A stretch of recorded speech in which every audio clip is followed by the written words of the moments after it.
Okay, Israel. Hope everybody is doing swab today. Shabbat, Shalom. Shout out Kaba Kaba and his congregation in Guatemala. Brothers and sisters that they teach from Cali all the way to Georgia. Hope everybody's doing well. Also, shout out SOW family, Kazakia in Virginia, Quackazop in Houston, and Zion in Rochester, New York. Hope everybody is doing solid and fighting a good fight and staying strong. We'll be seeing you guys soon. We're going to send these prayers to the Most High, give the Most High his honor, and then we'll get in our class today. Just us. Just us. They're going to. Oh, now? Yeah. Wow. Just a minute.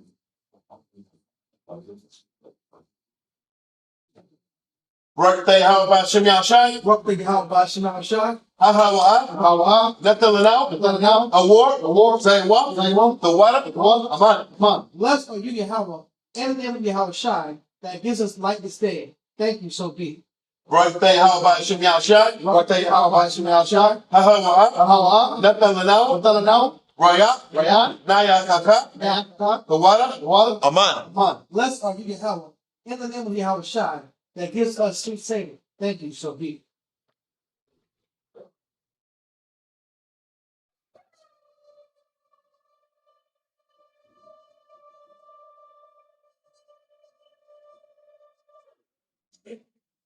Imagine Wapanya Yerushalayim. Stand face Jerusalem.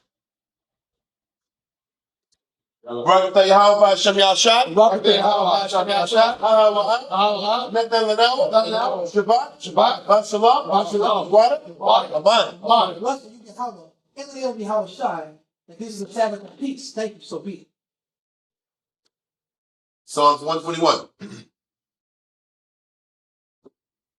Anasha, Ayayamya, Ahoria, Maaya, Yapua, Aizoria, Yapua, Ma, Yahweh, Aisha, Shemayim, Aratasa, La'an, Yanathan, Lamawat, Regalia, Yala'a, Nawam, Shashamoria, Mana, Yala'a, the what? Wala'a. Yeshai. Shashawamar. Yasharala. Yahweh. Shemaria. Yahweh. Zelia. Ayam. Danyamya. Yai. Hashemash. Yala'a. Hakaya. Bayawam. Wala'a. Halabana. Balayala. Yahweh. Yashemaria. Makol. Right. Yashemar. The Pasha. Yahweh. Yashimar, Awalakia, Wa'ayah, Ma'aithat, I love, but Psalm 21 in English. I will lift up my eyes to the hills. From whence cometh my help? My help cometh from the Lord, which made heaven and earth. He will not suffer thy foot to be moved. He that keepeth thee will not slumber. Behold, he that keepeth Israel shall neither slumber nor sleep. The Lord is thy keeper. The Lord is thy shade upon thy right hand. The sun shall not smite thee by day, nor the moon by night. The Lord shall preserve thee from all evil. He shall preserve thy soul. The Lord shall preserve thy going out and thy coming in from this time forward and even forevermore. Amen. Israelite Credo. Shemaya Shalom. Yahweh. Alahayna. Yahweh. Shemaya Shalom. Yahweh. Alahayna. Yahweh. Shemaya Shalom. Yahweh. Alahayna. Yahweh.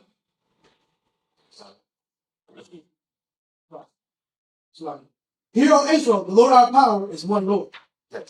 Not the Lord's Prayer. Abinau, Abinau, Shabbat Shemayim, Shabbat Shemayim, Wadah, Wadah, Ayah, Ayah, Shamkah, Shamkah, Yahau, Yahau, Balak Balak Wakah, Taba'ah, Taba'ah, Ratazak, Ratazak, Ayah, Ayah, Aisha, Aisha, Ratazak, Ratazak, Awak, Ayah, Ayah, Shemayim, Shemayim, Talanau, Talanau, Ho, Yawam, Yawam, Masalatnau, Masalatnau, Kawatnau, Kawatnau, Masalatnau, Masalatnau, Kawatnau, Kawatnau, Wala'ah, Wala'ah, Nabiyanau, Nabiyanau, Walasawan, Walasawan, Abo, Abo, Australian, Australian, Ayat, Ayat, Bar, Kayat, Kayat, Wakab, Wakab, Malakwa, Malakwa, Wa'ala, Wa'ala, Fatabara, Hallelujah. Lord's Prayer in English. Our Father which art in heaven, hallowed be thy name, thy kingdom come. Thy will be done in earth as it is in heaven. Give to us this day our daily bread, and forgive us our debts, and we forgive our debtors. And lead us not into temptation, but deliver us from evil. For thine is the kingdom, the power, and the glory, ever. Amen. Aman. Ten Commandments.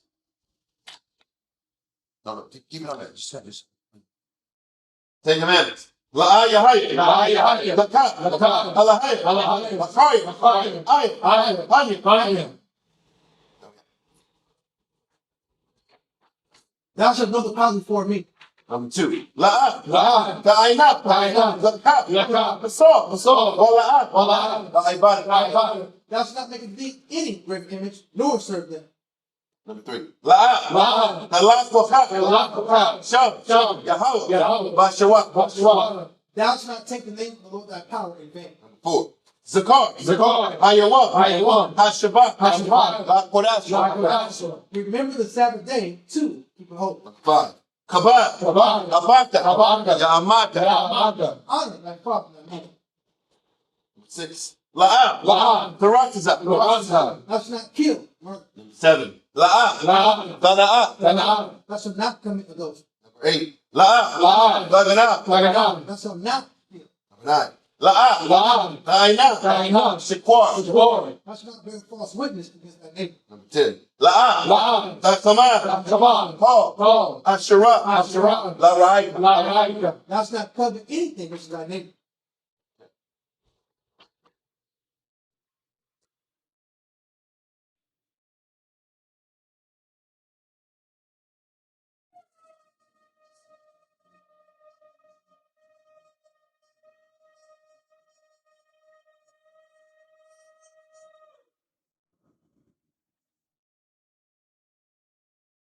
Brother, tell you how about Shimmy Ashai. Barakah, Barakah, Barakah, Blessed are you, Yahweh, in the name of Yahweh Shai, that gives us the law. Israel, you stop him. That keeps us.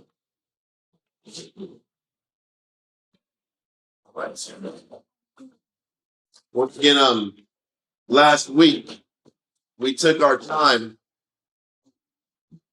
and went into all the specific details about Jonathan doing deals and working alliances with the Lacedaemonians, also doing deals and working out relationships with the Romans, knowing that these wars and these transitions of power was going to keep happening and accelerating amongst the Greeks like it had been already happening. So he's kind of hedging his bets on both sides. After their continuous wars with Demetrius II, he ends up going back to Jerusalem, rebuilding the walls, cornering the Israelite Greek rebels at Acra, and cutting off their food supplies, cutting off their ability to sustain themselves, in hopes of trying to finally eliminate that aggravating, annoying presence of that anti-faction amongst Israel. And we've gone over this numerous many classes. That faction of Israelites that just want to do things differently and be opposite and go against the direction that the men that were connected to the Spirit were doing. You just can't get around that. And as much as Jonathan's efforts were to refortify the walls, squeeze out this little military militia that was inside the citadel, he couldn't get it done. But he's getting close now because he's cutting off their supplies and separating these people from Acra from the rest of the people. And in doing that, and hopefully, if he can starve them out long enough to finally break it. But he couldn't completely destroy the underbelly. Well, that's what he's trying to do now. I'm just trying to kind of give a synopsis of what's happening now. They're trying to squeeze them off, squeeze Israel and Acre off from their supplies and their resources. In doing that, hopefully he can finally finish off these guys. The topic of the class is the death of Jonathan, so there's no. This is where we're at. This is going to probably take 2 days or 2 class days, maybe, I don't know. But we're going to take our time and go into it and kind of find out what were the scenarios that was behind his death. So let's get First Maccabees chapter 12, verse 35 through 53. Cry, let's get started.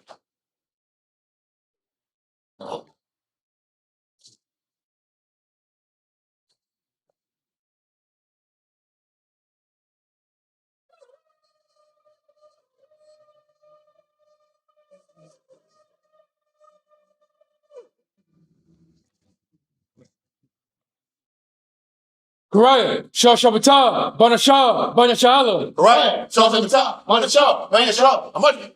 Bro. Yeah. About you, man, shut it down. Yahabashim Yasharakatam.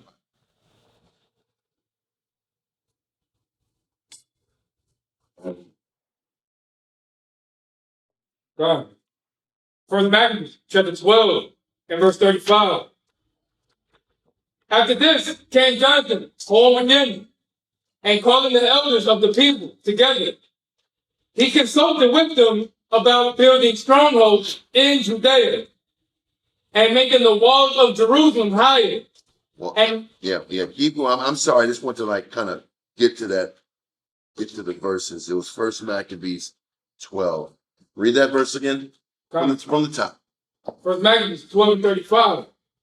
After this came Jonathan home again, and calling the elders of the people together, he consulted with them about building strongholds in Judea and making the walls of Jerusalem higher and raising a great mount between the tower and the city, for to separate it from the city. And this rewards all the things that people do just to strengthen their position for the Most High. Everything you can do. Yeah, you do everything you can to protect the people, secure your strongholds, build your towers up for defenses, and isolate the people in Acre, which was that tower inside the city. There were towers that he was trying to fortify on the outskirts of the city.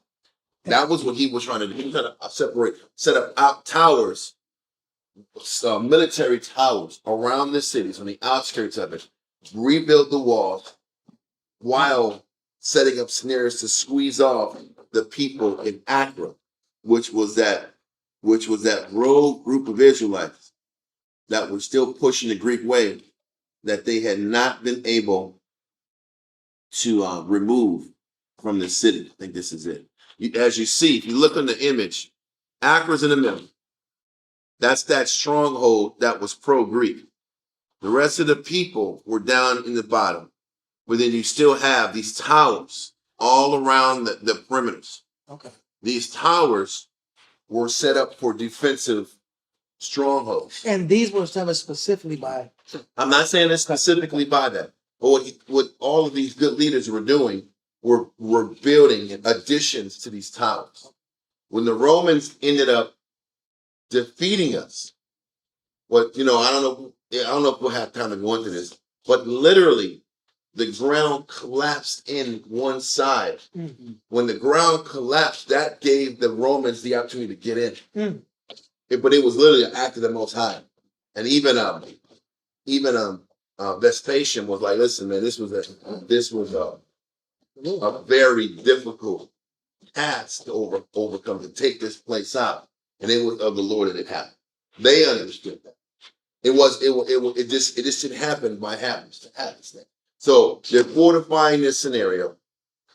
Jonathan, all these little buildings around the temple, these are these towers. I'm not saying that they started doing it now. Okay. But whenever we're up and we're down, these other leaders are forcing us to tear these things down. That makes sense. Now he's trying to rebuild them and strengthen them while he has the time. So either he's in war or he's working and managing these construction crews to build these towers. As we're reading this, you see that they're in talks and they're in the planning phase of doing this. It hasn't been done yet, but they're working on it. Okay? Continue. Verse 36. And making the walls of Jerusalem higher, and raising a great mount between the tower and the city, for to separate it from the city, that so it might be alone, that men might neither sell nor buy in it. So they were trying to work our snares with Accra, that people weren't allowed to come in and buy and sell and keep giving people access to food and supplies. Because if they can cut off Accra from the rest of the people, then they'll run out of supplies soon and they'll have to capitulate. So this is what's happening. Okay? Read on. What verse are we at? Verse 37. Okay.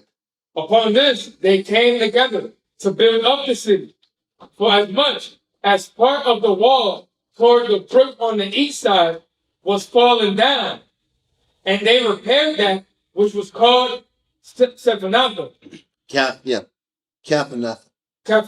Yeah. Simon also set up Adida in Sephelum and made it strong with gates and bars. And then what he's saying is Simon went down and fortified towns outside of Jerusalem as well. We had only a handful of fortified cities. Jerusalem was obviously the priority, but Simon actually fortified other smaller towns outside of Jerusalem. Okay, read on. Now, Tricon went about to get the kingdom of Asia. Now listen, just as a quick refresher, Tryphon, we're going to need Josephus too, in case we don't know. But Tryphon was the regent for Alexander the Sixth. Alexander the Sixth was a young child, and Trypho or Tryphon is spelled differently in different books.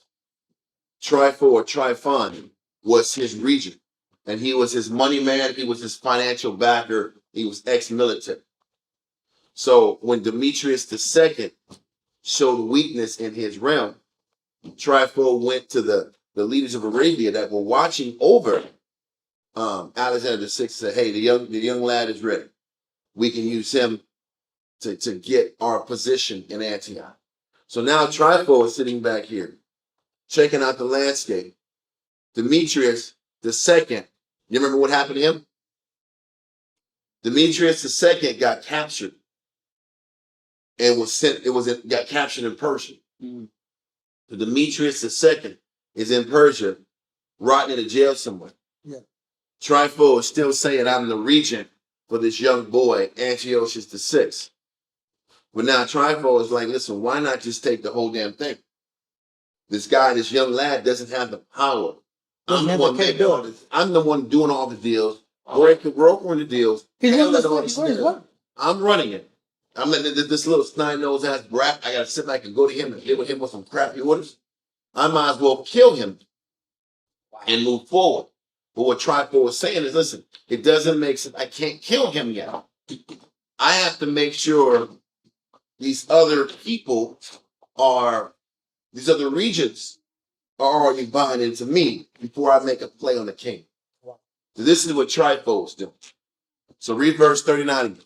All right.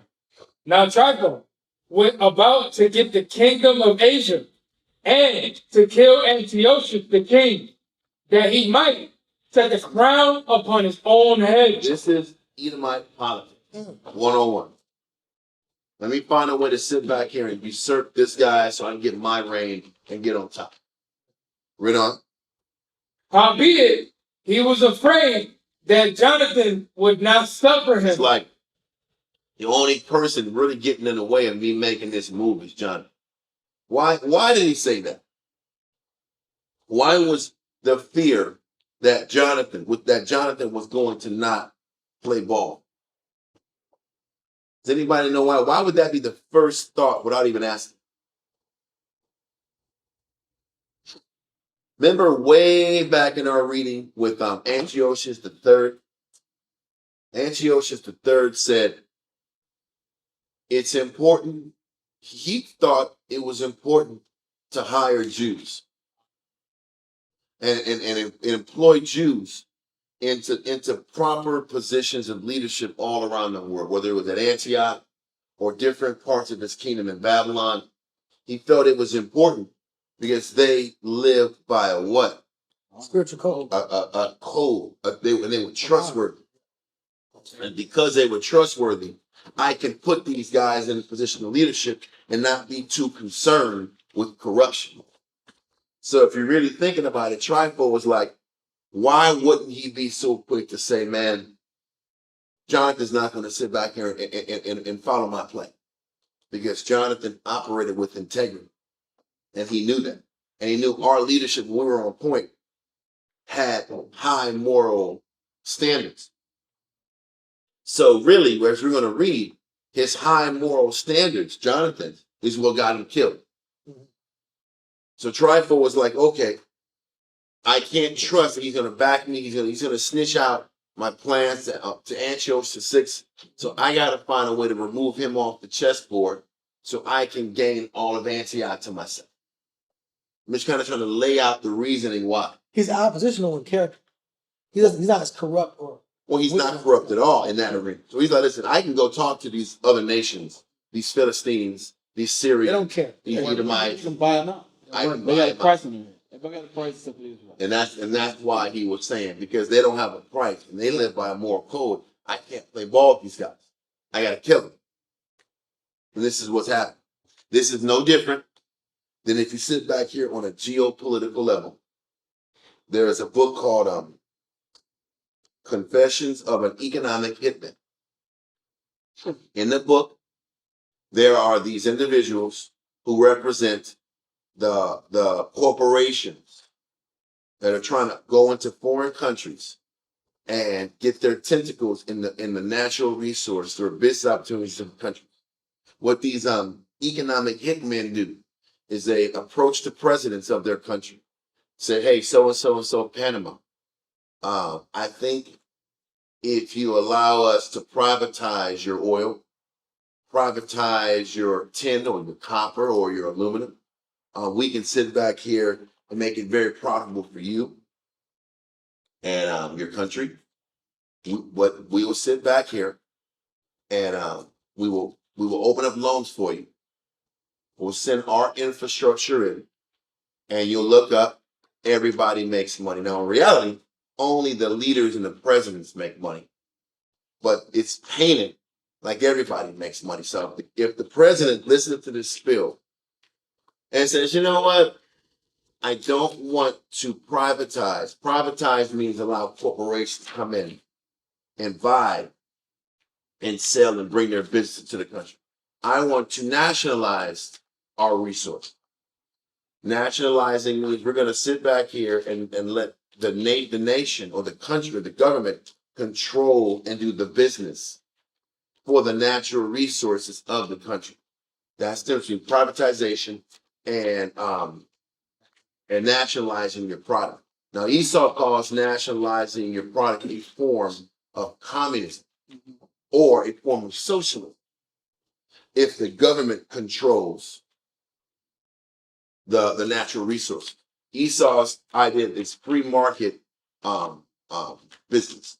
The free market business is still really the corporation. The corporation is the islands, really islanders. The corporations control the government. That's what democracy is. That's what all this is. Because who is paying all your elected officials? Who gets them there? It's the business of the corporation. Sponsors, the board members. This is why when we read Revelation 18, it talks about the merchants ran the world. The merchants were the ones who sat back here and had control of the earth. So anyway, point is, if that president of the country says, you know what, I don't want to do that. I want to continue to nationalize our product. Then what ends up happening is they say, in this book, Confession of Economic Hitman, they say, now we bring jackals. Jackals come in. Jackals are hitmen. And the hitmen, their job is to murder you and make it look like a suicide or an accident. Mhm. There was the president of Chile, I think his name was Allende. Um, they wanted to privatize some national resources there. He said no, and within months, he died of a mysterious helicopter crash. And then the guy that came in after him was a straight, literally military dictator. And he was killing and assassinating Chilean people. But whenever you see those guys with the military suits, they're just wearing military outfits every damn day. Those guys literally are trained in the United States how to do counterinsurgency attacks, how to sit back and do riot control. They know how to control the people, and they're trained by the U.S. government, and they're sent down once the president of the country doesn't want to play ball. So the new guy comes in, sets up the structure, economic structure that's pleasing to the corporation, and everything runs right. So what's happening is even the presidents of foreign countries who have honor and want to take care of their country, they get killed. There's guy Patrice Lumumba of the Congo. They assassinated him too because he didn't want to let them come in and take their natural resources. The president of Iran many years ago, Mohammed Mossadegh, didn't want to privatize or continue privatizing the oil, so they killed him too. So once again, Esau has a continual habit of killing and wiping out honorable men and replacing them with morally adaptable people, more corrupt individuals. This is what Esau has been doing from the beginning of time. So Trifo is like, I'm going to take out Jonathan and then try to work a deal to get these boys in Accra to come in and take over Jonathan's spot and put a pro-Greek guy in that's pro-Trifo. If he does that, then he can come after that because Jonathan's military was strong enough that had pretty much jurisdiction and respect for the entire region. That's why they had to take out Jonathan, because he had the strong military. So you take out Jonathan, you water down the military, you weaken the people, you put a puppet government in, then all of a sudden, anybody that's backing Alexander VI, he has no more backing. You surround him, you kill him, Trifo is the guy. So this is what Trifo is conjuring up. This is a classic regime change operation. So let's read verse, where are we at, sir? Get verse 39 again. 39 again. Come on, verse 39. This is literally like a Game of Thrones situation. I want the throne of the seven kingdoms. I want that iron throne. Read on. Now Tryphon went about to get the kingdom of Asia and to kill Antiochus, the king, that he might set the crown upon his own head. Yep. Howbeit, he was afraid that Jonathan would not suffer him, and that he would fight against him. Wherefore, he sought a way how to take Jonathan, that he might kill him. So he removed and came to Bethsan. Then Jonathan went out to meet him. Now listen. He says, then he removed and went to Bethsan. Bethsan, if I'm not mistaken, is Scythiopolis. I'm trying to find a map that shows Scythiopolis.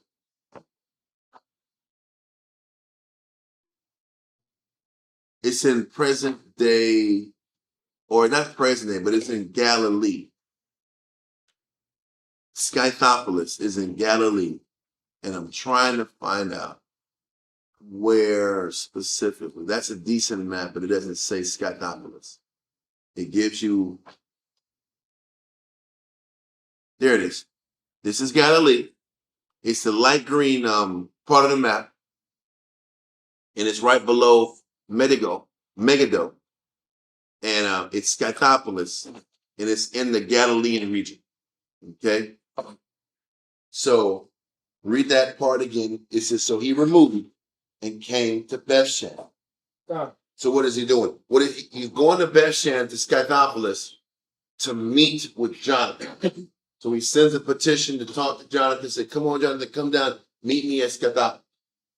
So Jonathan obliges. Read verse 41. Then Jonathan went out to meet him with 40,000 men chosen for the battle. So And Jonathan sits back here and brings 40,000 men with him, assuming there's a war that's about to happen. Assuming there's a fight. So he goes there strong. Those numbers are legit. Read on. with 40,000 men chosen for the battle, and came to Bethshan. Now when Tricon saw that Jonathan came with so great a force, he durst not stretch his hand against him. So listen, when he saw those numbers, he's like, I can't sit back here and just surround him now. I have to play this cool. I have to use treachery and passive aggressive tactics to lower his defenses down to More subtlety. I gotta come more to because this guy's coming with power. Okay? I gotta respect that power. Read on. But received him honorably, and commended him unto all his friends, and gave him gifts. And I'm gonna say this. It's very important. That means, listen, if he's commending him in front of his friends, that means he sat him down. Yep. He's having meals in Scythopolis. He's giving him drinks. He's bringing him gifts. He's buttering him up. Right. Well, but it's not a bribe. It's not a bribe. Why is He's it not winning a bribe? Why is it not a bribe? It's not a bribe because he's not asking for it. He's just trying to lower his defense with the expectation of getting something down the line. That's important because one of the lessons here is just because the person is buying you something, just because the person is being nice to you, doesn't mean he's got your best interest at heart. This is a good lesson. A lot of times we sit back here because the person's cool. Just because the person sits back here and buys me something. Yeah, barbecue this good. Or there's a barbecue, or if you're a young person. This guy loves it because we went out to a fancy restaurant. Yeah. He bought me filet mignon. Exactly. He cares. Or you're opening you're a lot of people deal with acceptance issue. And when you're accepted to a friend group, a new friend group, Yep. you're accepted. They say, hey man, can you hold this bag for us? Yes. What's in the bag? Oh, man, just some stuff. Just some stuff. well, And then you look and you get arrested. And like, what's in the bag? Oh, you got narcotics in the bag. You're going to jail. Oh, this is my bag. my friends gave me this bag. Oh, your friend gave you the bag? What? You got the bag. Possession is 9/10 of the law. Jail. I thought you were my friend. Everybody goes with their life. Everybody smile. That's the same principle. Everything's gonna be okay. Everything's okay. It's not Not for you. not for you. That's the same principle for young people and people in general that are too trusting without knowing people. And that's the point. And the thing is, he's sitting back here and trying to disarm Jonathan with gifts, pleasantries, introducing him to other elite people with the intention of loosening his inhibitions, to relax him so he doesn't see what's really coming up next. Listen, even with this, you really can't blame Jonathan because Jonathan's been playing this game the whole time. For a while. Jonathan's been hanging out with elites, giving kings gifts, having gifts been sent to him. This has been the game he's been playing, and the Most High has been allowing it to work. Why would it be different this time? Remember the times guys were trying to kill Jonathan? Yep. And he sat back here and brought gifts to the king? And the king said, man, bring this guy next to me. Yeah. And then all of a sudden he brings them next to him. And everybody who was trying to get him, they run off and they leave it. So the Most High backed the fact that Jonathan was really good at politics and communicating and working deals for the betterment of the nation. So I would think Jonathan's like, this is par for the course. This is another day dealing with these damn Edomites. Or these Greeks. Read on. What verse we at? We're at verse 43. Read verse here. It says, but received him honorably, and commended him unto all his friends, and gave him gifts. and commanded his men of war to be as obedient unto him as to himself. Then he sits back here and tells his soldiers to follow his orders and be respectful to him like he would to Trypho. And Trypho had the army in his pocketbook. Because Trypho was financing the entire operation. If you had the money, you had the soldiers. It was that simple. This is why down the line, Rome went for a free-for-all. Because whoever had the money and could pay the Praetorian Guard, you were straight. And that's a classic concept. People follow. Classic concept. If you got the bread, you can pay for the guns, pay for the bodies. That's all you need. So Trypho had that, but Trypho spitting game saying, okay, Jonathan, listen, man, soldiers, follow him like you follow me. All of it is to disarm Jonathan. Yes. Continue. Jonathan says, unto Jonathan also, he said, why hast thou put all this people to so great trouble, seeing there is no war betwixt us? So now he's asking, damn, Jonathan, why you sitting back and bring all these guys, man? We're just here at peace. We're just talking, man. He's going to say, listen, why don't you send your men home? You're not going to have all these men and go on to war and being all crazy. And what we need the freedom fighters for is peacetime. He's trying to sit back and find, but he didn't do that at first. He didn't do that initially. He got some wine in him. He got some drinking. He got some food in him.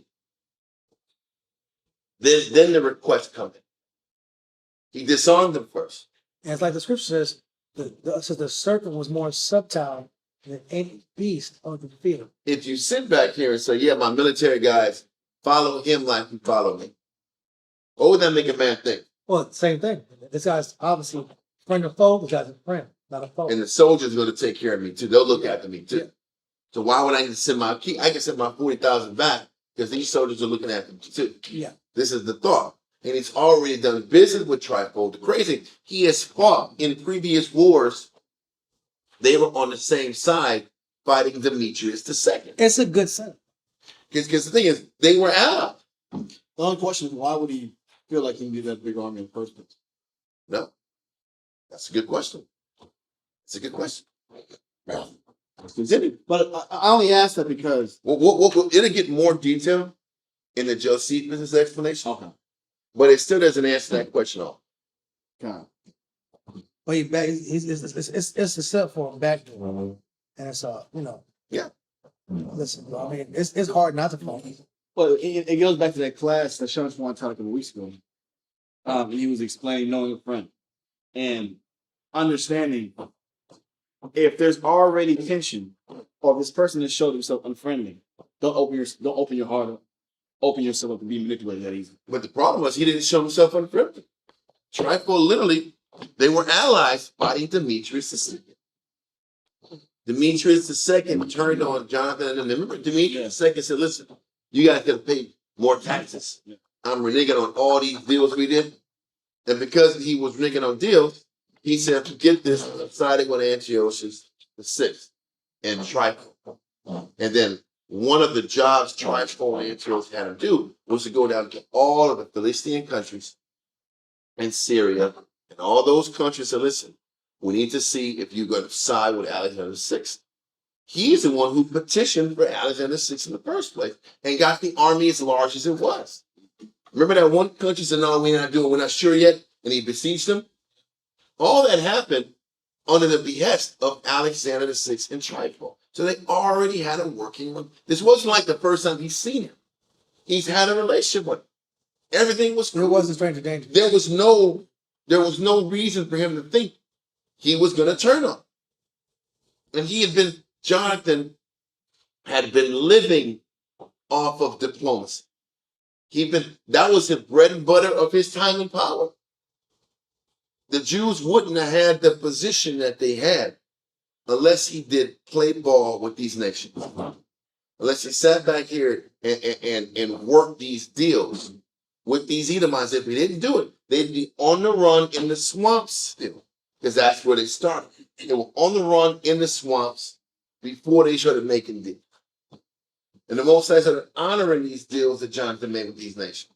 The Most High backed it, and now all of a sudden, Trypho wants to do something treacherous, and now Jonathan's in the crosshairs. Let's continue. Verse 45. Therefore, send them now home again, and choose a few men to wait on thee, and come down with me to Ptolemais. And then he says, and when you're done getting these guys out of there, come back down to me to Ptolemais, which is right here in the coast city, near the Mediterranean Sea. After you get those guys out, get those 40,000 men out, come down, meet me. You know what's crazy? This map is a completely different map than the other one. You see how Skytopolis is below Decapolis, more south. He said pretty much from there, go up to Acra, which is Ptolemais. Meet me in Ptolemais, and we can discuss some plans. Because what it says here later, he says, I want to sit back here and give you more jurisdiction over this region, give you more regions to be in control of. So come and just meet me here. Let's get rid of those guys and we can do some real business. Okay? Where we at? God. For I will give it thee, and the rest of the strongholds and forces, and all that have any charge. As for me, I will return and depart, for this is the cause of my coming. So he's saying, I'm meeting you here so we can do deals. And I'm just trying to sit back here and give you more jurisdiction to be over so I can go back and handle my business. We got Demetrius on the run. I'm just trying to make sure we cross some T's and dot some I's. So we're good. Okay. Read on. God. So Jonathan, believing him, did as he bade him, and sent away his host, who went into the land of Judea. So the majority of those 40,000 men went back to the regions of Judea. Not just Jerusalem, it's all the little small cities of Judea. Read on. God. It says, and with himself he retained but 3,000 men. He kept 3,000 men with him to continue going forward to get to Ptolemais, which is that coastal city where Tyre and Zidon is, in that area. Read on. Of whom he sent 2,000 into Galilee, and 1,000 went with him. So even with that 3,000 men, he only took 1,000 on him and sent 2,000 to Galilee. So for some reason, he felt that the Jews in Galilee needed some protection, or maybe he was thinking, I can have these 2,000 men posted up near me, because Galilee isn't too far from Ptolemais.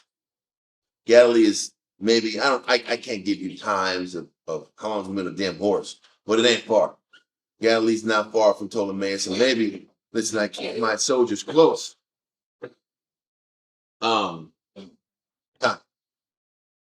Keep the, no, that's, yeah, don't worry about it. But you keep the soldiers close. And if anything, he might need it.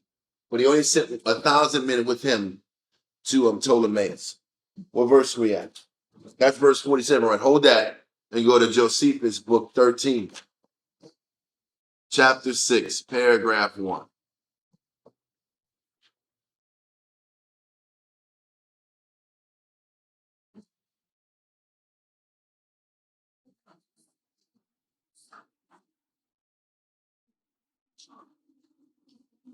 Book 13, chapter 6.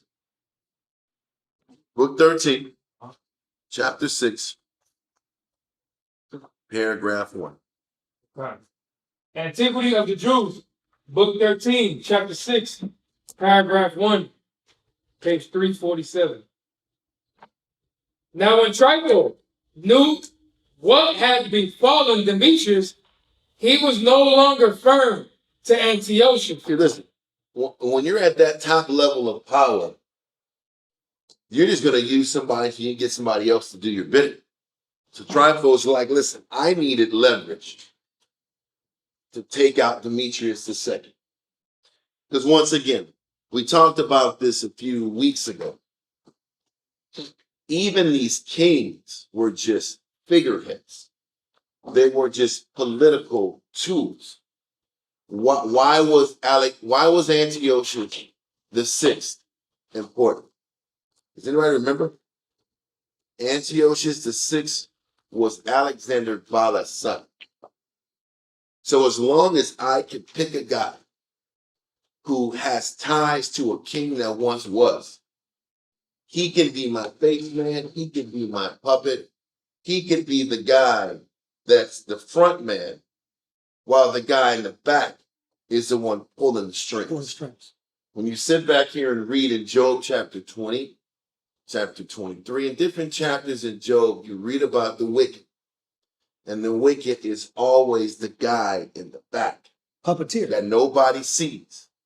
That's pulling the strings that benefit him. So Antiochus the sixth might be the face guy making surface decisions, having surface riches, having surface comforts and what have you. But the guy that's sitting back here and forecasting what he wants to do with the resources, the business deals, the financing deals, the big money deal, that's Trypho. Trypho was like, I needed the legitimacy of Alexander Bala's son, Antiochus, to take and usurp Antioch. Because I didn't like how Demetrius II was running. Now, Demetrius II was from Seleucid the Fourth's line. It was one of the sons of Antiochus III. Okay, so he had right to the throne also. Because I didn't like Demetrius II. I didn't like Demetrius I. He's not playing ball with me. Now, Demetrius II, he had a money backer that was in Crete. And that money backer in Crete was pulling the strings for Demetrius II. Now, once Trypho realized Demetrius II was a hostage, now there's an opening that he can take. Now, he no longer needs Alexander Bala's son anymore. So now Trypho can come in here, take the kingship, and just eliminate the middleman and just run the show. He has control of the military, the majority of the regions, except for Jerusalem and Judea. Continue in Josephus. It says, he was no longer firm to Antiochus, but contrived by subtlety to kill him, and then to take possession of his kingdom. But the fear that he was in of Jonathan was an obstacle to this his design. For Jonathan was a friend to Antiochus, for which cause he resolved first to take Jonathan out of the way, and then to set about his design relating to Antiochus. But he, judging it best to take him off by deceit and treachery, came from Antioch to Bethshan, which by the Greeks is called Skimpolis. Skimpolis. At which place Jonathan met him with 40,000 chosen men. It's crazy. Esau keeps changing these landmarks, changing these names, so it just gets harder and harder and harder to understand what cities they're going to. Bethshan, Scythopolis, but it's in the region of Galilee, and then it's going to go to Ptolemais, which was called Acra. It's like, bro, can you just stick to one name? But Esau wants to change everything and make it theirs. Great confusion. But it's not confusion to them. They just want to lay claim on it. They just can't let people's land be what the hell another person calls it. They got to call it what they want to call it. Anyway, changing landmarks. But let's continue. It says, at which place Jonathan met him with 40,000 chosen men, for he thought that he came to fight him. But when he perceived that Jonathan was ready to fight... There you go. Now listen. He says, at which place Jonathan met him with 40,000 chosen men. Now this, he says, for he thought, is saying that Trypho thought that Jonathan was coming to fight him. Read on. It says, but when he perceived that Jonathan was ready to fight, he attempted to gain him by presents and kind treatment, and gave order to his captains to obey him, and by these means was desirous to give assurance of his goodwill, and to take away all suspicions out of his mind. that so he might make him careless and inconsiderate, and might take him when he was unguarded. Yep. He also advised him to dismiss his army because there was no occasion for bringing it with them when there was no war, but all was in peace. However, he desired him to retain a few about him and go with him to Ptolemais, for that he would deliver the city up to him and would bring all the fortresses that were in the country under his dominion. And he told him that he came with those very designs. He said, I came here with the intention of putting you into position to run a greater scope of the land in this region. He was already, Jonathan was running a lot, and he was, I don't want to say he was the governor, but he was the military captain of the region. So he says, I was just coming down here to expand your scope of region to be over. Okay. So Jonathan sits back here and listens and adheres to his peril, to his demise. Read paragraph 2. Paragraph 2. It's good to hear the details of it because before it just sounded like he followed the guy and got killed. Yes. It's like, what, When you was read you it- a suck? When you just read it through it, it doesn't look as skillfully set up. Yeah. It was like just trust the guy. That's what happened. And it's not that simple. They have been doing business for quite a while. You know, I guess my question is, it goes back into, if you already had the intuition that something's up, and I need to bring 40,000 men to, why let them go back? There had to be something that you knew about this person's character, or you knew about this person's past habits. So when you still felt uneasy on, you were part, you were war generals together. Yeah. You didn't come. Why do I still feel so uneasy? Yeah. Suspicion. What's this the situation? This is the thing, it's very hard to quantify. How many times did the Most High come through for them in situations just like this? How many times did Jonathan stick his neck out and do deals with people and it worked out? How many times? There was a time I remember exactly that the king was vexed at Jonathan. There was a time Jonathan was besieging Akla, and they were surrounding them in war in the city of Jerusalem. And the Jews that are pro-Greek, sent letters to Demetrius II saying, listen, these Jews are trying to kill us. Please send help. The king Demetrius II said, man, forget this. What are you doing going to war with those guys?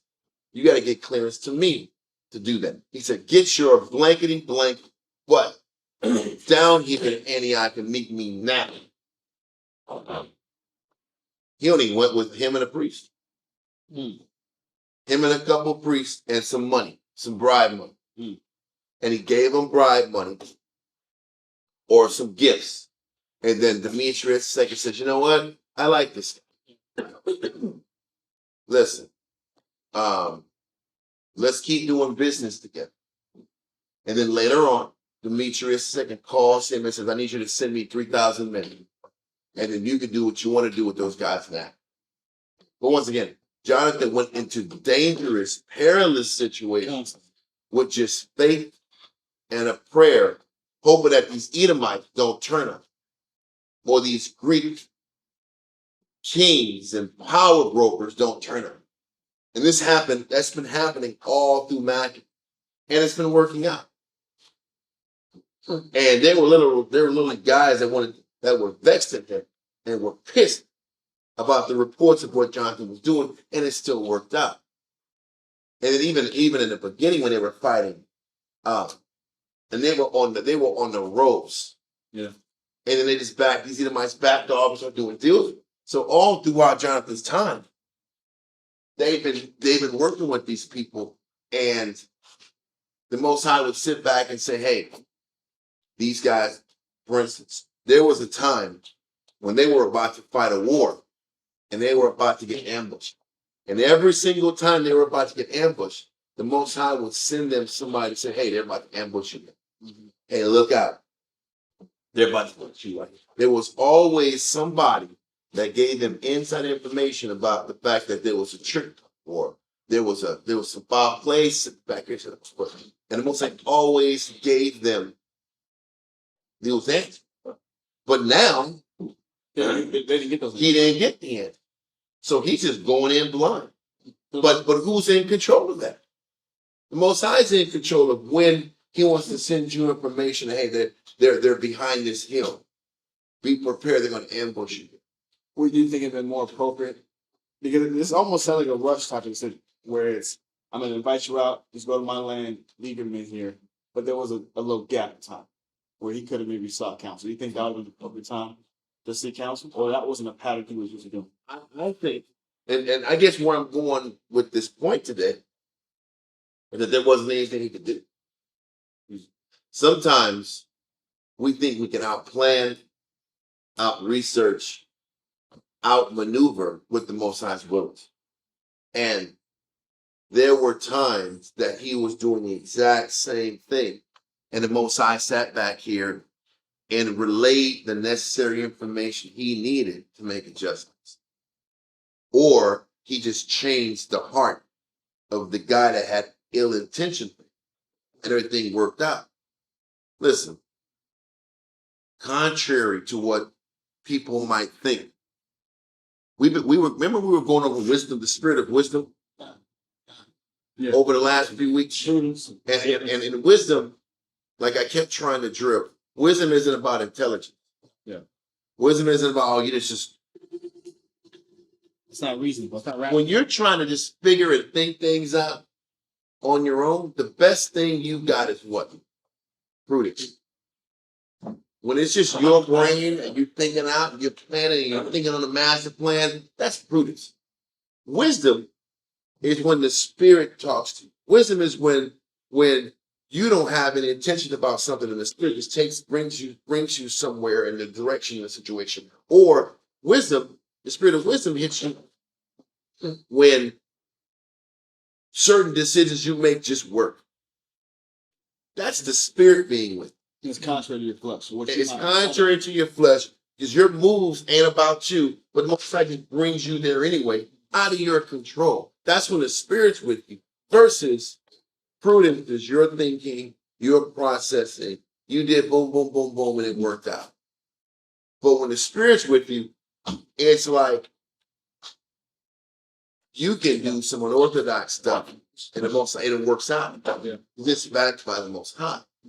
That's why I'm saying that the wisdom is not, this isn't about intelligence, and we can't overthink strategy here. Because there were scenarios Jonathan did that didn't make a lot of sense. We backed it. If this guy's pissed, this King Demetrius is pissed, you gonna go here with just 2 men?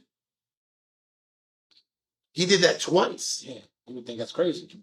That's not prudent. No. Maybe you could have sat back and had 10,000 men backing you, and you go up there and you talk to him. Right.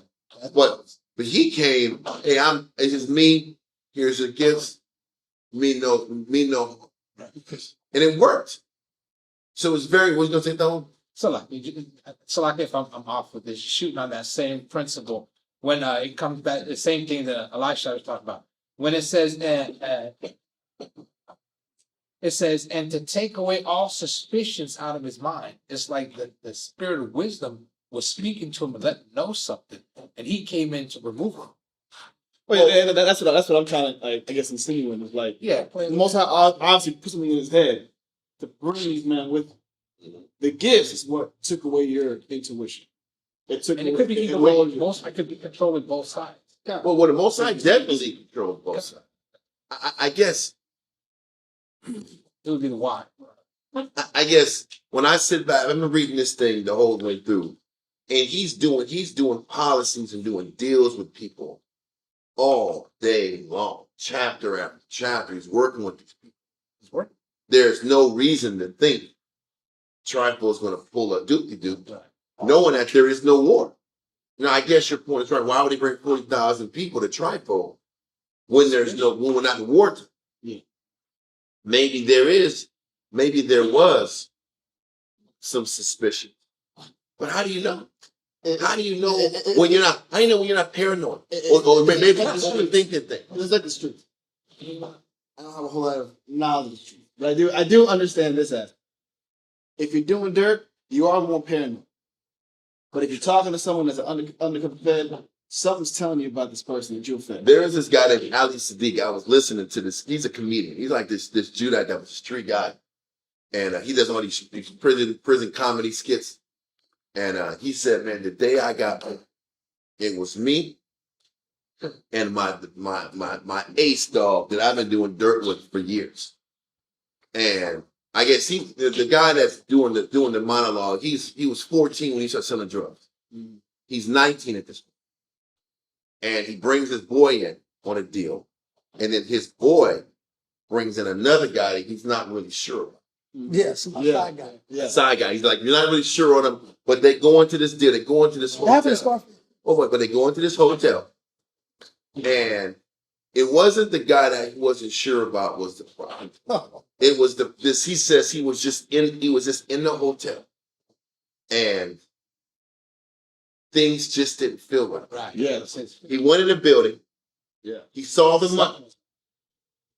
And he said, listen, all the money was in a clean stack of hundreds. That doesn't make sense. It's organized. He said, "That's organized." He said, well, there was no one. There was no chance. Check the bank. Yeah, it came straight from the bank. They're like, that doesn't make sense. Yeah, Because his boy was in the car. it was crazy. He had the dough. Yeah. And the guy that he didn't know was in the middle, wasn't in the building. Yeah. Or the boy that he didn't know was with him. Yeah. And then Ali was like, where you get this money? And the guy said, yes. He said, it's straight from Jefferson Bank. They were in Louisiana. Yeah. And he was like, funny. I've been driving all day and I ain't seen no Jefferson Bank. That's it. Going all throughout the great state of Louisiana. Because I think from Texas. I'm going all throughout Louisiana. I don't see no Jefferson Bank. That's a red flag. But he's seeing all this stacked money that's clean, crisp. Looking good. Like, we're doing a It's dope a deal. setup. We're doing a dope deal. What's going on? Then he says, go to the bathroom. Go to the bathroom. The guy said, you can't go to the bathroom. He's like, that's it. Why can't I go to the bathroom? Well, what's in the bathroom? Who's in the bathroom? What's happened? This isn't making any sense. Yeah. And then he sits back here and he tells the guy that he's not really sure about. He said, listen, tell my boy in the car to not come in here. This is a set. This is a bust. This is a sting. Tell him don't come. And he said, what you talking about, man? Everything's good, man. You tripping. Let's go get this money, dog. Let's go get this money. He said, listen, man, this isn't going to work out. He said, tell him don't bring the dough. Don't bring it. Just drive off. Leave. This is a sting. This don't work. This ain't going to work. There's too many things that don't look. Yes. But the middle guy didn't listen. He said, tell him. He said, go to the car. And Confusing. leave. It's confusing. But the guy told him to come down. Cool. And then the truck came down. And then all of a sudden, and they had him surrender. They came out of the bathroom. They came everywhere, bro. And he ran. He was running and he got to a certain degree, got to like the swamp area and they ended up catching. And his life was over. Yeah.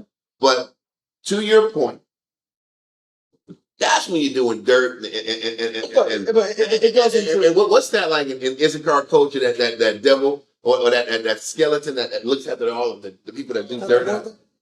The Santa Muerte, the Santa Muerte protects you. The Santa Muerte in Issachar tradition, they sit back here. If you're like, you do dirt, bro, if you sell cocaine, bro. The patron saints of all bad guys. Yeah, that person looks after you. So if you can do dirt, we'll look after you when you do dirt. Anyway, people have those stupid superstitions. Yeah. But in the spiritual realm, it's hard to read dirty deals because you're playing on the up and up. You're playing by a different set of rules. You're trying to be honorable in a scenario, so you're kind of almost blocked from this crap. All I'm saying is, I'll make it more relevant because you bringing the dope game. I'm like, I get that. I get that. In Israel, you might know, brother, that you recognize, you can discern this spirit. you have a strong intuition. This brother is probably going to do you. I'm not saying it's on Christ level where you know you can't read his mind, but you can tell he does not have my best interest in mind. Because how it's How he's smiling, how he's vibe, how he's talking, his face structure, You his feel- his eye. you feel. You feel your spirit. There's something wrong with it. But I have to turn that intuition off. and do good. Yeah. But in the world, you don't got to turn the intuition off. Because in the world, I've been around guys where I know you're doing something. Yeah. And if you find out they got a gun in their holster, they got a gun in their shit. But something told you But they need to ride from you. they need to ride from you. Like, And then when the cops come, they put it under Yeah. zone. But you got to be at least aware enough to know Yeah. this person could do me wrong. And if I feel it, let me not even play. Yeah. I had guys in college before where they want to ride and hang out. I'm like, okay, let me see your pockets. You know I got a couple roll-ons with the nah. You got some go. I got some guys on the nah, bro. Nah, you're not gonna be the one that day. You ain't gonna catch me slipping. Be a bad story. And the crazy thing, one of those same scenarios, we did get stopped by the cop. And if I would have had that guy in my car, I would have got banged. Because he's doing it. And you're in the associated. car with you. You're by associate. And that's what I'm saying. The most like what I'm alluding to. And I don't have the exact verse for it, so I've been looking for it. There's a spiritual side to where he'll give you that suspicion. Now, what we should do with it, that's why I was asking, is it could Jonathan have maybe counseling about it? Was there an opportunity to maybe see if there's something wrong? I might bring 40,000 men. What should I do after this? Should I really send all this protection? Why did I bring him out in the first place? Should I go back and ask about it? For our sake. If we're in a situation where, you know what, it's a suspicious deal, these suspicious individuals, obviously I had enough suspicion to bring the entire camp. I'm going to let him go now because I got buttered up with some gifts. There's always the saying, better safe than sorry. God. But I don't know if people are thinking like that. Yeah, God. there's always the term, better safe than sorry. Well, he was. That's why he brought 40,000. Who was a friend? Like I said, I get what you're saying. But he's batting 1,000. Yeah.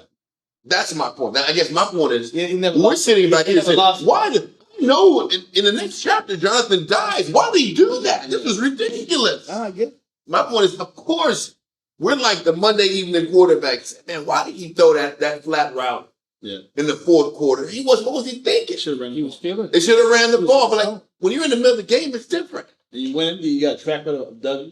And or you hand the ball off, you ran the ball, he fumbled. You should have passed. Why didn't you pass? And also, That was a bad decision. and part of it, you're thinking that, listen, the Most High has control. If he's either with me or he's not, or it's my time or it's Well, that's another thing, because I was that hits your mind. Paranoia, you get tired. in a few weeks, we're gonna go into the three sects of Jews. Yeah. You have Pharisees, you have Sadducees, and you have Essenes. The Pharisees had a strong belief in fate. Fate. Yeah. Fate.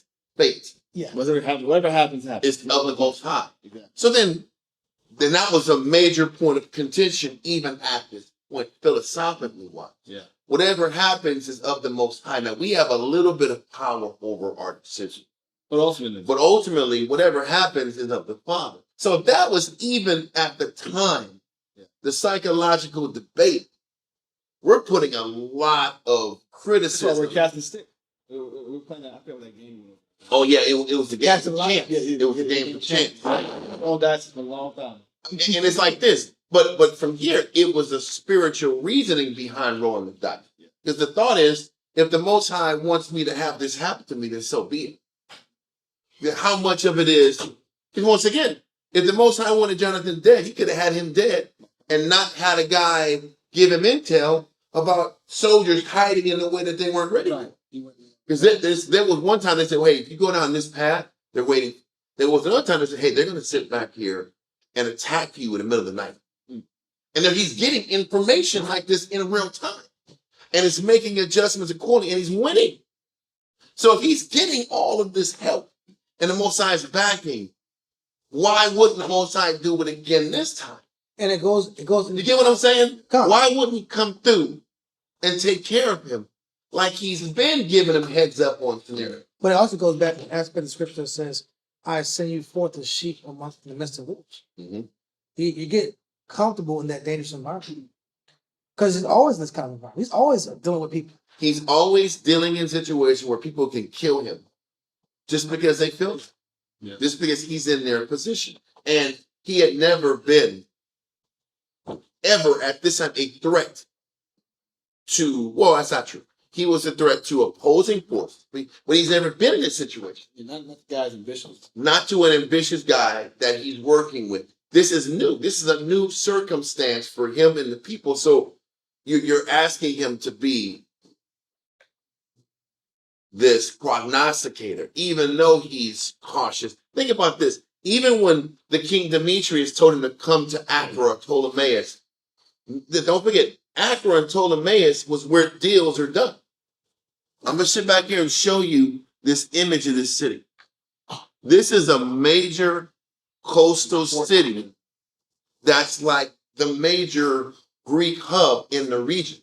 Because in other chapters, this was where Alexander Bala and Ptolemy Philomena, his daughter, married at.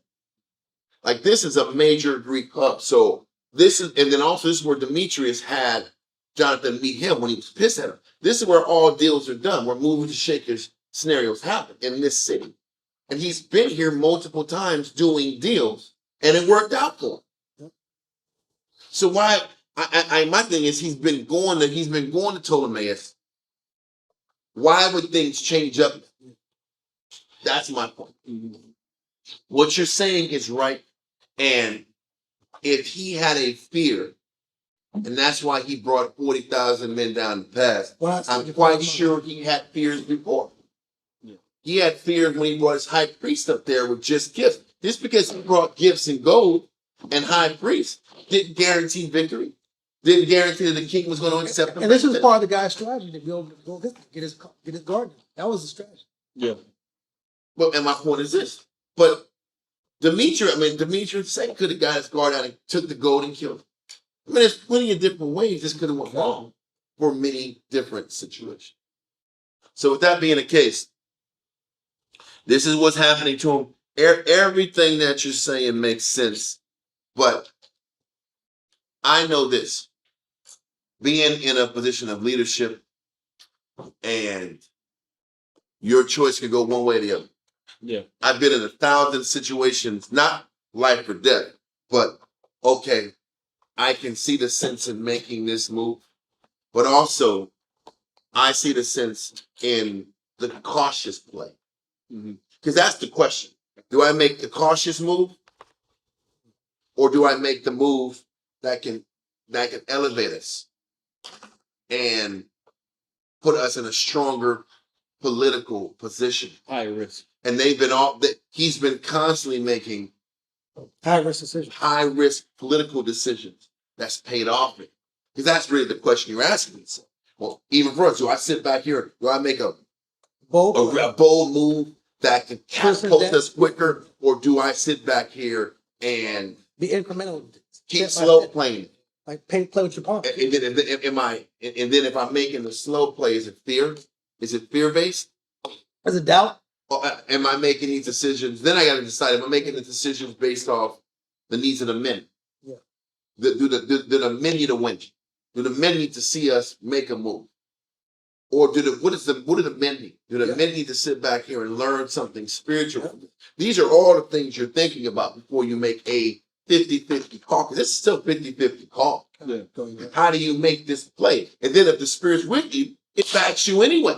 Yeah. And that was the point about the spirit of wisdom. When you're in the spirit of wisdom, the Spirit's going to back you regardless, because it's your time and the Most High is with you. And your intention. Because you can't get, it's about intention. But this intention wasn't selfish. This intention is to sustain us and get us in a stronger spot. We're still fighting these Jew Greeks in Africa. We still haven't even fully built our walls up. So we still need more protection anyway. Because of this, and I hate to say this, but sometimes it's your time. Well, that was where I was going. That was where I was going to go anyway.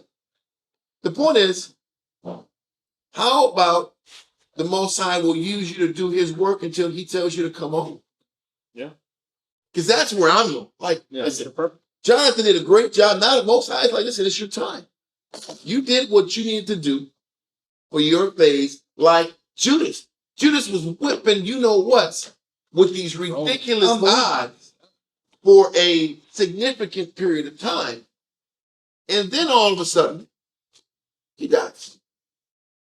And then he dies when we're at these really low numbers and morale crumbles. And then everybody scattered. Why the Most High do that? That death was like a gut punch. Yeah. And everybody didn't recover from that. What made everybody galvanize after Judas's death? Y'all remember? Everybody started galvanizing when there was manhunts. Yeah, we got There was manhunts.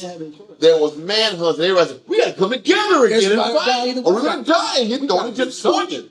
Die on your knees or die. They say you work on your knees or you die standing up. Yeah, whatever. Same situation. But the Most High forced it again.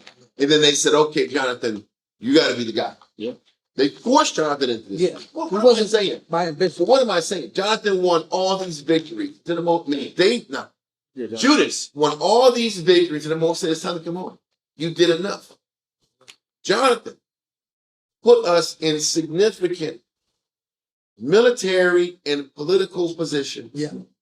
Until the Most High is saying, okay, you know what? It isn't about you making a mistake. It's about it's your time. And these are the real questions and realities that I myself and all of us serving the Most High have to be conscious of. We're not bulletproof. We're not invincible. And you don't have to make a mistake for the Most High to call your number. And that's the thing. It doesn't have to be that. You can just be your time. And that's okay also. But he died as integrity. Oh, we haven't even gone to the death. I know. But he died as such a great man. He got there. True, but I'm just saying this is a sticky situation. That's what you don't want. You want to think your way around this scenario. And let's think on that one. The point is, we want to sit back here and be the brain. Yeah. And be the thinker and sit back here. There was a way, like in every movie, Yeah. the good guy figures it out. He outthinks the bad guy. And he just had smarts. He was smarter than the average bear. That's not reality. That's not real life. You know how many great leaders got swindled by Esau in the middle of peace talks? Yeah. You know how many leaders? There was a guy named I think he was Chief Osella from like the Seminole Indian guy, and we kept giving him problems. We kept giving Esau problems in the damn swamp time. And he said, listen, fine. We're going to give you your land, give you your space in the swamps. We're going to do a peace treaty. And as soon as he walks in, click, you go to jail. We got you. They did it all around the United States. And then the question is this. They did it to Geronimo. Do you go and meet for peace so that your people can be safe?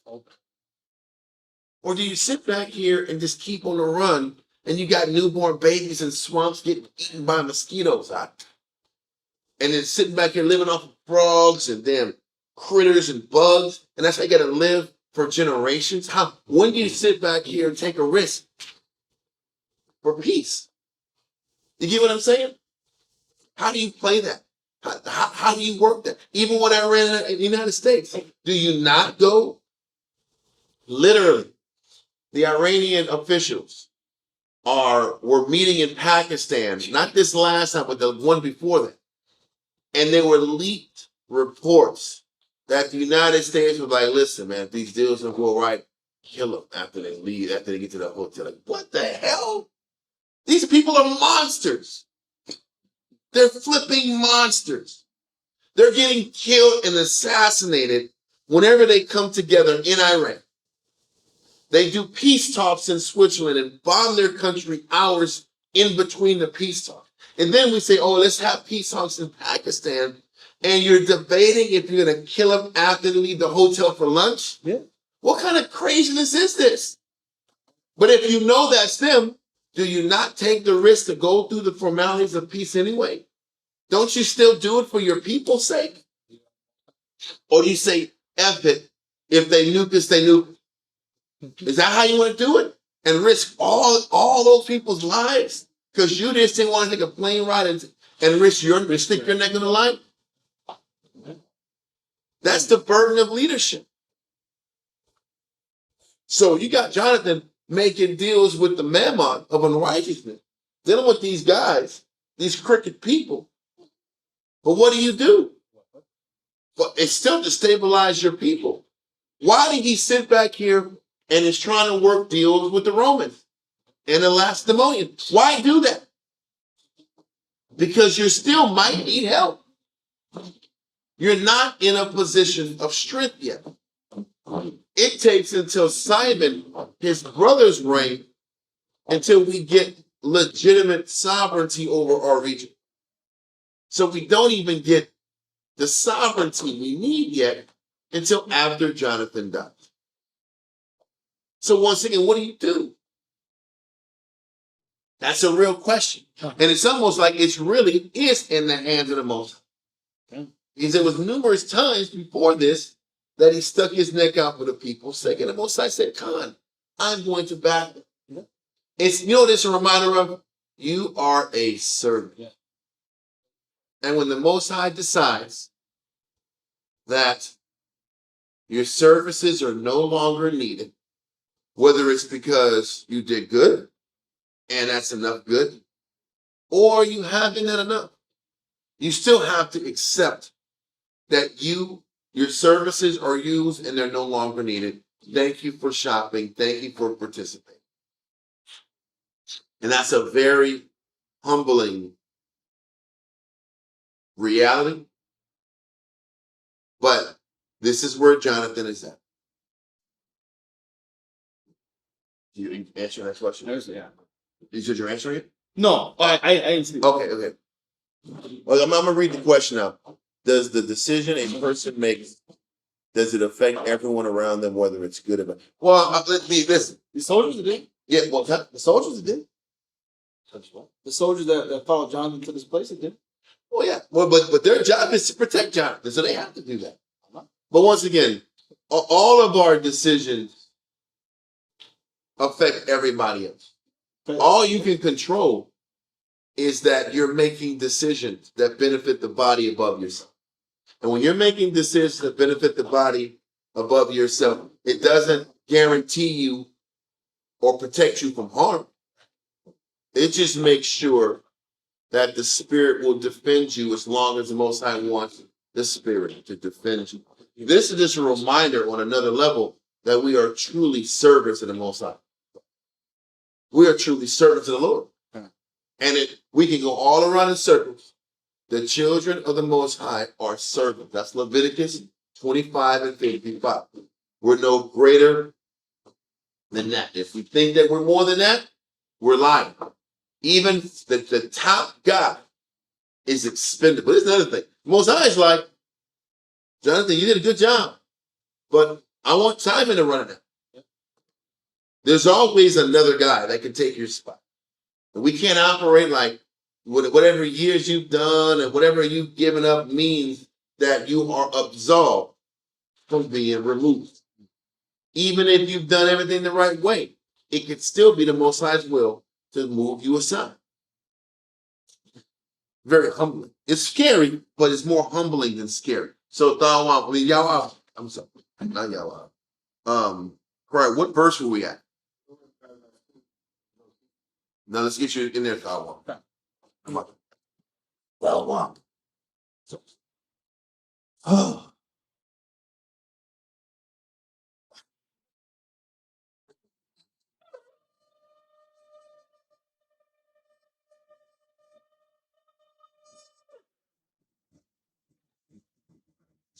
Tahawan Raka, Shah Shawata, Bana Shah, Baya Sha'al. Taramaka, Sharmata, Banashar, Banyashar, what?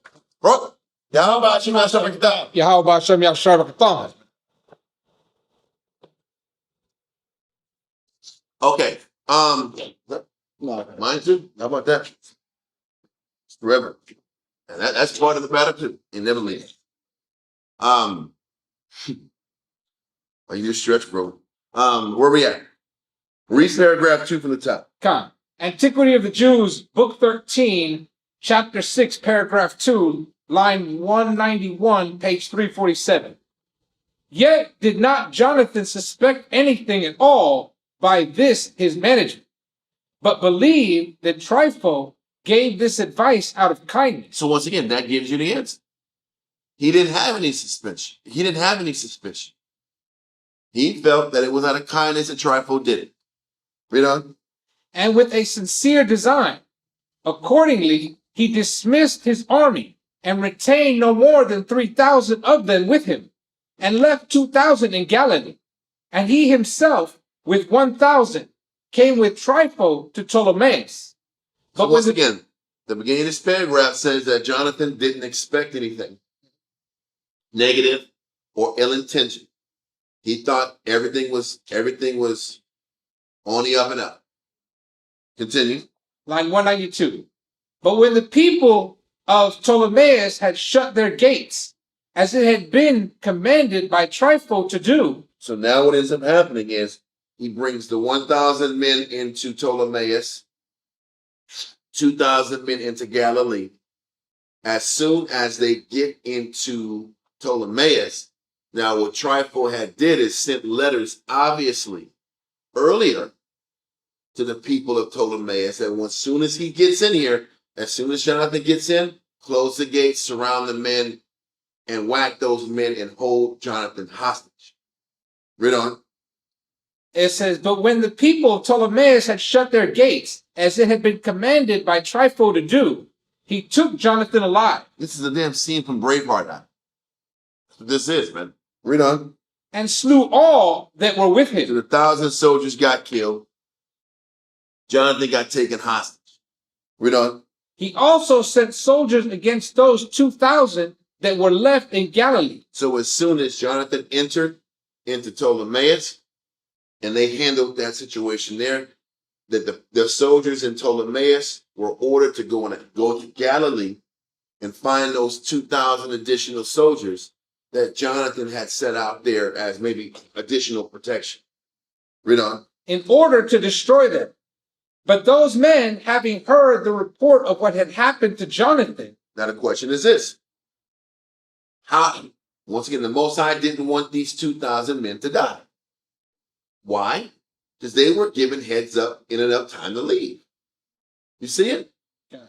Whereas Jonathan didn't get that heads up because it wasn't meant for him at this time. He had been given countless heads up opportunities leading up to this. Most High wanted him to dodge these other bullets, not this one. Read on. They prevented the execution, and before those that were sent by Trypho came, they covered themselves with their armor, and went away out of the country. Now when those that were sent against them saw that they were ready to fight for their lives, they gave them no disturbance, but returned back to Trypho. All he's saying is, by the time the 2,000 men that served under Jonathan found out that Jonathan was captured, they girded themselves up, got all the weaponry and armor they needed, and left the city and were prepared to fight to the death. When Trypho's men realized these guys weren't backing down, they said, listen, we're going to let these guys go. We're going to go back to Trypho. The real message, the real job is accomplished. Getting Jonathan was the number one primary task. So that was accomplished. They moved forward. Read on. Paragraph 3. No. I want to go to verse 48. 48 to 51. God. First Maccabees chapter 12 and verse 48. Now as soon as Jonathan entered into Ptolemais, they of Ptolemais shut the gates and took him, and all them that came with him they slew with the sword. Then sent Tryphon an host of footmen and horsemen into Galilee and into the great plain to destroy all Jonathan's company. That 2,000, those 2,000 men. Read on. But when they knew that Jonathan and they that were with him were taken and slain, they encouraged one another and went close together, prepared to fight. Now listen, Jonathan wasn't slain. The 1,000 men were slain. We're going to read later that Jonathan was captured and held for ransom. But they didn't know that yet. So they just got word that he was killed along with the 1,000. Right on. Verse 51. They therefore that followed upon them perceived that they were ready to fight for their lives, turned back again. Whereupon they all came into the land of Judea. No, I don't want that. I don't want that. Let 52 go. Hold this though. We're going to go to 2 Thessalonians chapter 2, verse 1 through 4. This might take the class a little bit of different direction. But I want to go here because if you're reading this for the first time, the first thought is, why in the hell did Jonathan sit back here and trust the white man, trust Esau? Why you trust Esau with your life? That's why Jonathan fell. That is an excuse. And you have to listen and read all these, listen to these classes we've been going over and listen to the entire, how we Most High has been working with us. You can't have such a narrow-minded way of looking at how the Most High has been working with us, with the nations. Or From the time, literally, since Cyrus, King Cyrus of Persia, came into power, we have been working with the nations. To Babylon. Once we got sent to Babylon, we were working with the nations, serving under the nations. And to be honest with you, our blessings were predicated on our obedience with the Babylonians. because we were in a position of loss of sovereignty. Yes. So that was the rule system based off of when you lose your sovereignty, you are now subject to. How about we don't have no sovereignty now? I know that's why. So literally from 586 BC to present day, we don't have sovereignty. This is why Christ said, whose name is on the inscription of this damn money? Give unto Caesar's what's Caesar's. Give this man what he's asking for. Stop trying to be these pro-black extremist people. I want to sit back here and not obey the taskmasters the Most High put over you. We can't forget the Most High put taskmasters over us. The Most High put bosses over us. You know why the Most High put bosses over us? Because if we didn't have bosses, we wouldn't serve the Most High anyway. We can get back here and get as cute and pretty with the Bible as we want. The truth is, if we were obedient without taskmasters over us, then we'd still be in power.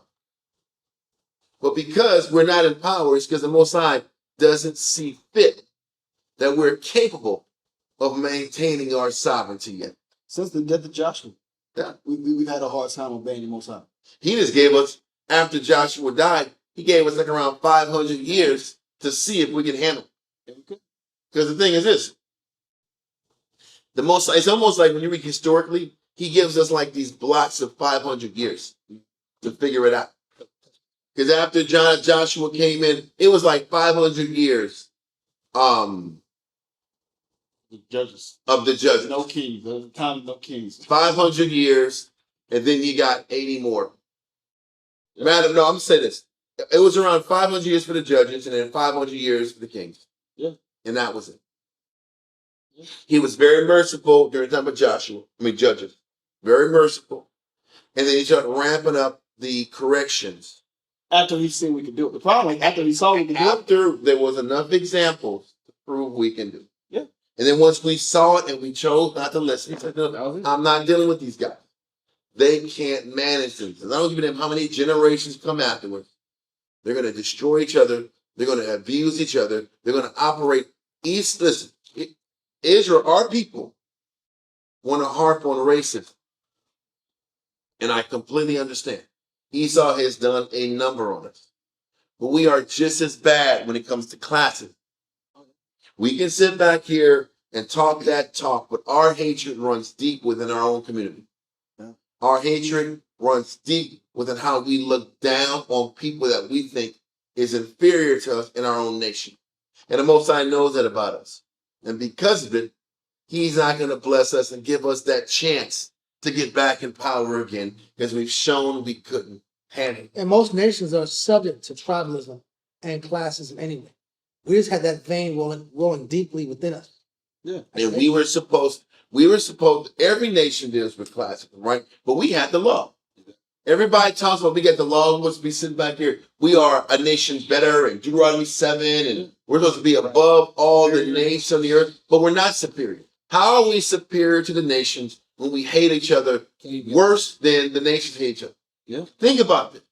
If we hate our people worse than the rest of the nation hate their people, how are we superior to them?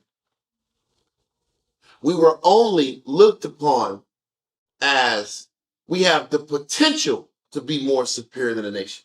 That's what we get. We have the potential to be more superior. If we live up to the code. If we live according to the law and have enough capacity to have love and mercy and patience and forgiveness for our own people. But we don't have that. So guess what? We're not better than them. And you know when we will be better than him? We will be better than the nation when the Most High takes away our black heart. Yep. When he takes away our flesh or our stone cold heart, then it will be better than the rest of the nation. I don't want to hear that black superior crap, because we're not. You know, it's crazy because the most time. I'm just gonna say it again. We're not above anybody until we learn to have a fleshy heart. Because we don't have a fleshy heart. We have a stony heart. And what I wanted to add to that is, this is why Esau, they'll clown these underdeveloped countries, the third world countries, well, you guys have your own sovereignty. Mhm. Why can't y'all figure this out? Yep. Why is our technology so low? And most of that is part of that is due to manipulation by Esau. A lot of it. A lot of it. But the other part of it, the Most High is constantly keeping us in a low state. Because the second we get pride, we're going to oppress each other. We're going to oppress each other. We're going to take advantage of each other. We're going to abuse each other all over again. So he's not going to let us as a nation, not let Haiti ever rise up. He's not going to let the African countries ever rise up. You know why Haiti will never rise up? Because there's always a self. Yeah. There's always a selfish person. As long As long as there's a selfish person, the nation will never rise.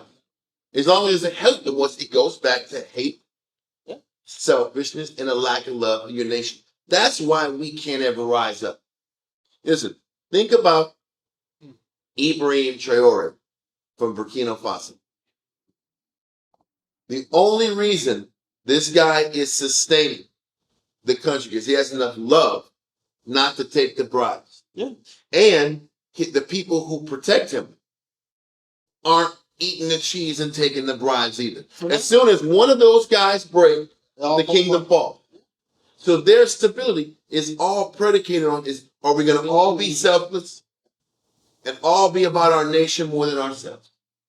And the problem with most people in countries in the world is that most people cannot eradicate the sellout, cannot eradicate the selfish hater of their people. That's what Satan said. If you touch their flesh, he'll curse in your face. If you touch someone's flesh, make their life a little uncomfortable.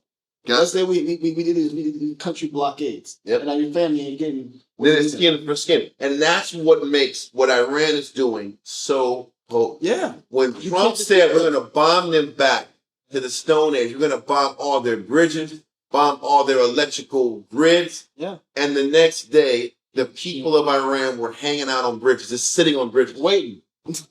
Bring it, dude. They were congregating around power plants. You can get around it. That's crazy. You have no power. I was like, that is some G. I said, I tip my cap to you because I wouldn't be at a bridge. I'm not going to sell out. I am not going to sell out. But if you don't sit back and think, I know the white man going to bomb that bridge. He will bomb. He will bomb. They're Hamas. That's what we did. He will bomb. But I don't know if I'm going there sitting there. That's bold. That's phenomenal. You can't control that type of people. You can't. But they have a strong Because they believe. confidence You can see that. and love for their people. And their God. That's what the caliber of the love for their people. And a lot of them, believe it or not, Christian.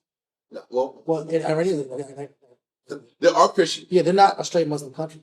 They have multiple diverse nations that live inside. And they let people. They have Jewish synagogues. That's what I'm saying. They have a multinational nation. How they run their nation, they have a common love for each other, which is rare. And the way that everybody ain't walking around with hijabs all day either. People, people are let everybody. That's roll a inside. that's a Propaganda. that's propaganda. Yeah. Anyway, I don't know how we went into that anti-black talk, but No, but it's the truth. Like because Israel wants to talk that black. We better than the that. Better. quote unquote anti-black talk is just going at the false notion. The lie. There's a false notion, even if you want to go to modern times, Boule and conscious community. Those are two. Talk about it. Talk about it. Those are Talk two- about that in conscious community. Yeah. Those are two blackity black. No, let's go conscious community. Yeah. We'll go. They're the most adulterous, most corrupt, mysterious girl type of dudes in the world. It's the truth. And they'll promise you herbs and not get, and they'll overcharge you for herbs. And books. They'll charge you. T-shirt. They'll whop you on herbs. Listen, there's a fair price for giving herbs, and listen, I gotta call Sabi out. He's dead now, but listen, he had a lot of complaints. Mhm. He was charging people thousands for herb packages. And listen, bro, those herbs don't cost thousands. Listen, you can make a couple $100 profit. He was charging a G12, a G5, For your people, extremely absorbent numbers and high price numbers for herbs. And you're dealing with sick people that you know are your people. Yeah. Your people are the ones buying these herbs. They don't have the finances to pay for this. But when you're dealing with that conscious element, they still have a selfish, It's still capitalistic notion. Yeah. So if it's a selfish capitalistic notion with a black face, or a selfish capitalistic notion with the white face, you're still dealing with the same root spirit. And you have the Boule. They push the blackity black, the talented 10, black organization, black business, that black powernomics. top 200 by 30. Yeah. It's crazy. Black thing. powernomics, black economies. Why is that just book sellers? And they use the black scenario. They're really poverty pimps. And once they pimp, once they tell you the Deuteronomy 28 that you already understand, with the first hired, last fired, always in the bottom, always last, always losing, and you buy into the notion, they tell you the obvious. Then when you follow their plans, they capitalize on it. Yeah. Like the fake black banks that came out recently. We got a black bank, this and that. The dude came up with this black bank concept, this black real estate concept. Everybody gave this money up, and guess what? He got rich, and then he said it didn't work. They got poor. And that's a recent thing. The dude, but listen, this people capitalizing off of the weak and the ignorant and those that have faith in the black concept. That's not a race thing. That is I'm just saying it's a non-spiritual, evil, wicked notion that capitalizes off the weak of our people and the believing and the sheep element of our people. Yeah. So whether it be a conscious guy or a political spectrum pundit, they're still the same skin color, but they're not really for your people, or they're these fake black conscious rappers. The people are still dirtbags in the background. You can't keep your river up. You can't keep in the East Coast cats too, Quality Talib and all those guys. Common Sense. Yeah. They're a character. Kendrick Lamar. I'm going to him. Kendrick, Common. Look, Talib, he was a Christian. He was a Christian. First album, he was a Christian. He said, I'm running to the doorstep of the pastor. Second album is Israelite. I'm an Israelite. I ain't black no more. Third album, he's like, my uncle's gay and it's cool. My uncle's a she. Yeah. Don't you see these guys are using rhetoric that connects to people? It's just rhetoric that people are connected to. Yeah. So you can invest in their product and then they change characters. It's a business concept. It's a huckster concept. So how do you know who's sincere, who's not? That's why you have to buy the Bible. That's why you have to follow the scriptures. And then you get to the scriptures, the guys that want to be worshipped. They want you to buy a doll of them, the comforter. They want you to buy a doll of them, to feed them, and say they're Christ. They're the God-sent comforter. So how does a sheep survive in this environment? You're in an environment with wolves. If they want a business off of you, they want to take your ayash, take your rib, or they want to pimp your love, your heart. They want to take your good love, your good concern. That's why a lot of people are scared of getting in these kind of communities and organizing and living righteously. I get it. And this is why it comes down to, do you believe the scriptures? Do you follow the scriptures? And do Do you you read for yourself? you read for yourself? And are you going to put your scale out there and put yourself in the position to be defrauded? Because I'm gonna So say that comes because hear me out. Things are written aforetime are written for your what? Learn. Remember back during the time of the kings, when there was corruption with the priest. Yeah. What was the consequence of the priesthood being corrupted and fallible? Let's start going. Oh, They started Israelites started Nothing. they started doing what? What was the specific word? They started going to the high places. Then all of a sudden there was a rise in high place Israelites. Israelites started sitting back here and said, "Shit, I can cut my own land." And for those that don't know who high places, no, I just a lot of said people don't know high places. A lot of people miss that concept. That was an old concept, but that was a guys, class. yeah, explain the high places because if I'm hearing this for the first time, like high places mean what? You talking about go to my mountain? What was in high places was this. High places was very simple. Israelites will go to hills and mountains, very high mountains, and they would sit back here and carve out images like this. Not even an image, It's altar. a literal altar. They will carve out altars, and scripturally, the high priests were the only ones supposed to kill the animals or cut the animals and offer the animal on the altar In the time of Levites, right? during the time of us being in Israel. And what we would do is we would sit back here. This is an image of it. Let me give you another. And this kind of gives you more context. This next image gives you more context. And you look at it, it's in the wilderness. This is another one of those images. It's in the hilltop area. And it will kill their animals, spill the blood on the altar, and put the inward parts on these altars. Obviously, in that little dark space, they would sit back and heat it. Calm. So And they would burn the sacrifice and rehearse like they're doing what the high priest did. And they would send their prayers to the Most High, bring their family and friends to come around. And it was the symbol of independence and separating themselves from the status quo location, separating themselves from going to the school, the temple. separating themselves from going to the temple and interacting with the high priest because they didn't agree. They didn't agree with the mistakes and the fallibilities and the ups and the downs with the high priest. So they sat back here and became their own high priest. This has been going on since the time of David. And the great kings of Israel removed all of these locations and punished the men who tried to do the job of the high priest. So we were doing this back in the day. And like Dawiyah was saying, you still have to be in the book, study enough to still go to your school. You still have to lock into your elders. You still have a camp and a church head to lock into, despite of the flaws. Or we're doing no different than any other Israelite has been doing since the beginning of time. And this is why all these different splinter camps and these other organizations come up where everybody wants to be their own teacher, be their own head, do their own podcast. Everybody wants to be independent because nobody wants to be obedient. And that's the fact also. But you know, all those guys, they have their own podcast that sit back and follow just themselves, don't have a camp head to lock into. You're the guy in the Bible that was burning incense in the high place.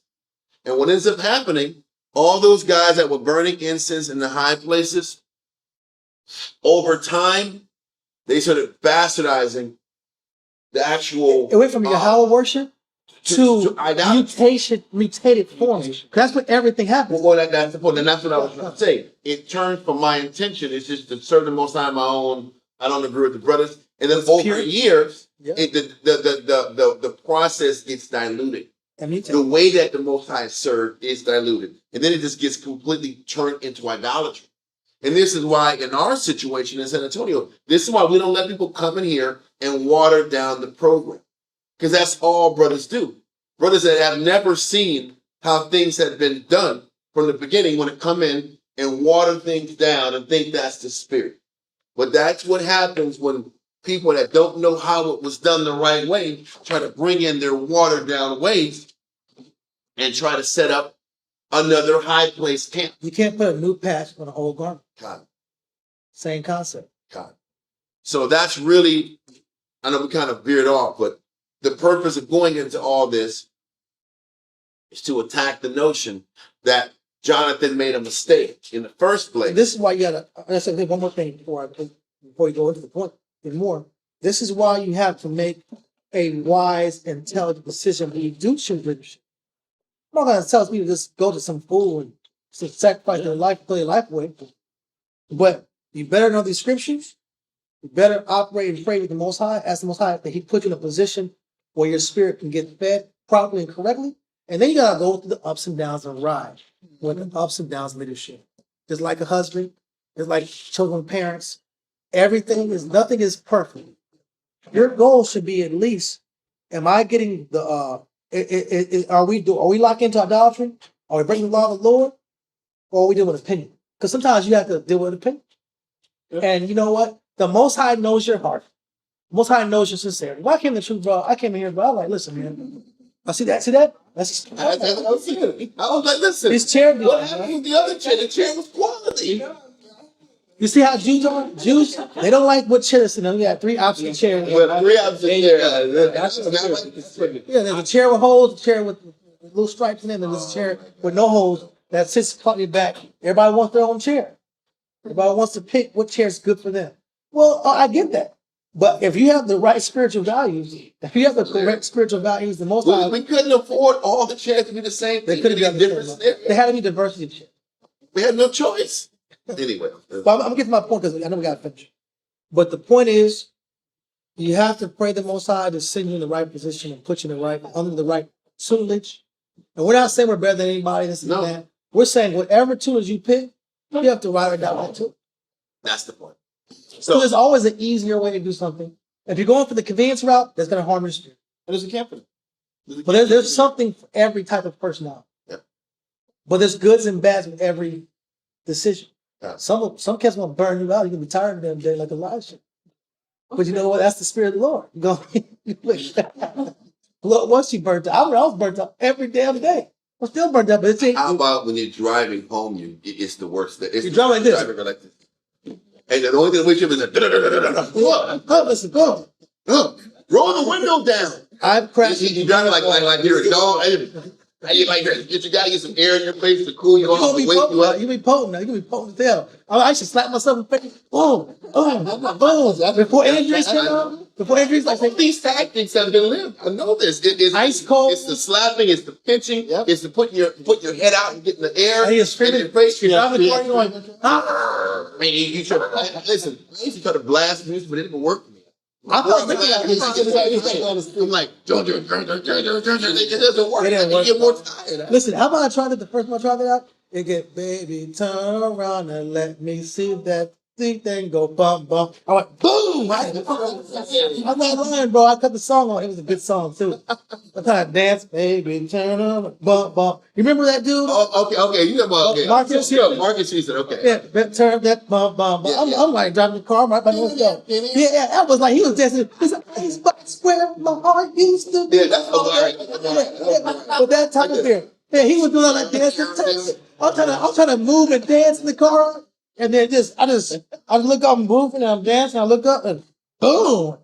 And I hit some old people out. No way. Man, bro. Straight. Serious? Like 60, 70-year-old Edomites came out of the car, bro. Oh, you mean on what? No, this is a different story. That was another old. I'll tell it for old people, right? It's an untold story.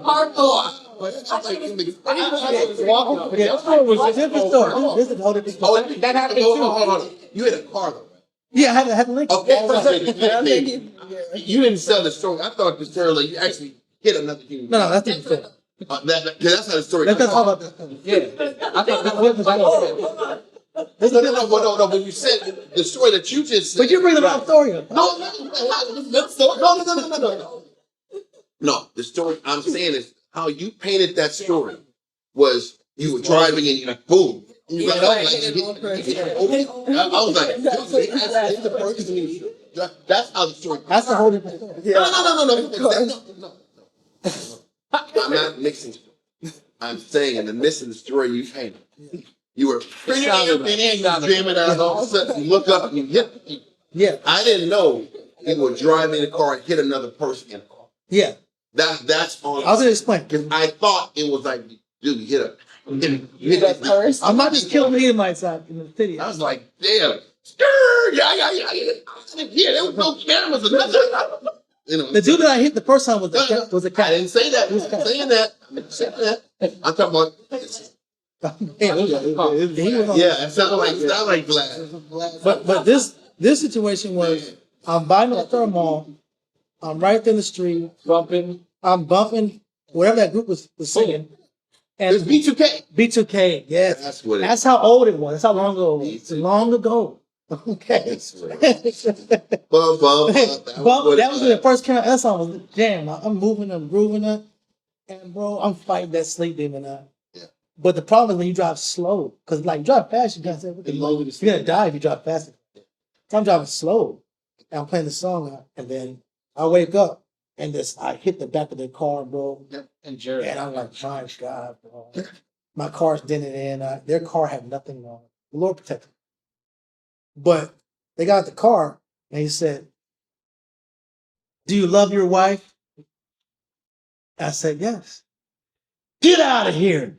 And then he got his car. What did it mean? But I don't know. It was open. Person like right. He looked at his car. His car had nothing. The Lord was with me and didn't destroy his car. That we got real problems. Looked at his car, not a scratch. Looked at my car, completely did it in. Like that's why I said, like Thor had punched it with his hammer. Like Thor took his hammer and smashed my front hood. My hood was destroyed. You remember that car, huh? The all white Lincoln, the Lincoln days. It was both days. I was riding. The problem how that car the hydraulic pushed it was a bed on wheels. It was a bed on wheels. But when I hit their car, it dented my car in, and then your car was a tank. But that car was cold. It was a strong car.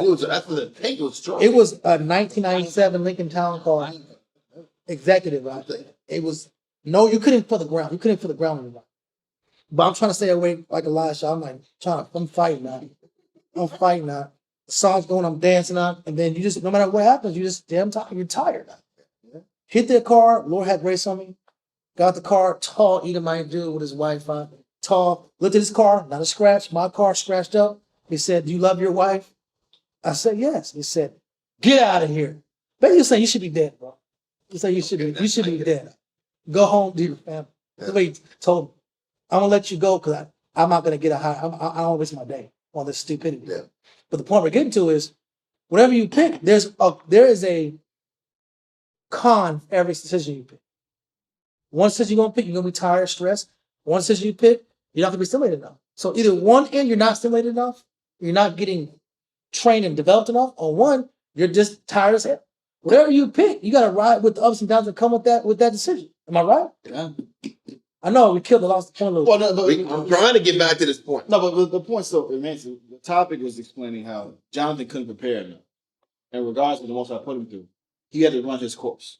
He has to run his course. Yes. And then it also ties into the fact that it's not Esau's fault because Israel will. Listen, a younger me would say, man, you can never trust Esau. You know, Esau was But this is why this verse kicks in 2 Thessalonians chapter 2, verse 1 through 4. Let's go to 2 Thessalonians chapter 2, verse 1 through 4. 2 Thessalonians. This is why you can't pull the Esau answer from here by not trusting your enemy.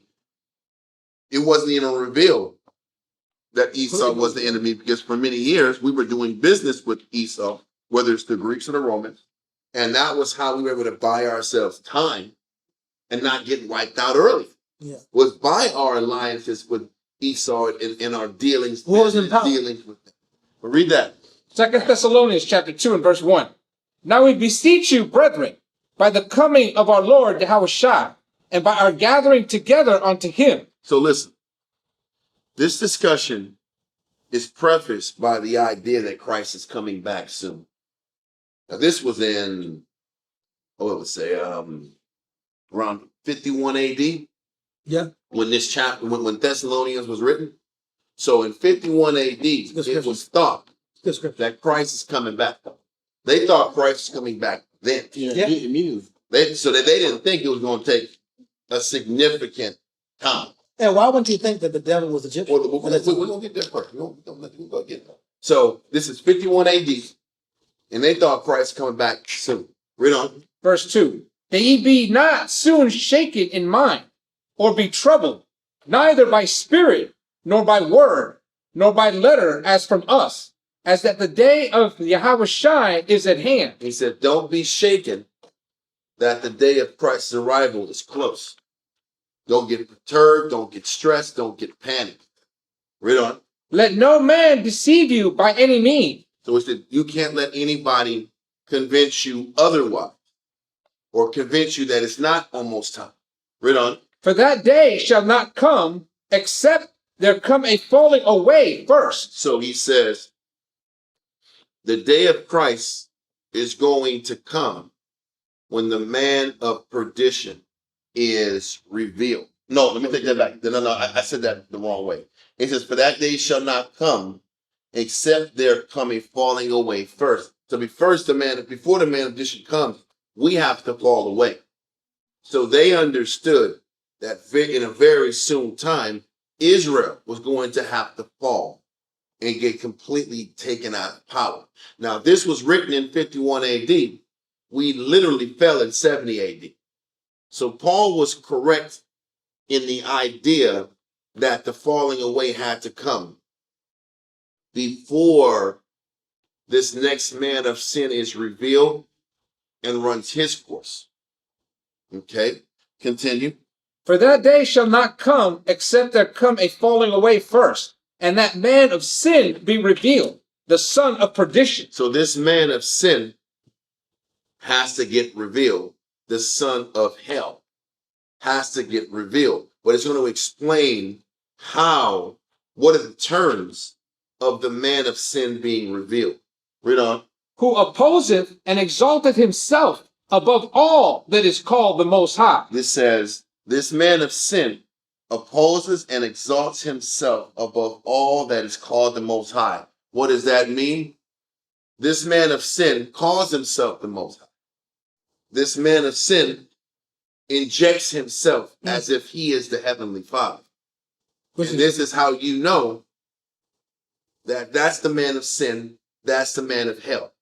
Read on. Or that is worship, so that he, as the Most High, sitteth in the temple of the Most High, showing himself that he is the Most High. And you know who the man of perdition is by the moves he tries to make to insert himself as the Most High. Yeah. I'm going to show you some stories in history, the Josephus, that explains that they already started to figure out who the man of sin was at that time.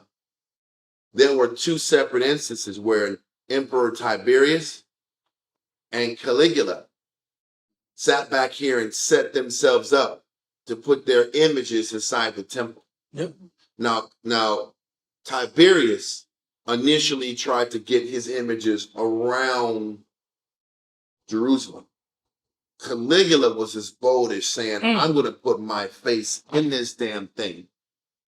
And I'm going to force you to put my face in the temple, or I'm going to destroy Jerusalem. So one was subtle. Huh? One was subtle. One was subtle, and then one was more extreme with his advances. But this was happening.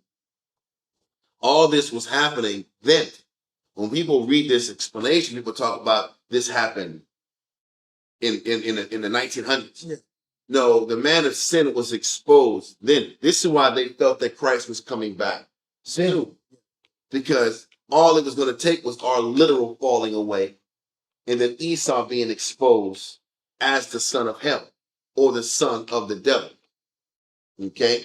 Now, read on. Read verse 4. 4 again? Yeah. No, read verse 5. Verse 5. Remember ye not that when I was yet with you, I told you these things. So Paul is saying, when I was in Thessaly or Thessalonia, I was telling you that that man of sin has already been revealed. And then we have to have our falling away first. Why am I explaining this?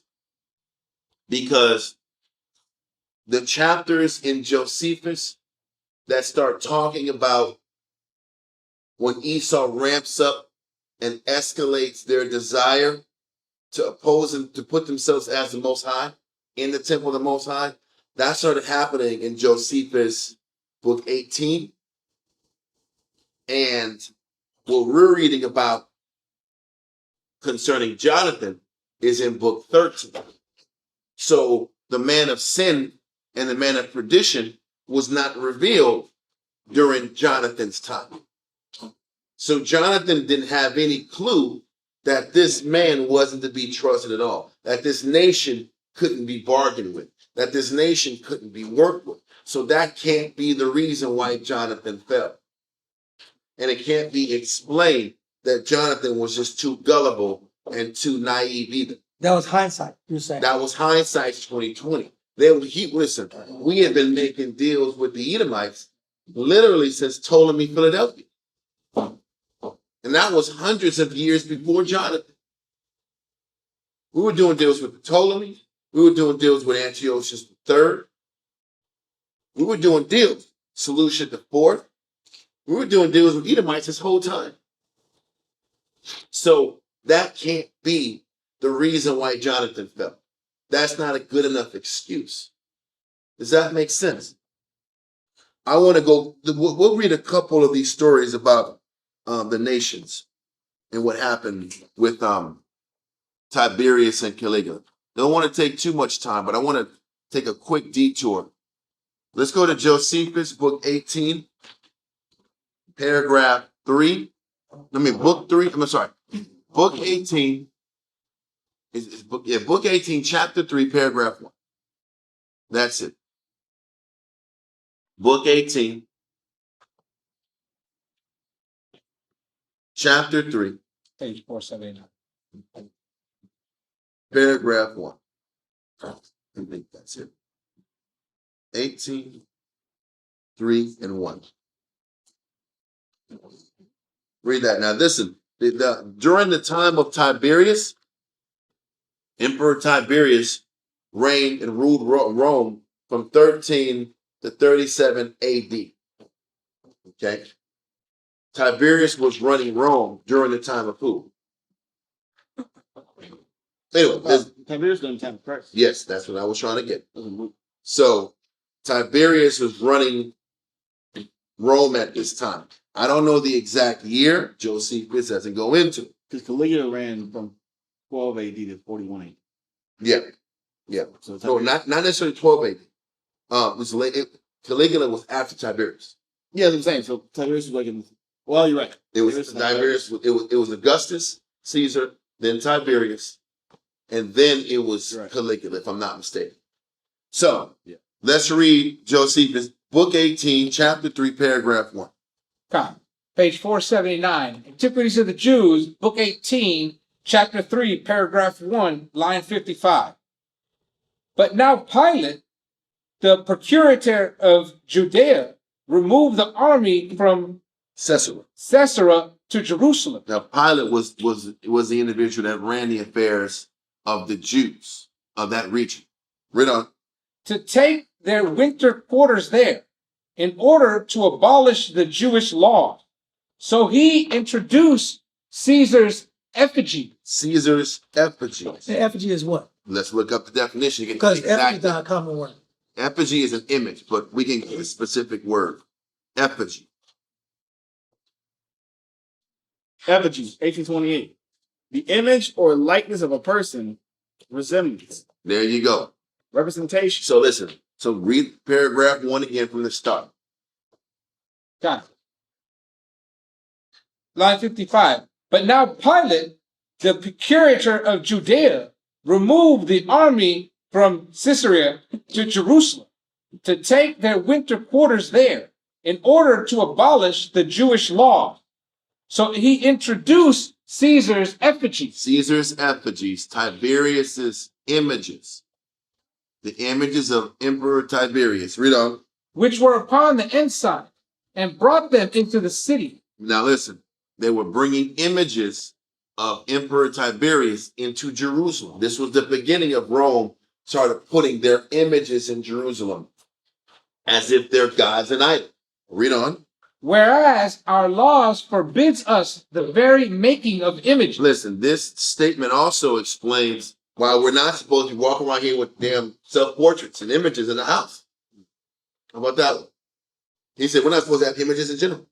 Now, are we tripping on it? No, but what we didn't have any images in our home. This is why you don't see black art back in those days. It gives you the answer as to how come nobody, no Jew, actually made a picture of a black face. And that was a question I saw a long time ago. A dude that the brother that stopped believing in the truth. All he did was read National Geographic. And I don't know what the writers he lived at the brother's house years ago. Who was that guy? I don't know. The one. I don't know. Whoever. There's a lot of one. A lot of them. Everybody's the one. Everybody's the one. So he had a stack of National Geographic, and he would read these atheists that wrote about biblical concepts. He said, "How is it possible? Is it to be true when there was no art?" He said there was no art to prove these people exist. I mean, how about idiot? Scripturally, it was against the law to have images, so that we didn't have images in the house. But that was one of his strongest statements to why he didn't really believe the Bible. Because where is the art to prove this exists? Where's the art to prove these people are the Jews? But if he had read the scripture, he would understand the culture. He was stuck with National Geographic. He would use their premises, and they're not about the scriptures. And he would believe their premises. And he know not believe, losing his belief. Got it, brother. So this is why there's no black art. Now, even when you see these images at the school, this is by the time we got to medieval times. By the time we got to medieval times, we sat back here and were detached from the law of the Most High. Yeah. And we were more focused on the Christian faith and Christian concepts. Then you start seeing black art all around at that time. Okay? That's when you start seeing the difference. Listen, can you read do y'all read the paragraph? I got to answer this. Oh, okay. Yeah. Got it? Can you read on? From the top or Just keep reading the paragraph from the top. From the top. paragraph 1, line 55. But now Pilate, the procurator of Judea, removed the army from Sisera to Jerusalem to take their winter quarters there in order to abolish the Jewish law. So he introduced Caesar's effigies, which were upon the inside, and brought them into the city. Stop right there. It's always showing that Eurocentric culture, the Edomite culture, or the pervading culture of the time, they're always nicking and cracking and eroding our Hebrew culture. That's why we can't really coexist. We can never fully blend in. We're never going to sit here and just have this happy medium where we can blend in with these nations and blend in with the different cultures. Because our culture in general is going to be anti-nation. When I say anti-nation, we're never going to operate under the heathen concept. These nations operate under a heathenistic concept, the worship of trees, dogs, cats, moons, stars, images.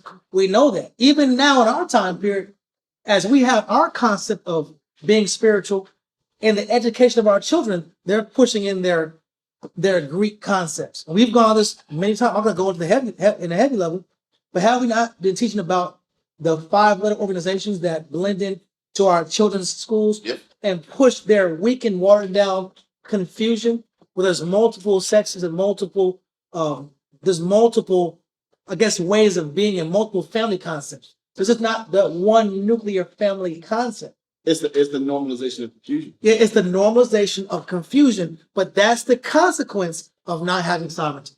That's the consequence of not having a centralized temple.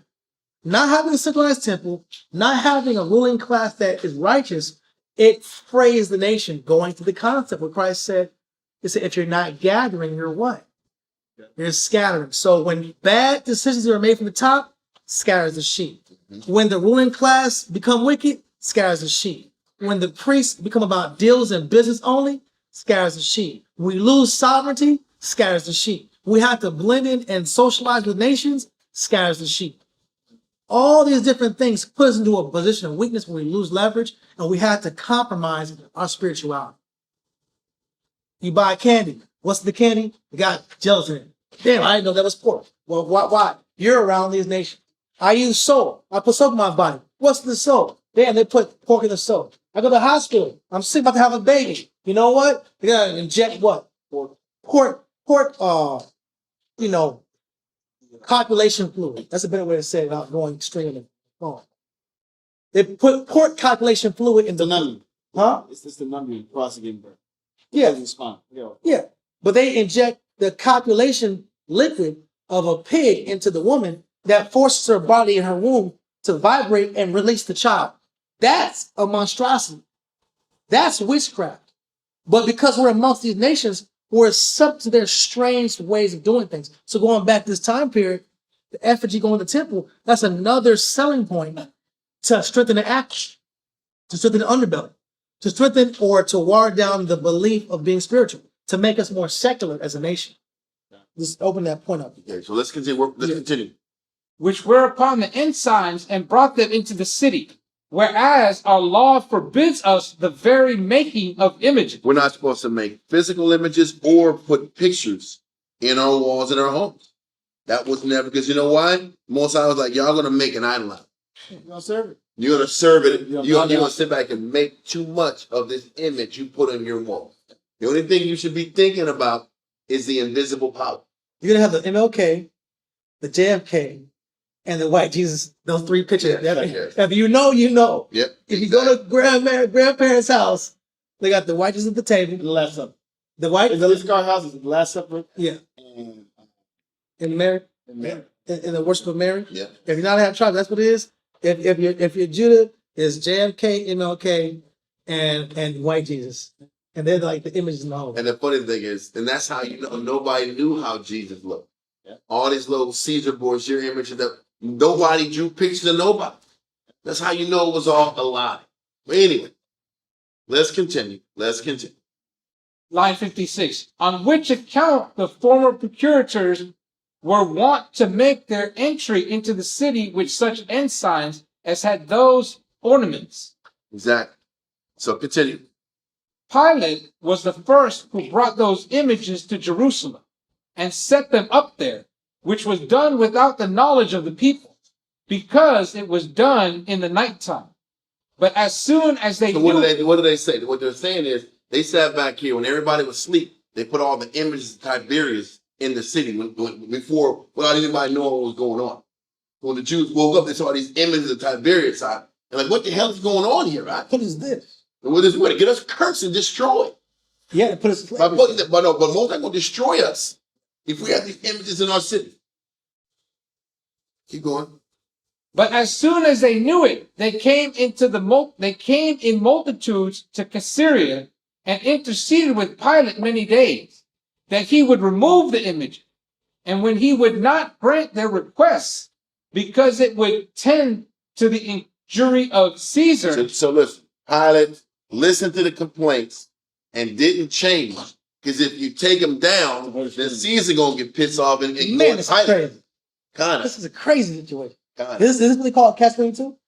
Well, I guess so, but the truth is, what people don't realize is literally the more that the Pharisees were wronging the people, Pilate will be squeezing the pressure on the entire nation, including the Pharisees.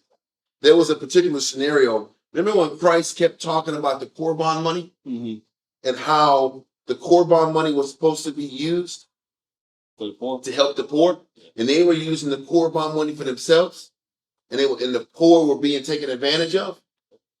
When that was happening during Christ's time, literally, the Most High put it in Pilate's spirit to take the Korban money and to create some Roman aqueduct systems in Jerusalem. When Jerusalem didn't need aqueducts, we had water below us. He blew the bread. He blew the money, and then the Pharisees was mad And the people were mad at Pilate, but Most High was like, you're not going to put the money and help the people. Then you ain't going to have access to the money either. This is how the Most High is. If you're going to steal the money, I'm going to keep you broke then too. That's how he humbles and checkmates everybody. Most High got to put the white man on us. I hate to say it. He puts Esau on us to keep us in check. Like a warden. So that's how Paul said the minister to me. Kind of. When you're not on the point, I'm gonna send these ministers. He comes in here to remind you exactly. That's why we get tickets. Yeah. We get all these extra bills and fees and fines. Because you ain't gonna spend the money. You ain't gonna spend the money the right way. You gonna blow it on frivolous stuff. Give it to the white man. Then. You ain't putting it towards me. No more tennis shoes for you. You don't need no more Jordans. Got enough, Jay. You don't even play basketball no. Exactly. How about people don't buy Jordan for basketball? How about Jordans are too clumpy and too heavy? People don't use Jordan. Listen, I'm not gonna lie to you, right? Even when I was younger and I used to wear them, like these aren't good basketball. They're not really good for basketball. They're too heavy. They're covering your ankles. It's just too clumpy. It's not worth it. Anyway, so what's happening is this. Pilate is turning the pressure up and is not going to take down these Tiberius images. Read on. While yet they persevered in their request, on the 6th day he ordered his soldiers to have their weapons privately. So he said, listen, on the 6th day, Pilate's like, okay, if they keep protesting, keep your billy clubs in your back pocket and hide them under your cloth. We're going to beat the dudes who's complaining. We're going to beat them. Read on. While he came and sat upon his judgment seat, which seat was so prepared in the open place of the city that it concealed the army that lay ready to oppress them. So what's happening? He's in the judgment seat, and all the Jews are around him. And the Jews that are so fixated on complaining to Pilate don't see that there's Roman soldiers dressed down and dressed out of uniform, ready to beat on any of the protesters that want to complain about why they're going through what they're going through. Plainclothes cops. Plainclothes cops. Read on. And when the Jews petitioned him again, he gave a signal to the soldiers to encompass them around. Like, he gave him a little whistle. Read on. And threatened that their punishment should be no less than immediate death, unless they would leave off disturbing him and go their way home. But they threw themselves upon the ground and laid their neck bare, and said they would take their death very willingly, rather than the wisdom of their laws should be transgressed. It sounds like Iran right now, bro. That was when we were actually trying to fight for what was right. They said, we'll die than sit back here and let you destroy our city with these images. Read on. Upon which Pilate was deeply affected with their firm resolution to keep their laws inviolable, and presently commanded the images to be carried back from Jerusalem to Caesarea. Now, later on, there's a water issue that Pilate wasn't so considerate of. But because they fought for their laws, he backed off, he took down the Tiberius images and moved on. That was the beginning of Esau showing that they had that disregard for the law and opposed themselves and try to put themselves in a place of the Most High. It really reared its ugly head in the next story. Okay, and that's going to be in Josephus also, book 18, chapter 8, paragraph. Must reveal at national level. What's that? The core element of the people. Yes. I think we had a scripture breakdown years ago about Esau was young, he was what's it? He didn't value the law anyway. The red pottage and the marrying the then he married a Canaanite. He married a Canaanite. Married a Canaanite. Let me yeah. I'm just trying to get to this part real quick. It was book 18, chapter 8, paragraph 1. And then we're going to do a little bit of 2. I don't want to read the whole thing. It's really a 9-chapter thing or 9-paragraph scenario. So we're just going to read like 2 paragraphs and try to stop there. Now we're going to read about Gaius, and this is Caligula. Okay. So book 18, chapter 8, paragraph 1, and part of paragraph 2. Antiquities of the Jews, book 18, chapter 8, paragraph 1, line 257, page 493. There was now a tumult arisen at Alexandria between the Jewish inhabitants and the Greeks, and 3 ambassadors were chosen out of each party that were at variance, who came to Caius. So he says there is a tumult, a disagreement with the Jews at Alexandria and the Greeks at Alexandria. And they approached Caesar Gaius or Caesar Caligula to discuss this issue there was between the Greeks and the Hebrews in Egypt. Read on. Now one of these ambassadors from the people of Alexandria was Apion, who uttered many blasphemies against the Jews. Now Apion was a non-Israelite that was constantly sitting back here and not discouraging, but like dispelling the validity of the scriptures, the history of the Jews. He was really a pure hater that was trying to tear down the validity of the Bible and the potency of the even the idea of the Most High. Read on. Who uttered many blasphemies against the Jews, and among other things, that he said he charged them with neglecting the honors that belonged to Caesar. And then once again, when you start saying things like this, you start raising the eyebrows of the actual Caesar. They're saying, listen, man, they're not respecting you, they're not honoring you, they're not honoring you as a god. This is literally what Apion is telling Caesar Caligula. Read on. For that while all who were subject to the Roman Empire built altars and temples to Caius. So he says everybody that was subject to the Roman Empire built temples to Caligula, except for these damn Jews that don't respect Caligula. Read on. And in other regards universally received him as they received the gods. These Jews alone thought it a dishonorable thing for them to erect statues in honor of him, as well as to swear by his name. So you're already starting a big fight. Apion is saying, listen, nobody in Israel is giving Caligula the respect he deserves. He should have temples and images in his name in each of these cities that is under the rule of Caligula. Read on. Many of these severe things were said by Apion, by which he hoped to provoke Caius to anger at the Jews, as he was likely to be. This information was going to piss off Caligula, and Caligula was going to sit back here and give off his anger and resentment towards these Jews and give them hell. That's how much envy Apion had towards them. Read on. But Philo, the principal of the Jewish embassage, a man eminent on all accounts, brother of Alexander the Alabarch, yeah. and one not unskillful in philosophy. So he says Philo was part of the delegation that was trying to communicate to Caligula to plead the Jewish cause, to not push these idols into Jerusalem or into the temple in Egypt. So you had Philo, you had Apion, and you had all these philosophers trying to push their reasoning as to why the Jews should have to submit to the idolatry that everybody else has to. Read on. Was ready to betake himself to make his defense against those accusations. So Philo had his defense ready in his little philosophical, long-winded talk. Read on. But Caius prohibited him. Caligula didn't even let him sit back here and plead his cause. He just sided with Apion. Read on. And bade him be gone. He was also in such a rage that it openly appeared he was about to do them some very great mischief. So it looked like Caligula was going to sit back here and send military and do some extreme things to hurt Israel because they didn't put no image in the temple.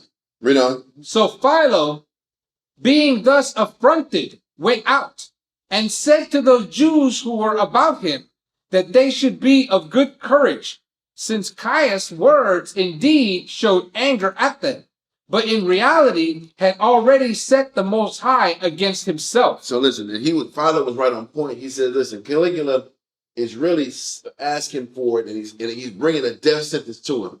If he thinks he's going to go to the temple and force his image to be put in there. Once again, this is during the time of Caligula. And during the time of Caligula was before Paul was writing these letters to the Thessalonians. So they're already witnessing a Roman emperor forcing himself to put his image in the temple to call himself as if he's the Most High. Okay, read on. Paragraph 2, line 261.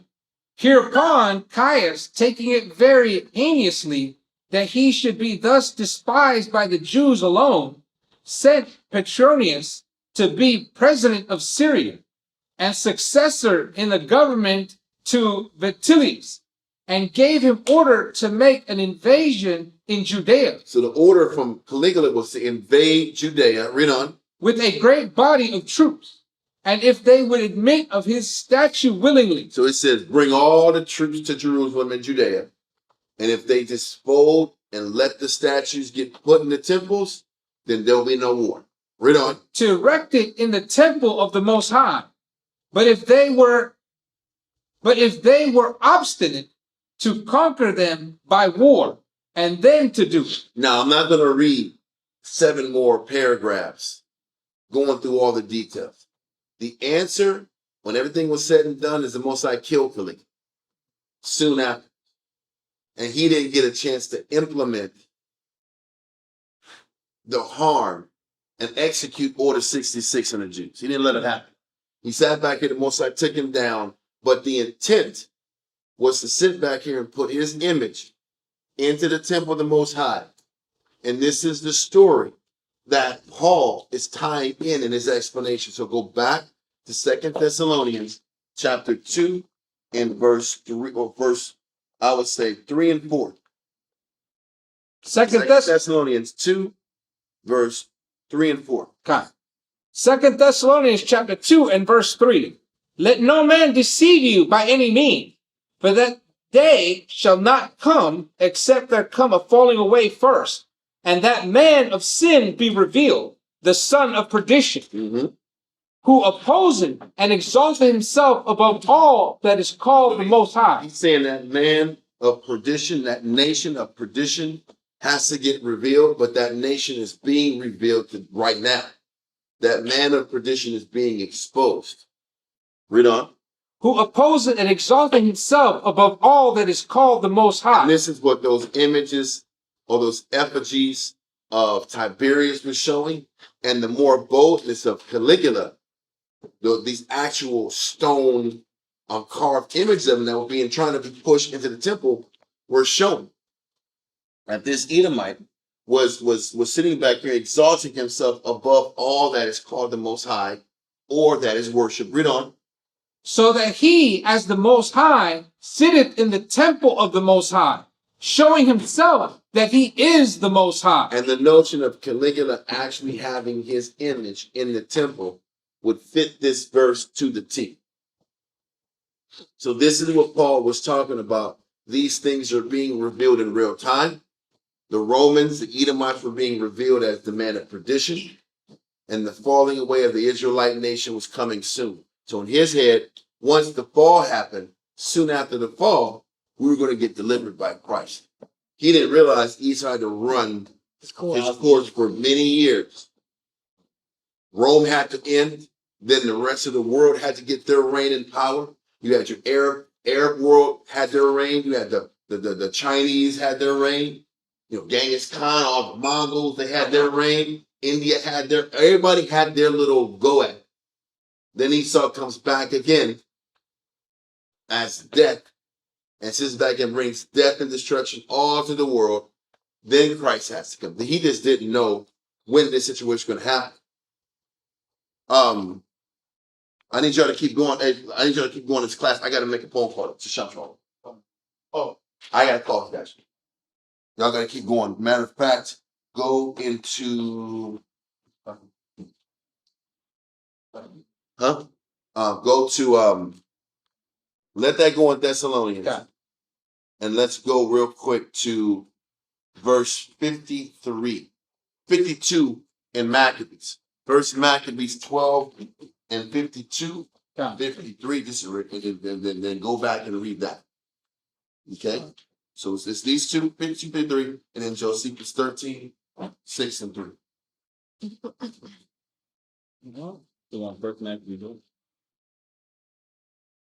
Chapter 12, verse 52. Okay. Yeah. First Maccabees, chapter 12 and verse 52.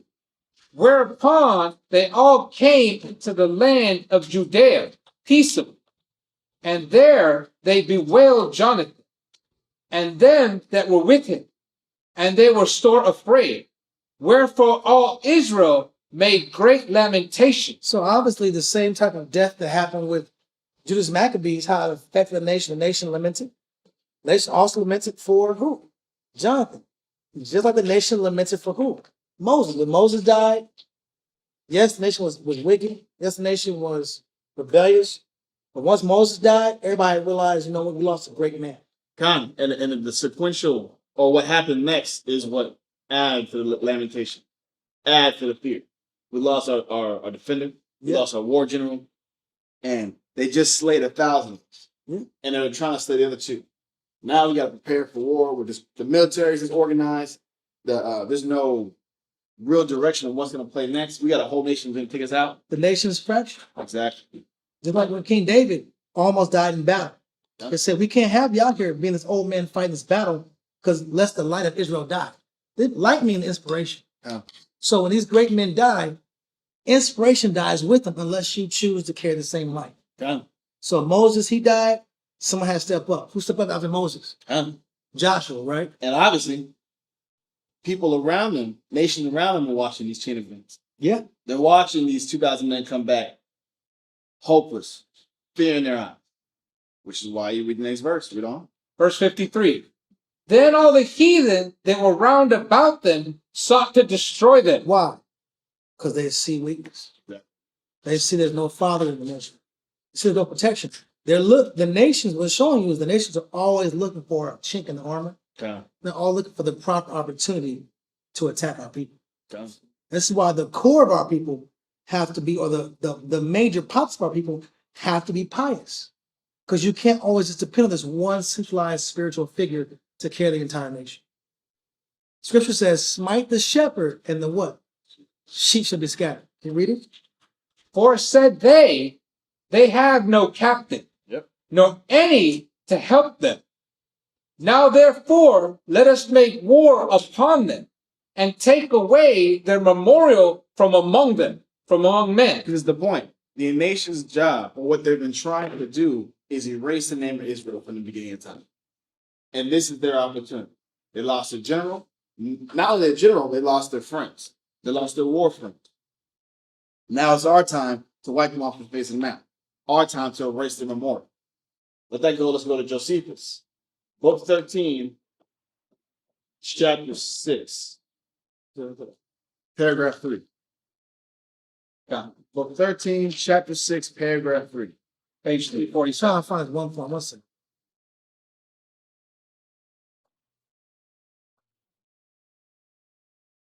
I think it's Psalm 83 about crafty counsel, right? Real fast. Before we get there, Psalm 83, verse 1, just to express that the same point still exists. The last line that we just read in 53, it said that they have no captain nor any to help them. Now, therefore, let us make war upon them and take away their memorial from among men. Real fast. 83 Psalm, real quick. Psalm chapter 83 and verse 1. Uh-huh. Keep not thou silent, O Most High. Uh-huh. Hold not thy peace, and be not still, O Most High. Uh-huh. For lo, thine enemies, Now what? thine enemies, Now what? thine enemies, Oppositional figures, oppositional nations, heathenistic cultures that don't operate based on the law of the Lord. They don't choose the submission to the Lord. Read. thine enemies make a trouble, and they that hate thee have lifted up the head. They that hate thee, these nations have lifted up the head. Meaning what? Heads of state, heads of government, and also lifted the head, meaning pride. Being proud enough to come against the Most High, to put their effigies in our temple, put their images in our cities. Read. They have taken crafty counsel. They have done what? They have taken crafty counsel Read. against thy people, and consulted against thy hidden one. Uh-huh. They have said, come and let us cut them off from being a nation. So the sentiment in Psalm 83, come and let us cut them off from being a nation, matches the same sentiment in First Maccabees 12:53, the last line. They have no captain, nor any to help them. Now therefore, let us make war upon them and take away their memorial from amongst men. I just want to emphasize that. No, John, you're right. You can go to the scriptures. I read Josephus. Book 13, chapter 6, paragraph 3. Okay. So we've read in the verse where the people started like panicking, They're panicking. about what's going to happen with Jonathan, who's going to lead us. And their enemies are now looking to take advantage of it God, because they realize there's deficiency. God. So now the rest of the nation is going to sit back here. All our enemies are going to come around, circle them, and take them down. Right? God. Cool. So let's get that paragraph. Book 13, chapter Chapter 6. paragraph 1. Yeah, 3. Yes. Antiquity of the Jews, book 13, chapter 6, paragraph 3, line 194, page 347. But when the people of Jerusalem heard that Jonathan was taken, and that the soldiers that were with them were destroyed, they deplored his sad fate, and there was earnest inquiry made about him by everybody. And a great and just fear fell upon them, and made them sad, lest now they were deprived of the courage and conduct of Jonathan.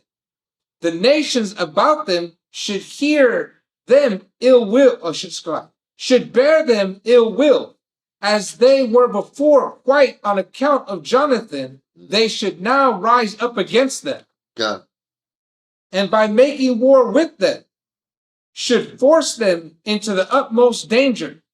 Okay, one second. I'm just trying to get my bearings again. No, you're good.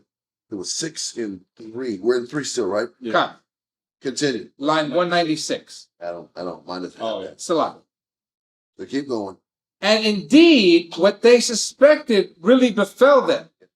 And when those nations heard of the death of Jonathan, they began to make war with the Jews, and now destitute of a government. So listen, everybody thinks Jonathan died. Now, Jonathan hasn't died yet. But the thought is he's dead. What are we going to do? We have no leader. We're running the ship, going nowhere. Read on. Trypho himself got an army together and had an intention to go up to Judea. Listen, Trypho was like, I got Jonathan in tow. Now I'm going to sit back here and I'm going to build up an army and I'm going to come and invade Jerusalem. And I'm going to have complete domination over the region. Antioch the 6th is going to capitulate. I'm going to kill him, get him out the way. I run the whole zone. Read on. And make war against its inhabitants. But when Simon saw that the people of Jerusalem were terrified at the circumstances they were in, he desired to make a speech to them, and thereby to render them more resolute in opposing Trypho when he should come against them. Somebody has to step up and give people courage and confidence to fight back.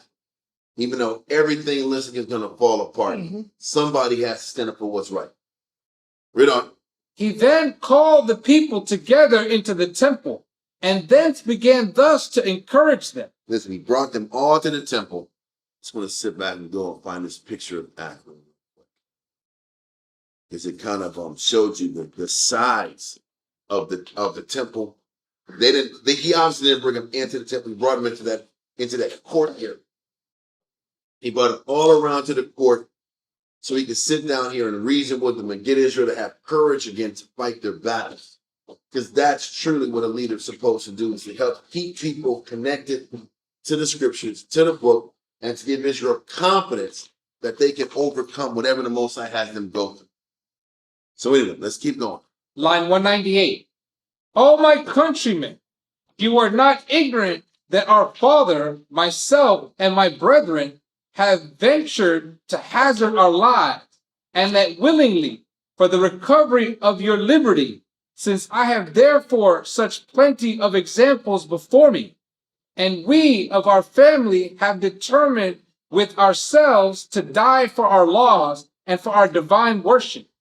There shall no terror be so great as to banish this resolution from our souls, nor to introduce in its place a love of life and a contempt of glory. What is he saying, man? What he's saying is, there can't be anything that you love more than serving the Most High and putting the Most High first. And the problem is we have too many things we love more than the Most High. Wow. Because when it boils down to it, what keeps a man from fighting his battle? What keeps a man or a woman from accomplishing the necessary servitude to please the Father? They love their life too much. There's elements of their life that they can't give up. They cannot give up. And that's why they can't grow. Because they love too much of what they've got to give that up and serve the Most High. Because what they have to do for righteousness' sake is in conflict with their passion. With what they don't want to give up. Israel wants to sit back here. Listen, Israel wants to do good. A lot of people want to do good. A lot of people have good intentions, but the good intentions aren't enough. The Most High forces everybody to a decision. And that decision is this. Am I willing to give up the thing that I want the most on earth so that the Most High can get his glory? That's the question everybody has to always make a decision on. And the Most High pushes everyone to that spot to reveal, because that's kind of last night, to reveal what is your motive. Why do you think the Most High gave us that story about Abraham and Isaac? Wow. You busted all, you lived your life. Great point. You did everything right. Damn. You did all this walking around, all this sacrifice. You know what the Most High knew he wanted the most? You want that son. You want that. That's the one thing in your life you want the most, and I want. And you it to wasn't give it with. up. And I want you to give it up. And once you show that you want to give that up, I might not take it. I might not.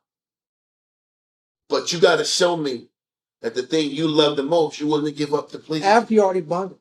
Of course, all that's there. But this is what the Most High is looking at. Okay, yeah, I see that you're. Listen, Abraham showed he loved the Most High. And he said, he did all that, and the Most High promised him a child.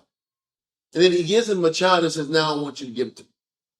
That is a microcosm for our life. He wants us to serve him, get blessed. And then once we get blessed, know that are we willing to give up the blessing that we have and the good that we have for principle's sake and for spirit's sake? Can we accept that deal? A lot of us can't, and a lot of us fall short of really understanding the Most High because we love our life too much. And what Simon is saying is this: if you can't love the little life you have enough to keep you from fighting for these laws and taking these risks to stand up for what's right, no matter us losing Jonathan, that can't get us to be distracted from the real reality of we have to hazard our lives, choose not to love this life. What does that mean? When it says that he wants us to choose not to love this life, does it mean that we're supposed to hate the blessings the Lord has given us?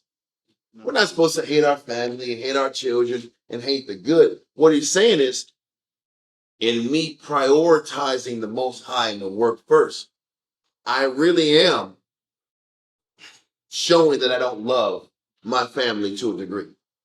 That's what it's saying.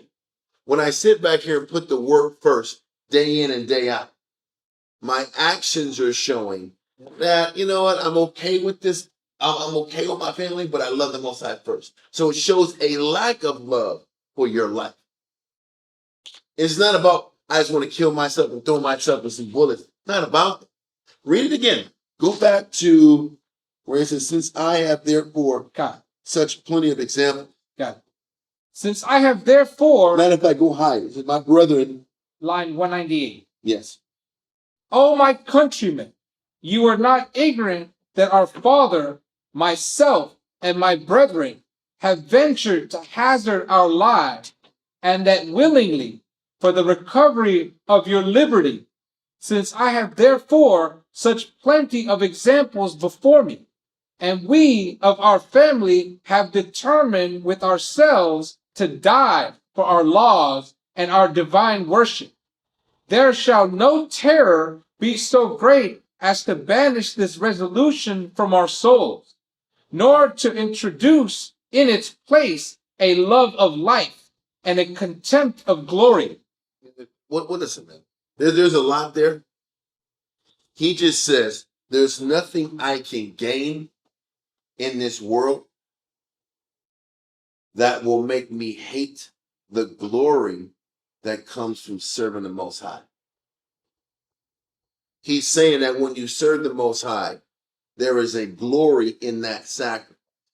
There is a glory in choosing the Most High and choosing suffering and discomfort that is superior to the certain aspects of having things in your life and family that is good, but it's not glorious. There's two statements that are very synonymous. This statement and then Paul's statement. I count all things done But for the excellency, of the knowledge of Yahushua. and that's the point. It's the same connection. Where do you think he's getting it from? That's my point. He's getting it from these concepts, from these great men. He's like, listen, the glory is in the loss. The glory is in the sacrifice. The glory is making sure you hazard your life. And what does it mean to hazard your life? Back in the day, they were literally going to war. Hazarding our life now is discomfort. Financial inconsistency. Not knowing how we're going to sit back here, not having the comfort and security of your job being right in front of you. That's how you hazard your life. In these days, living by faith. Learning what living by faith really is. That's how you hazard yourself now for the body. What am I losing so that the body can be sustained? And he says, there's nothing that I can possibly love in this life that should keep me from loving the glory and pleasing the Heavenly Father. And he's trying to recenter everybody else's mind. He said, listen, man, me and my brothers and my father have given our lives to this, to make sure that we hazard ourselves so that everyone can be sustained. You guys can't lose this mindset either. Read on. Line 199. Do you therefore allow me with No. Do you therefore follow me? That's a lot. Do you therefore follow me with alacrity whithersoever I shall lead you, as not destitute of such a captain as is willing to suffer? Listen, what else could a person want to lead as a leader than a person that's willing to suffer for the body? He said, are you going to sit back here and joyously follow me wherever I go? Because I'm willing to suffer and get in the dirt with y'all. I'm going to lose for y'all. I'm not going to sit back here and disconnect myself from what the body is going through. This is all the elements of a leader that we should all strive for. And also is letting you know what following really looks like. He says, do you therefore follow me with alacrity? Because how are you supposed to follow your husband? How are you supposed to follow your leaders? With enthusiasm and peace of mind. Look up alacrity real quick.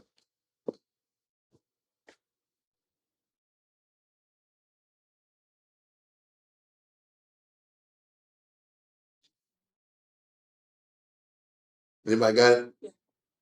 Yeah. Oh, yeah. Let me see. I got it.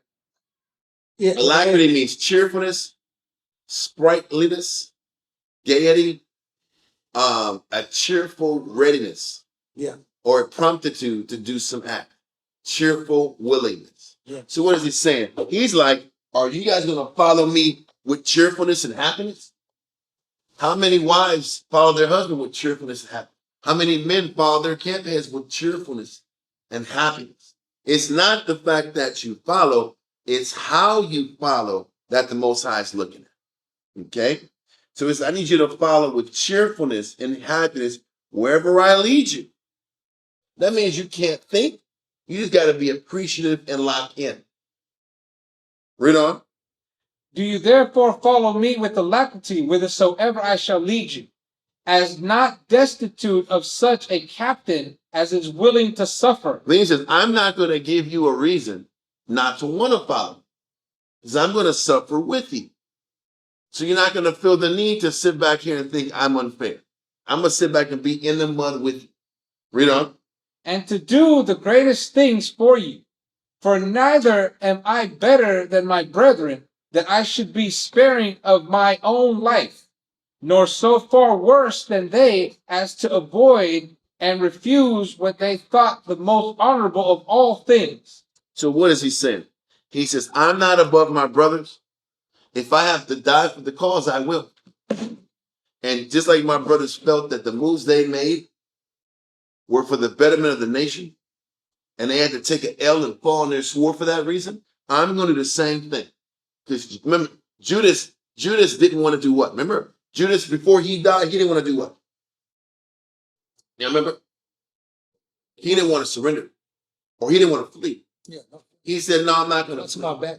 I'm not turning my back to these guys, and I can see my back, so I'm going to finish the battle. He felt that was the principle he was supposed to stand on. Jonathan, plenty of times retreated. But Jonathan said, I'm going to do this diplomacy, and I'm going to work this diplomacy angle And right on that. and ride on the diplomacy angle and be honorable and be a statesman and a warrior to advocate for the nation. He's going to ride on that premise. And the Most High honored them both, one in the war room, one in the political office, and however it went, it went. However it went down, it went down. And they lived with the result. Okay? He says, I'm going to sit back here and stand on whatever principle I'm going to stand on and live with those results also and not be afraid to die behind. Read on. I mean to undergo death for your law, and for that worship of the Most High, which is peculiar to you. Uh-huh. I will therefore give such proper demonstrations as will show that I am their own brother, and I am so bold as to expect that I shall avenge their blood upon our enemies, and deliver you all, with your wives and children, from the injuries they intend against you, and with the Most High's assistance, to preserve your temple from the destruction by them. For I see that these nations have you in contempt, as being without a governor, and that they thence are encouraged to make war against you. Mm-hmm. Hold that and go to 1 Maccabees 13 in verse. Did y'all get 1 through 6 yet? 1 Maccabees 13, 1 through 6. We were on line 52. No, I'm talking about 1 Maccabees 13. Oh, verse 50. Did y'all get to chapter 13 yet? No. Okay, so let's get where are we at in 1 Maccabees?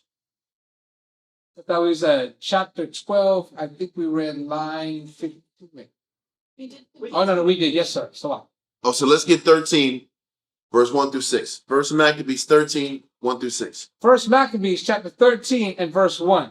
Now when Simon heard that Tryphon had gathered together a great host to invade the land of Judea and destroy it, and saw that the people was in great trembling and fear, he went up to Jerusalem and gathered the people together and gave them exhortation, saying, Ye yourselves know what great things I and my brethren and my father's house have done for the laws and for the sanctuary. The battles also and troubles which we have seen, by reason whereof all my brethren are slain for Israel's sake. That's crazy, bro. He lost all of his family, bro, fighting this war. He lost all of his blood to save the Jews. There's not a greater sacrifice. Read on. And I am left alone. Now therefore be it far from me that I should spare mine own life in any time of trouble, for I am no better than my brethren. Doubtless I will avenge my nation and the sanctuary and our wives and our children For all the heathen are gathered to destroy us of very malice. Now, as soon as the people heard these words, their spirit revived. Mm-hmm.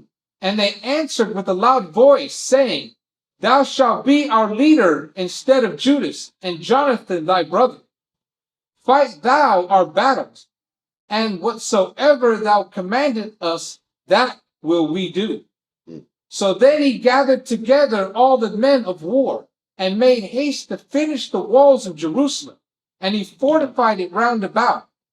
Also he sent Jonathan the son of Absalom, and with him a great power to Joppa, who, casting out them that were therein, remained there in it. So what he's saying is this: he got everybody galvanized. He sped up that construction process that Jonathan was starting to get these walls set up because he knew Trypho was on the way. Then he also sent a trusted man to go to Joppa, which is a coastal city, to make sure they secured that strategic position, because he expected Trypho to come down there to go to Joppa and gain supplies and gain more military protection. So they're trying to sit back here and get fortified positions and get Jerusalem ready for an invasion by Trypho. Okay, let that go. We'll hold that for now and go back to Josephus, book 13, chapter 6, paragraph 4. Antiquity of the Jews, book 13, chapter 6, paragraph 4, line 201. By this speech of Simon, he inspired the multitude with courage. And as they had before been dispirited through fear, they were now raised up to a good hope of better things.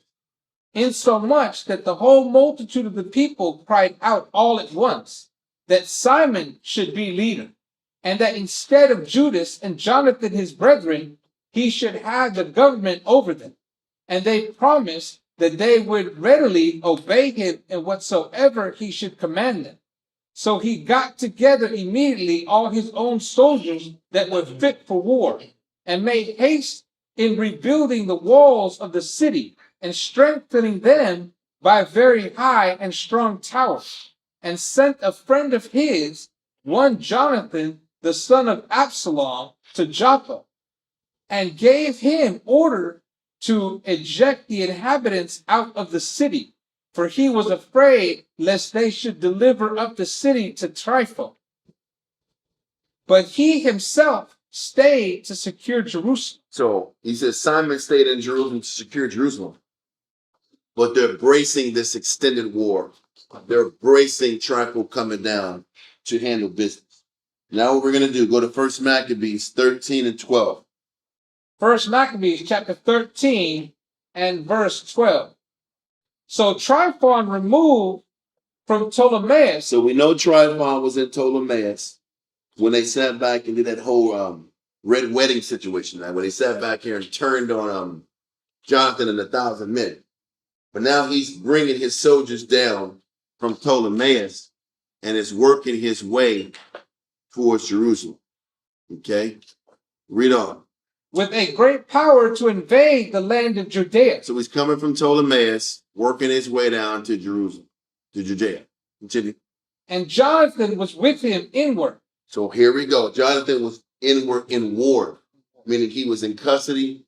He was a prisoner. So Jonathan wasn't killed.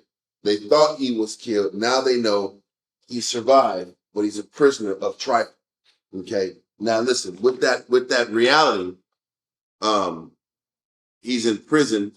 Let's jump to Revelations chapter 2 and 10.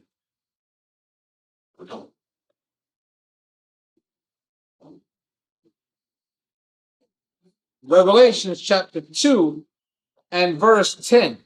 1 second, I see that.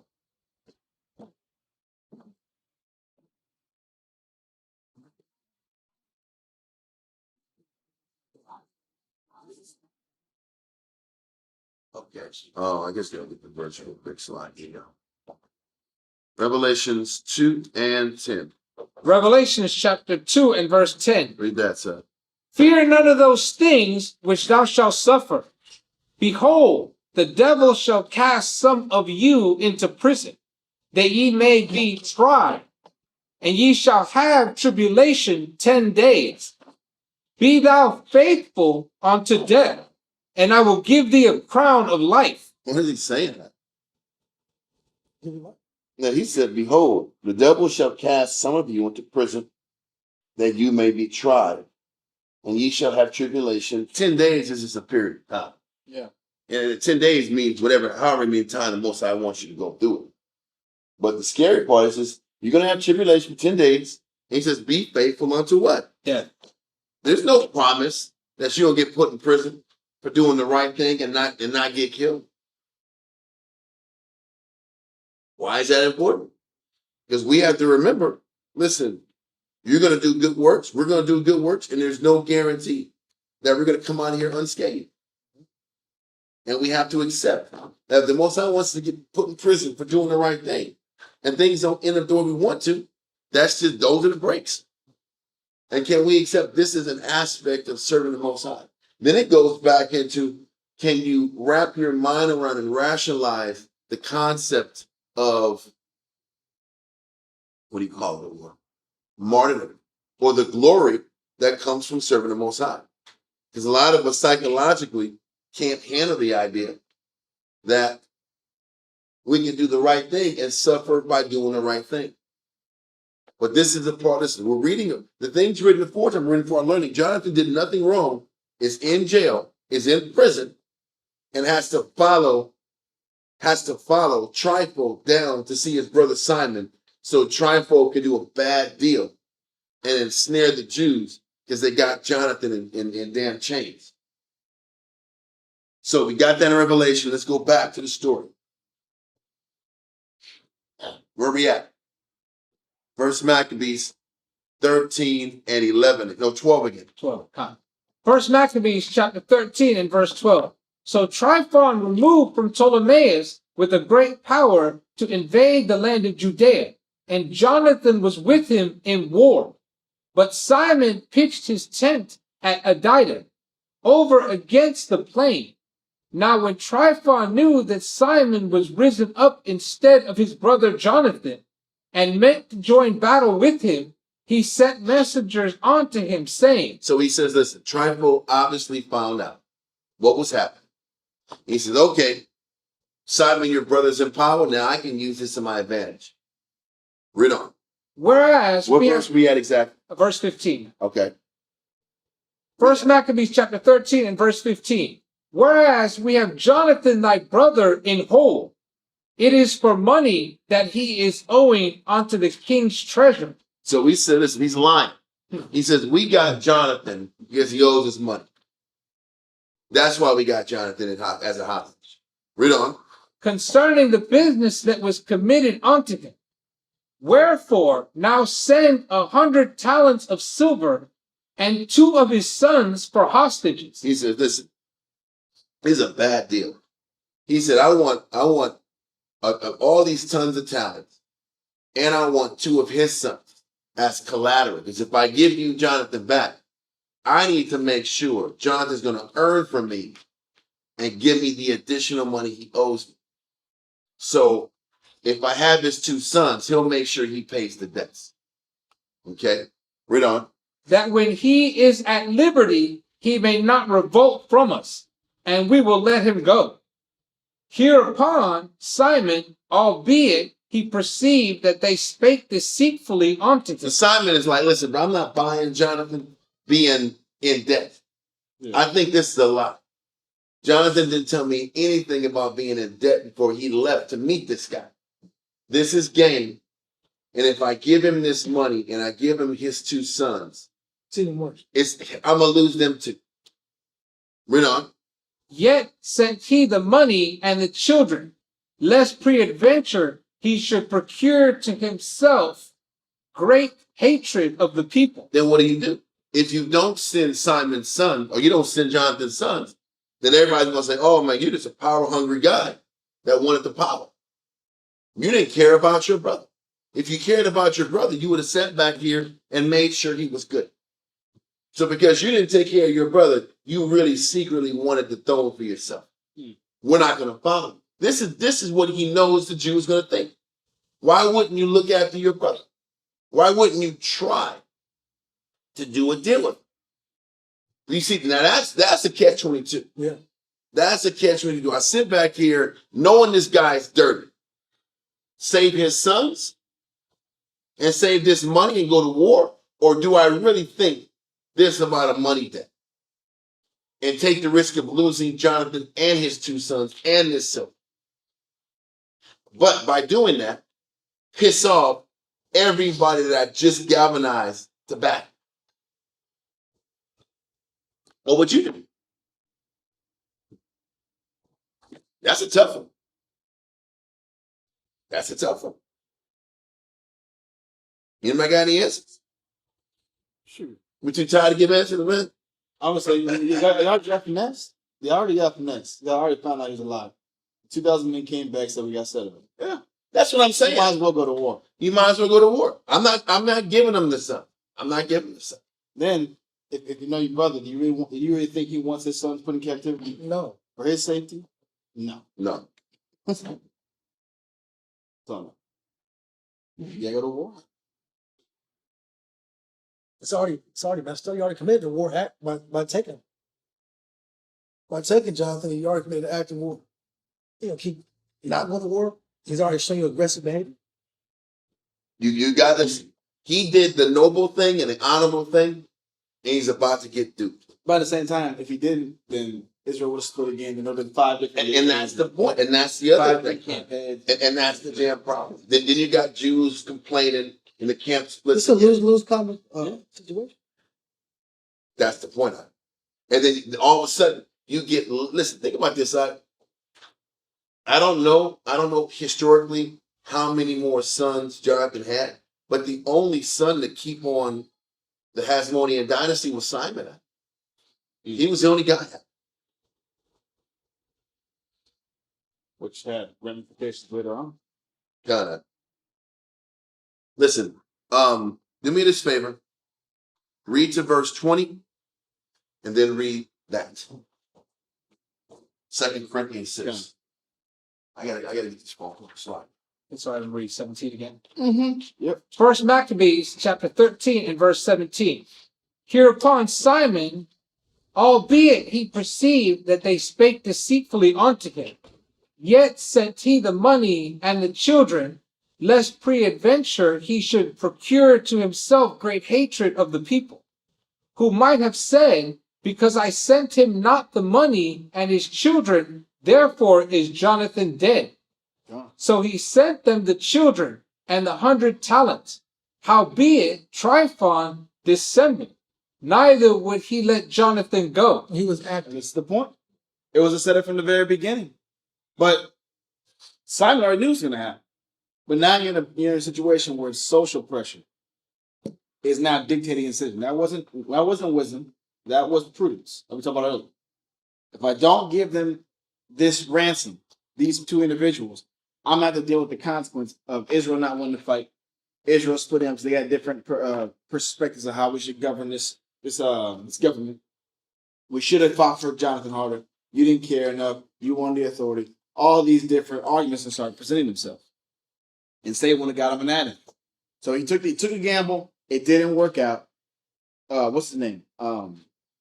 Tryphon ended up finessing him, and now you got more captives and more money. Read on. More leverage, exactly. Verse 20. And after this came Tryphon to invade the land and destroy it, going round about by the way that leadeth unto Adora.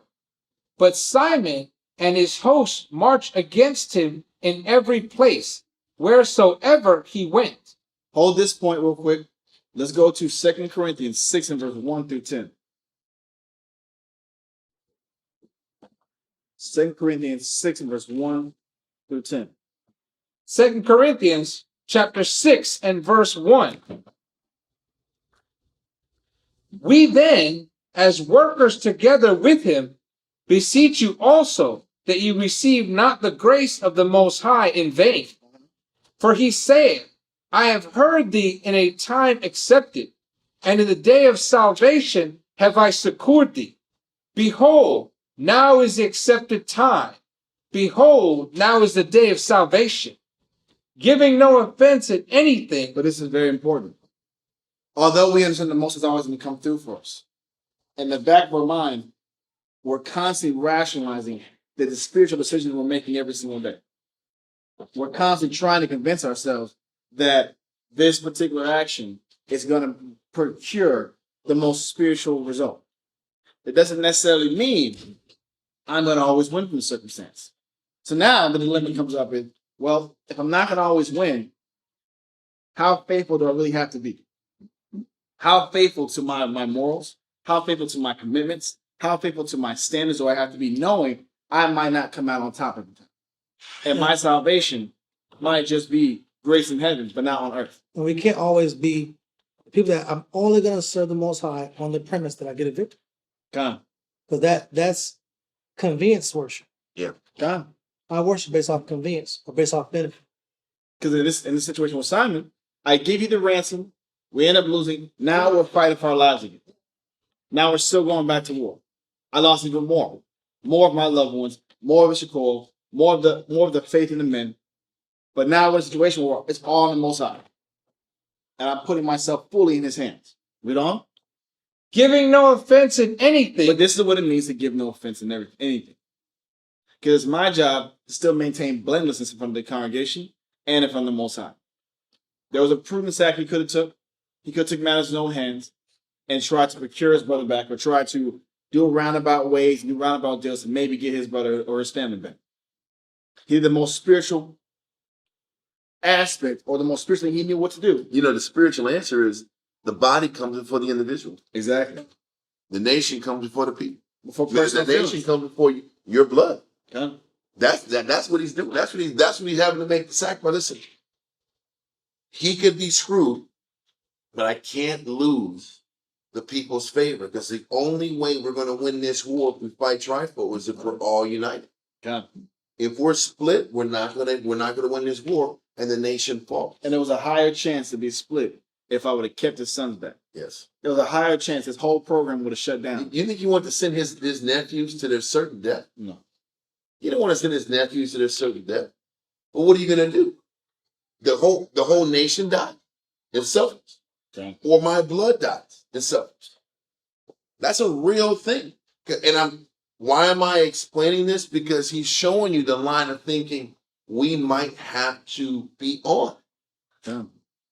It's a line of thinking you have to take in impossible situations. These situations are impossible. What do you do? You know, during the time of the not the Crusades, the jihad movements, Mhm. what the heirs were doing, they'd go to Africa and they would find individuals that imprison individuals, that castrate them and imprison them. And the only opportunity for their salvation or to be free is they had to go back to their home village and lure their family members, lure their people into captivity too, in exchange for their own freedom. It's crazy. So a lot of the time, they always do underhand tactics to take out our people. I'm going to talk to a few deserters or a few people that sellouts, or that want their own life in exchange for their family, for their people. That's why it says you can't love your life. God. Because if you love your life, you'll compromise right and wrong. If you don't love your life, you can maintain your firmness and strength and not bend and not buckle to the pressure. God. It's messed up. And going to the point Dalia's class yesterday, Satan is always looking for those arguments and those complaints. If you've got arguments, if you already doubting what you do every day for the Lord, you're already waking up and it's a burden. I was going in Job yesterday. Somebody every morning, it's like another strike. Every morning I wake up, I'm getting punched in the face. So I got to serve the Lord again. The mornings are getting harder. The nights are getting longer. If that's already a thought in your head, the first out that you're presented with, you're going to take. The first opportunity to escape, you're going to take. The first persuasion, that first, no, I'm not going to say it. Yeah, the first person in black suit comes in and says, hey, all you got to do is infiltrate this group, this organization. Yep. And give us all the information, all the details, and we'll save you and your family. Yep. You're gonna take that deal. You already hate what you're doing anyway. Now you're getting benefits for it. You might as well do it. Because you're the core of your being is about. Exactly. Remember, that's the motive. So you'll be induced because you're always about the benefit. So if they're gonna offer you his argument, you can't resist. Then you can't refute. Huh? And you know, you said it yesterday. Satan knows you very well. He knows you very well, and he knows what's your ticket, what's your price, and he'll give you that price. And the hard part for us is knowing this is a constant battle. It's a constant fight to fight ourselves every single day. All we're doing is preparing ourselves for that one opportunity to be faithful, to be found faithful. How about Judas wasn't always with you? Huh? How about Judas Iscariot wasn't always a sellout? Huh? How about he was a freedom fighter? How come he fought for his people? People don't realize he had what do you call it? Not Essene roots, but ascetic roots. He had extreme, he had zealot roots. Zealot. He was a zealot. And part of his motivation was to push and get the Savior to come back and rise up quicker to sit back here and save the nation.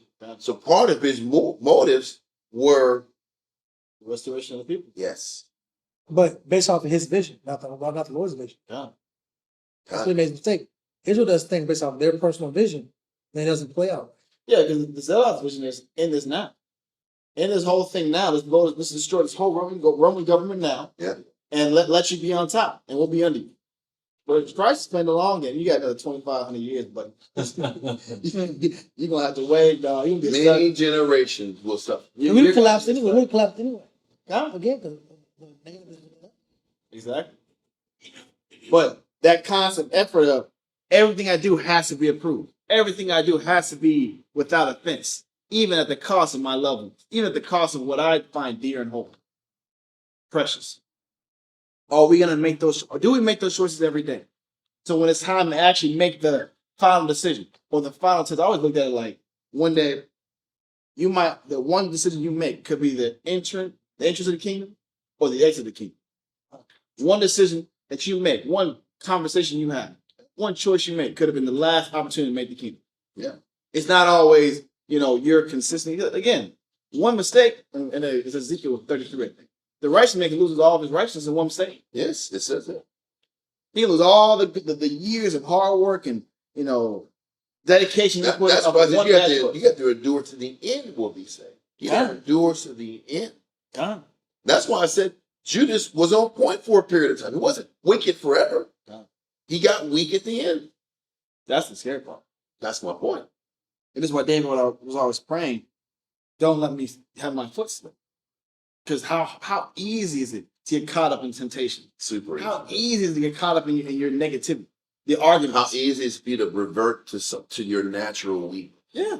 We all have strengths and weaknesses. How easy is it to get weak and go left? It's too easy. I know for me, it was, I realized how easy it was when I came across one old friend, homeboy, and we had one conversation, and I immediately think about all the times where we had fun. Man, I want to do it again.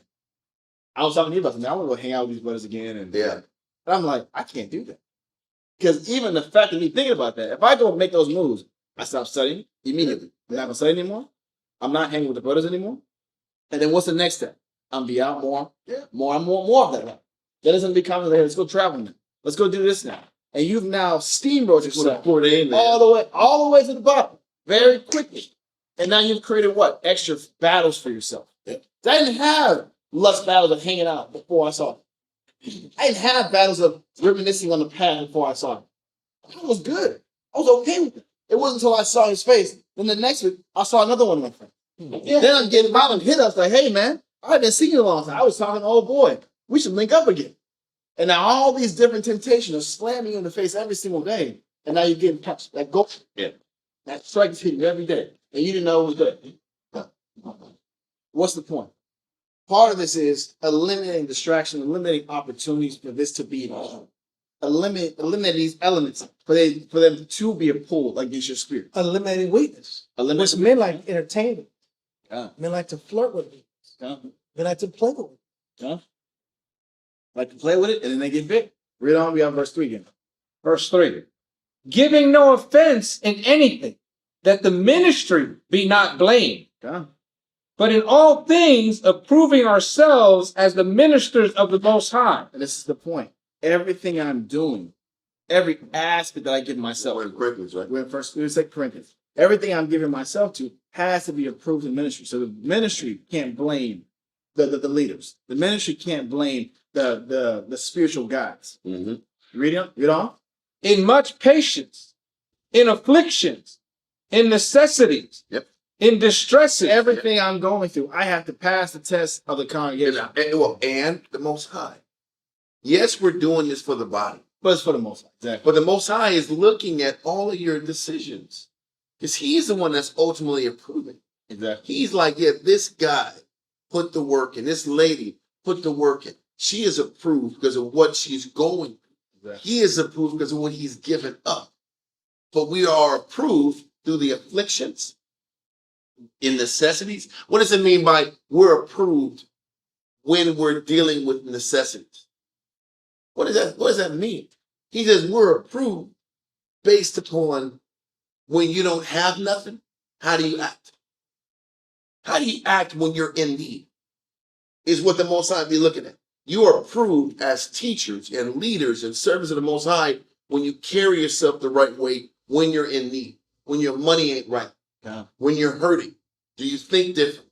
Are you still about the body when your money ain't right? When things ain't right. Because listen, when a person's bills is messed up, when his life is uncomfortable, is he still a brother? Yeah. Is he still a brother? Is he still a sister? Is it still about the body? Is it still about the nation? That's what makes us approved by the Heavenly Father. Okay. Read on. I wanted to add on to that real quick. Acts 24 and verse 16. Just on that point. Because the reason we're going here, because later on in the verse it talks about in imprisonments. We're approved by the Most High based on how we handle getting put in jail. Like Simon or Jonathan.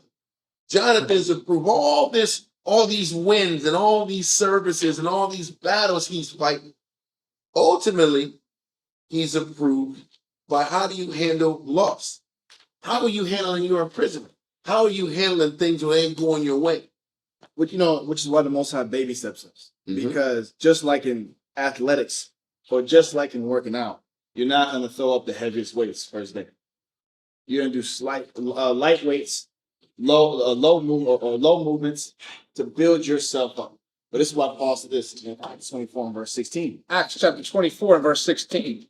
And herein do I exercise myself. Paul calls this work as an exercise. Paul calls fighting himself as an exercise. Read.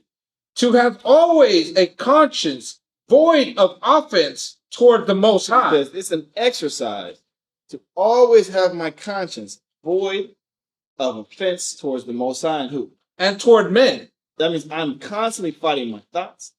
Whenever I'm going through something, it's playing in my head how the Most High could be looking at me right now and how the people who are looking up to me could be affected by how I respond, how I act, how I perceive life. Every day, which is why it's always a constant fight, because every day someone is analyzing my actions. And if I take that stance that I'm always being analyzed, I'll be more able to fight when I'm slipping, or fight when my temptation is overcome. Because now I can't let not only the Most High down, but people are looking up to me down. So whenever I'm going through necessities, or I'm going through stress, or I'm going through distresses, my conscience still has to be on point. Because if my conscience is slipping, then my action will start slipping. I'll start making more prudent decisions. I'll start making more selfish decisions. I'll start making decisions that cater to my feelings and my flesh versus what the needs and necessities of the body is. Let's get back to 2 Corinthians 6 and read that verse 5. 2 Corinthians chapter 6 and verse 5. And what we're reading is, in all things approving ourselves as ministers of the Most High. So this is a work to prove ourselves to the Most High. So he's looking at us every single day in all these different arenas: affliction, necessities, distress, and how we carry ourselves in these situations determine what type of servant of the Most High we are. Read on. Verse 5. In stripes. In stripes, meaning this, whether it's physical stripes for teaching the word, because back in those days, when they taught Christ, they would get beat Yeah. They would get literally stoned. They would get lashes. Read on. In imprisonment. And in imprisonments. Listen, for what Jonathan is doing, he is being imprisoned for fighting for his nation. But the imprisonment is just as necessary to approve him as a servant of the Most High as all the wars, all the time they were in the swamps, all the diplomatic posturing he was doing. Everything in totality determines him being a minister of the Most High, or how quality of a minister he is. Even more important, he's being rated and measured as a leader based on the imprisonments, the losses, the suffering. So the funny thing is, he was getting measured from the very beginning in their grassroots stages, and now at the very end at his imprisonment phase. Read on. In tumults. Mm-hmm. In labors. In labors, you're also determined and looked upon as what kind of ministry you are for the Most High in your labors for the work. Your labors of the work determine what type of servant you are for the Father. Read on. In watchings. In watchings. What does that mean? We're being tested to determine what kind of caliber man we are, a woman, based on how well we watch. How do you wait? Because watching is waiting. Yeah. So you're being judged on what kind of leader you are based on how well you can wait. Because there is a skill in waiting. There is a skill in being patient. There is a skill in learning how to sit on your legs or on your fanny and just study and wait and keep a pure outlook until the Most High opens the door. Yeah. Read on. In fastings. In fact, once again, fastings and waitings, you're in that constant depraved, And you're in a hopeless state. You're in a hopeless, powerless state. Yeah. And the Most High wants to know, how do you carry yourself towards the Father when you have no control over anything? When you're in constant necessity, when you're constant watching. Yes, bro. When it says in watchings, would that also be like in scripture in reference to watch and pray? Could that be watch? Watching is the same definition. Yeah, because watching is waiting. But when it says watching, pray, it's waiting, pray. You're waiting to see the new developments. God, look, because the scripture says ask, right? Yeah. Seek, No. and knock. But that entire process, you're doing what? You're waiting. No. When you ask the Most High for something, and then you're seeking how to get the blessing, then you're knocking is your persistence. You still haven't gotten what you're looking for. You're still waiting. Okay. So you're being judged on how you wait. You know what I'm saying? Okay. You're praying, you're studying, you're doing good works, you're working on you. And how well you wait and watch determines what kind of minister or servant of the Most High you are. Okay. Read on. By pureness. But once again, because while you're waiting and while you're in prison, like Jonathan is, how was your outlook? When it says pureness, what was the pureness of your outlook? Keep going. Come. Read the top again. Well, By pureness. By knowledge. By long suffering. By kindness. These are the elements I have to be installing or practicing, rehearsing with myself while I'm going through circumstances that seem hopeless. Going through circumstances that don't make sense to me, don't have logical reasoning. But I'm in this circumstance because the Lord wanted me to. It reveals character. It reveals interior. Exactly. These waiting scenarios, there's no certain answer to reveal true belief, true character, Yeah. true motive, true individual. And this is why we always say Your foundation. you don't know if you're in faith or you have faith until your faith is truly tested. Until you're truly hopeless. Until you truly don't have a plan B. That's why the question is, why are you tripping when everything's good? Like, things are stable. Exactly. Why are you tripping? Exactly. Brothers will say that in counseling. Brothers will just be dumbfounded. I don't know why the brothers tripping. But everything's good. Bills are paid. Food is Just move over good. your head. You got a rib. Clean cold. You got a car driver. Clean clothes. Why are you tripping right now? You're not even close to being tested. For real. We trip in the good time. You know, we gotta remember, when was Psalms written? Was it written when you're in the kingdom? on the throne. And you getting fed grapes? Yeah, I'm going through so much today. No, you're on the I- run for 10 years. Your life's in the hands of somebody else. People hate you. People hate you. Your name's thrown to the mud. That's when the greatest Psalms is written and the greatest scriptures are written, when you're going through affliction and you're still rationalizing and looking for the positivity out of it. That's what we pray to. That's what we read and pray. And we're going through our struggles. We're reading somebody else's suffering and how they rationalize their said suffering. How they're able to spin that suffering and still believe there was good at the end of the story. Because in that trial period, that test period, it reveals, do you lean towards faith and belief and hope? Or do you lean towards cursed be the man that maketh what? Flesh his own. Done. Read verse 7 again. Verse 7. Oh, no, my fault.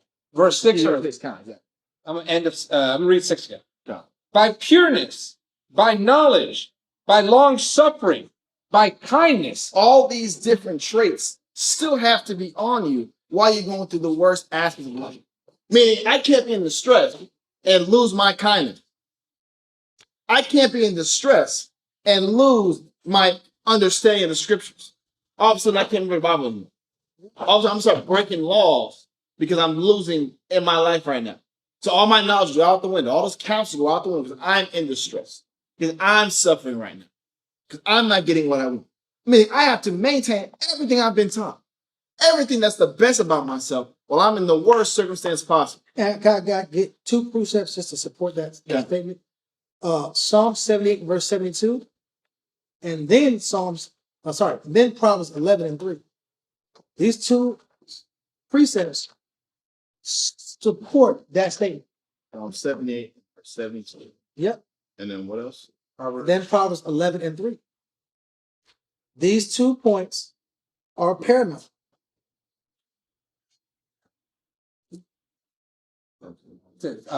Psalm 78 and Verse 72. Psalm 78 and verse 72. There might not always be a scripture in the moment. There's only so many scriptures. Yeah. There, you have to have these principles ingrained in your humanity, in your character, in the core of your being, in your soul. Read. Psalm chapter 78 and verse 72. So he fed them according to the integrity of his heart. You get fed based off your integrity. So your integrity must be tried to see if it is integrity. And then once your integrity is tried, you're fed off the basis of your integrity. So you're eating off your integrity. Your family's eating off your integrity. Okay. Your wife is eating off your integrity. Your children are eating off your integrity, which is intangible. Read. And guided them by the skillfulness of his And the hand. Most High will guide you because integrity is present. That leads to Proverbs 11 and 3. Proverbs 11, verse 3. This ain't the selfish, we're making it up, and this is how we feel. We want to just tell you what we think. It's right there. Okay. Proverbs 11 3. Proverbs 11, verse 3. The integrity of the upright shall guide them. Brother, there's going to be times you don't have a scripture. There might be times, look, you don't have a counselor. Those times, this is the truth, where you don't have a counselor. Where there's a moment you have to make a choice, and you only have an hour to make the decision, and everything you think in your mind is based off how many counselors you obeyed, how much training you got, how many classes you studied, how many times you listened. It is And what you soaked up in the process. what you soaked up. Did you really learn, or were you just sitting in class? Because I can tell you this. You remember the counsel when you made a mistake. That's the first thing that pops in your head is, Yeah. I was already told not to do this. Yeah. I remember the exact counsel when I was reminded, hey, don't do X, Y, and Z. Yep. And the second I made a mistake, that's the first thing that pops up. But then the same thing works in reverse. In reverse. If I'm really soaking up the instruction, soaking up the scriptures, all these classes, then before I make that decision, the Most High has enough mercy to put in your conscience what to do. Yep. The problem is we like to play what we not to do so long that we overshadow that positive voice. Yeah. We overshadow that Christy voice. Am I nurturing the positive conscience, the Holy Spirit, and am I sticking to my biblical foundation I should have been getting by making this application and study, not theory? Okay. Go back to the top of that verse. The integrity of what? Yeah, Proverbs. Proverbs 11:3. Uh-huh. The integrity of the upright shall guide them. I was going to the point because Elisha had made a strong statement based off you have to live with integrity as a man in Christ. You went to Psalm 78, verse 72 says, he fed them according to their integrity. God. And he guided them by the skillfulness of his hands. But now we're in Proverbs 11:3. The integrity of the upright shall what? Shall guide. Shall guide them. Your guidance and your angles and your direction based off of your integrity. God. But your integrity is based on not loving your life. Exactly. When you choose what the body needs and what the Most High wants over you loving and preferring what you want, Yeah. that's integrity. And when those are your decisions every day, you can live with the fact that you're in prison, Yeah. you're in needs, you're in necessities, you're in constant watching. Yeah. You can be okay with that Which is so suffering. because you know what? I didn't love my life more than loving the Most High and putting Him first, and that's what the root of the integrity is. So this is why Paul said we die daily. Mm-hmm. It's not a physical dying, but I put myself in circumstance every day to subject my flesh to what the spirit needs. And if I'm going to lose, let it be based off of principle Exactly. versus really acquisition, convenience, and gain. Because once again, even right now with Simon, he's like, okay, do I give up my sons, my nephews, and money, knowing this guy's going to hustle me? Yep. But if I don't do it, I lose the men, I lose the nation. What's the better decision? Loving my life would be me choosing my family Exactly. and my blood and protecting these nephews. Loving my nation, meaning I love my nation and pleasing the Most High more than loving my own life. Count. The decision that benefits me would be this. Yeah. It's keeping these boys here. The decision that benefits the body is giving them up. And that's why I want to read the second part of this Proverbs 3. B portion. Count. Proverbs 11, verse 3. Uh-huh. The integrity of the upright shall guide them, but the perverseness of transgressors shall destroy them. Opposite's also true. Yeah. Integrity guides and perverseness destroys. And what is that perverseness? Definition of perverse. Perverse.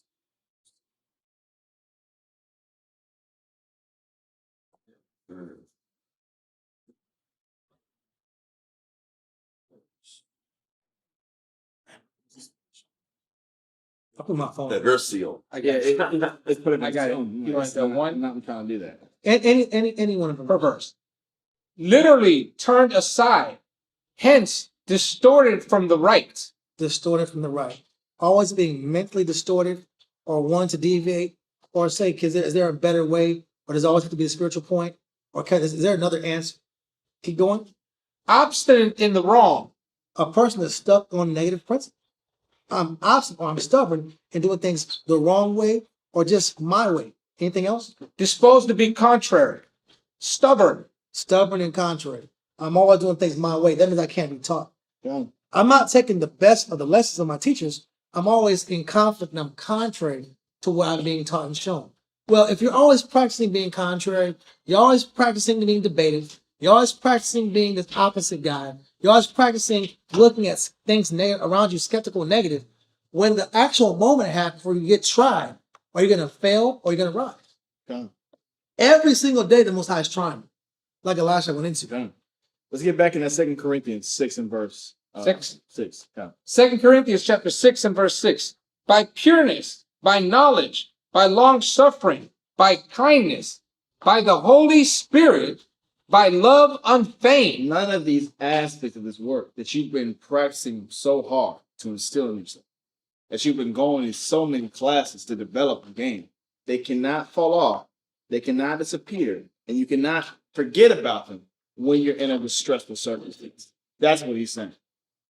The whole point of the classes, the whole point of the teachings, the counsels, is for these particular moments when you're in a need of hope, when you're in a distressful circumstance, when you don't have a direction, and you no longer can use and manipulate your life to get what you want anymore. Yep. Everything you've developed, all the virtues you've developed, was to prevent you from going left, Turning aside. being perverse. And it was for you to hold on to that pureness, that knowledge, that Holy Spirit, That's self. that kindness, that love unfeigned. Read on. By the word of truth, by the power of the Most High, by the armor of righteousness on the right hand and on the left. But what's the point of having armor if when it's time to go to war, I refuse to put it on? What's the point of having all these virtues that I've been accumulating, practicing with brothers and sisters every single day, but when it's time to actually apply them, I forget. It's not relevant. Let me go back to my old ways. Let me go back to my old hookups. Let me go back to my old Plan B, schemes. Yeah. My schemes. My schemes, my old abilities that got me out of trouble in the past. What was the point of shining and developing and acquiring these different armors? Read on. By honor and dishonor, by evil report and good report. It doesn't matter if you're in a position of honor and all your works are being glorified and all your works are being appreciated, or you're in a position of dishonor and everyone hates what you do, and you're the class clown, or you're the person of disgust, or you're the person of tea, Or you're the object of infamy. you're the object of Because emphasis you're righteous. because you're different. How many times I've been in environments where because you're different, you dress different, you look different, you act different, your morality is different, you're getting clowned. Oh, don't smoke around this guy. This guy's lame. Oh, well, I don't like smoke. How about I'm against it? The Bible prevents me from us being a smoker. But I'm clowned by 20 different men because everyone else is potheads. And all their lungs and livers is jacked up. Where your I'm the oddball. Where's your tattoos at? Well, you ain't got no tats? Come on. You ain't really like that. You ain't that hard then. If you ain't got tats. That's a real challenge. You ain't got no neck tat, you ain't hard. That's not a dissonant way, man. That's I've heard that conversation. Oh, you haven't been no shootouts yet? You're not hard. not real. You're not real. Oh, you grew up in a two-parent household? You're not hard. You're not real. So I got to throw all my morals away, all my kindness, all my understanding of the Bible, And destroy to them. fit in with you guys, so that I can be considered cool and acceptable. Follow. But this is when that armor actually matters. But when the pressure, there is a social pressure. Exactly. And when you get older, it's a financial pressure. Oh, I know. You don't get to be that old to get a financial pressure. It's not natural. You hear on TikTok all the time. If you ain't 20 years old, you ain't millionaire, you're not doing anything in your life. If you ain't 25, you ain't making 10 million, you got 10 houses, they ain't doing what you like. This is pressure now. You ain't escaping that just because you're 20. There's always going to be a pressure or a shame for why you do what you do. But that's also part of your test. You might not be put in prison, but you'll be in a social prison. You'll be socially rejected. You'll be socially hated. Can I handle that? Can I put the armor of my knowledge up when everyone else is against me for being knowledgeable? And the root issue is you gotta believe because you believe. Exactly. Because if you're waiting for someone else to believe for you, God. it's gonna be a long life. If you're waiting for people to be examples for you, hey, you better hold on to the good that the Most High is giving you. The scripture says, hold fast to that which is good. You're going on purpose. God. Let's keep reading. As deceivers and yet true. It says you got to be able to hold your integrity if you're being deceived, or if people are lying on your name, or they're telling you that you're doing everything right, or you agree with everything they're saying about you. Can I still be the same person when odds are for me or odds are against me? Read on. As unknown and yet well known. Meaning, we all know about that one guy. We know about that one girl. She not like us. That's a diss and a compliment. It's a compliment because they're not going to bring me pepperoni pizza. They don't. I don't eat that. But it's also a diss because they're not going to invite you to any of the gatherings because you don't do what they do. No, good. You don't dance to the music they dance to. You don't hang with people they hang with. I remember I went to a company party with my rib one time, and it was the wife. Her husband was a Boeing exec, Boeing like the airplane company, right? And he invited his entire company to this party. Now the party was for his wife, but he pretty much turned it into his own Boeing company party. And everybody, this particular manager or this particular owner of this plant, he is known for being very flirtatious, very kind of out of there. So he's twerking on the guys. He's going to other people's wives and dancing on the wives. He's a drunk. He's an animal. He's an animal at these parties. He's getting loose. Everyone knows it's just him. This is how he does things. Well, I'm now at this party, and my rib's next to me. And as I'm seeing it, she's like, yeah, this guy might try to come up to me. Oh, I wish he would. Please let me do that. I will ruin his day. Oh, this is going to be a bad day for him. I don't care how rich you are. I don't care if you're making $500,000 a salary. It doesn't matter.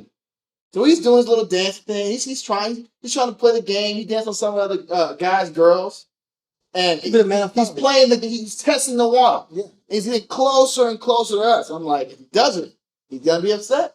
And sure enough, he has the guard to promote us. Sure enough, he tries to play a little game. He plays it off like he's dancing with us, like doing a little truck dance out in front of us. Then he wants to start twerking. I'm like, why you throwing tail? What is going on right now? So you know what we did? We just left. We just left like this. You know what? Because of me and y'all said, oh, don't leave now. We're just starting the party. No, I don't play like that. I don't play that game. It's not my kind of party. But you know what? He had offered my rib $100,000 salary to be her personal servant or her personal secretary. I said, in your dreams, in his dreams. I know what that means. I know what you're looking for. You're not looking for no hard work. You know, I know what servant you're looking for. What secretary you're looking for. He's playing the game. But when she left that party, all of a sudden he had beat. Why she leave the party? Did she not enjoy everything? I bought the bar for you. I bought the bar. It's that Greek concept. It is. It's the Greek. We had a whole class about We had a series of classes about Israel that wants to be Israel, but then when things are bad, let's roll with the Greeks. It's the 13th. It's the 20th. It's Caesar's birthday. You gotta play the game. If you're an ambitious person, that is career suicide. Yeah. If she was ambitious, or if she was allowed to be ambitious, you just destroyed a great opportunity. Yeah. If the man's spiritually weak, And if he's you're like, baby, you gotta do and what those are a you lot of sweet guys. baby, you gotta do what you gotta do. But I think the Judah was there. He's a big teddy bear. He's like 6'5", 300 pounds. And he's being, first off, he's the only Jew right there besides me. Oh. But he works for him. So that's his boss. And he's a mechanic or some type of engineer or whatever. And he's making him dance. He said, hey, you throw ass too. So now everyone's twerking. Twerking. And I look at him, I give him a look. And he just shakes his head. He knows what's up. He knows what he's doing. I got the milk. I got the milk. He got the milk. He knows. I'm just joking. I've got a compliment. Yeah. Because this is a $200,000 job. Oh man. And I go up to him after and say, hey man, how you like working here? So your boss is very, eccentric. He's an interesting guy.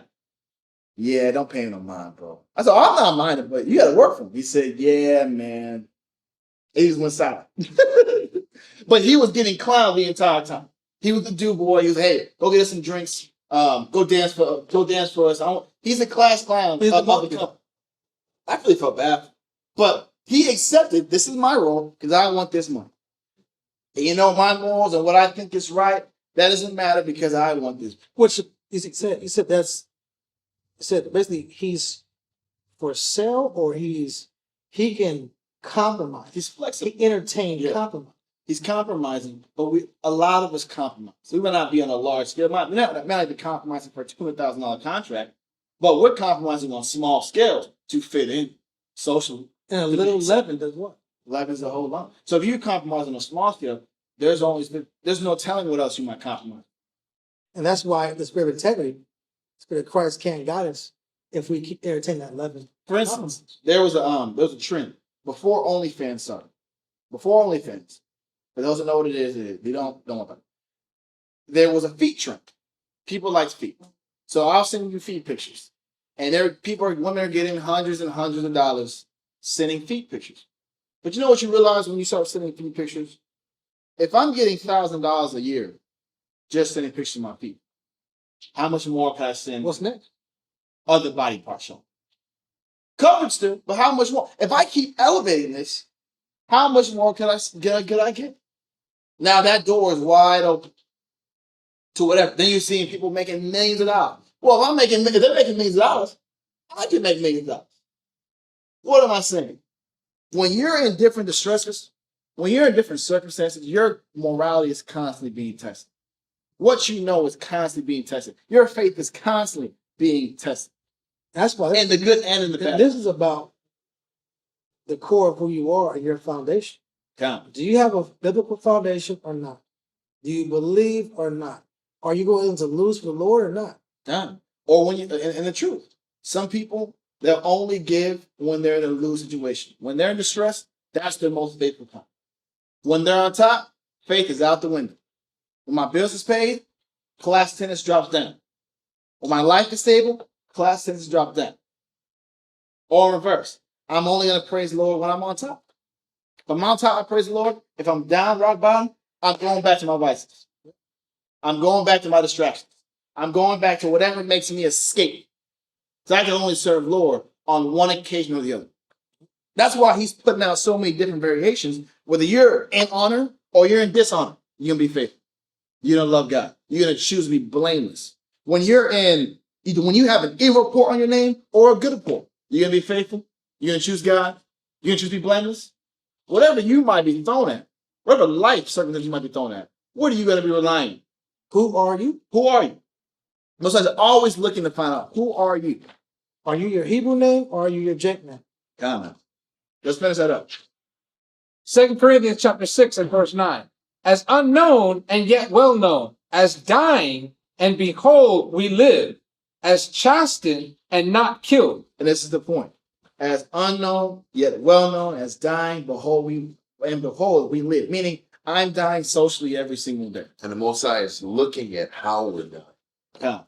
He's measuring how you're dying, how you're losing, to determine if you're approved to gain and be awarded the Holy Spirit. You know, it's crazy. I came across this guy, same time delivered to him. This type of guy, type of Edomite, where if he gets a doctor's appointment rescheduled, he'll call the government. Call the government. And he'll call the governor of Texas. And he'll have the governor call the hospital and say, you need to have him get in today. This is What kind of guy is this? Huh? This is a very wealthy guy. I'm not going to say his name. He's a very wealthy guy, lives in Fisher, Texas. And this brother here, this white man here, not a bad guy. He preaches, he talks about God, and he goes to the prisons and he teaches the prisoners to serve Christ. I'm not saying he's an evil guy. But what I am saying is he is the type of individual that has this much power. Clout. Anyway, clout, whatever. But at the same time, he's seen me. He's like, man, I like you. You're a good individual. So why don't you do other things too? For some individuals, that's a test. That's all they're looking to hear. Yep. This is my confirmation. This is my confirmation to move on in my life. You have talent. You have skill. I know these people. Contact these individuals. I gotta say this. No, I'm not trying to cut Yeah, you you off. good. But some people are just waiting for an external source to Absolutely. commend Yeah. or to agree or to confirm the conversation they've already had in their head. They just wait for that one authoritative figure or that one outside figure to agree with them. That's why it's so dangerous. People that need someone to agree with them, it's dangerous. They'll find somebody to do it. It's because Satan's gonna deliver. I remember this years ago. I'm not gonna interrupt you. No, There was a brother that was phenomenal, brother, strong in the spirit, powerful, brother, ride or die, brother. And he started taking some L's. He took a year worth of L's. You know the L years. Yeah. Some people go through. Right? You got to. You got to go through Y'all just read this in Corinthians 6. He took an L year, bro. And then out of nowhere, this cat from New York showed up. This street cat from New York. He had that cap to the side, tilted that. He looked like Jay-Z, Rockefeller. What's the dude, that the young guy that he was with? Memphis Bleak. He looked just like Memphis Bleak. Same New York vibe. The dude lived in a hotel and paid max price for like 3 months straight. Just walked from the mall. He did a dope deal and everything went well. That's great. And so the dude just kept chatting and he sold something about oil. And the dude became Ace Boon Coon friends. He said, I'm loaning you my car. Loan the brother's car. His car broke down. The dope dealer, the ex-dope dealer, whatever he's going to be, loaned the brother's car. And they just became tight friends, became buddy-buddy.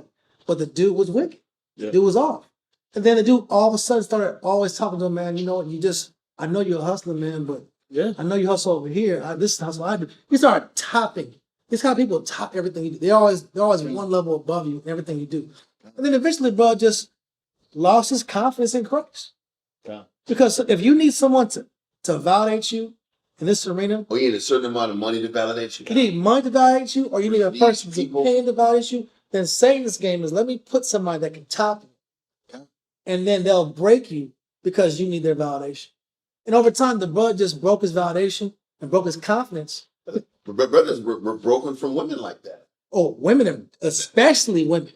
Yeah. Especially women. I'm just gonna harp on man to man situation. But especially women, why don't you shave your beard? You look so much cute. Like they all the All the conversations. time.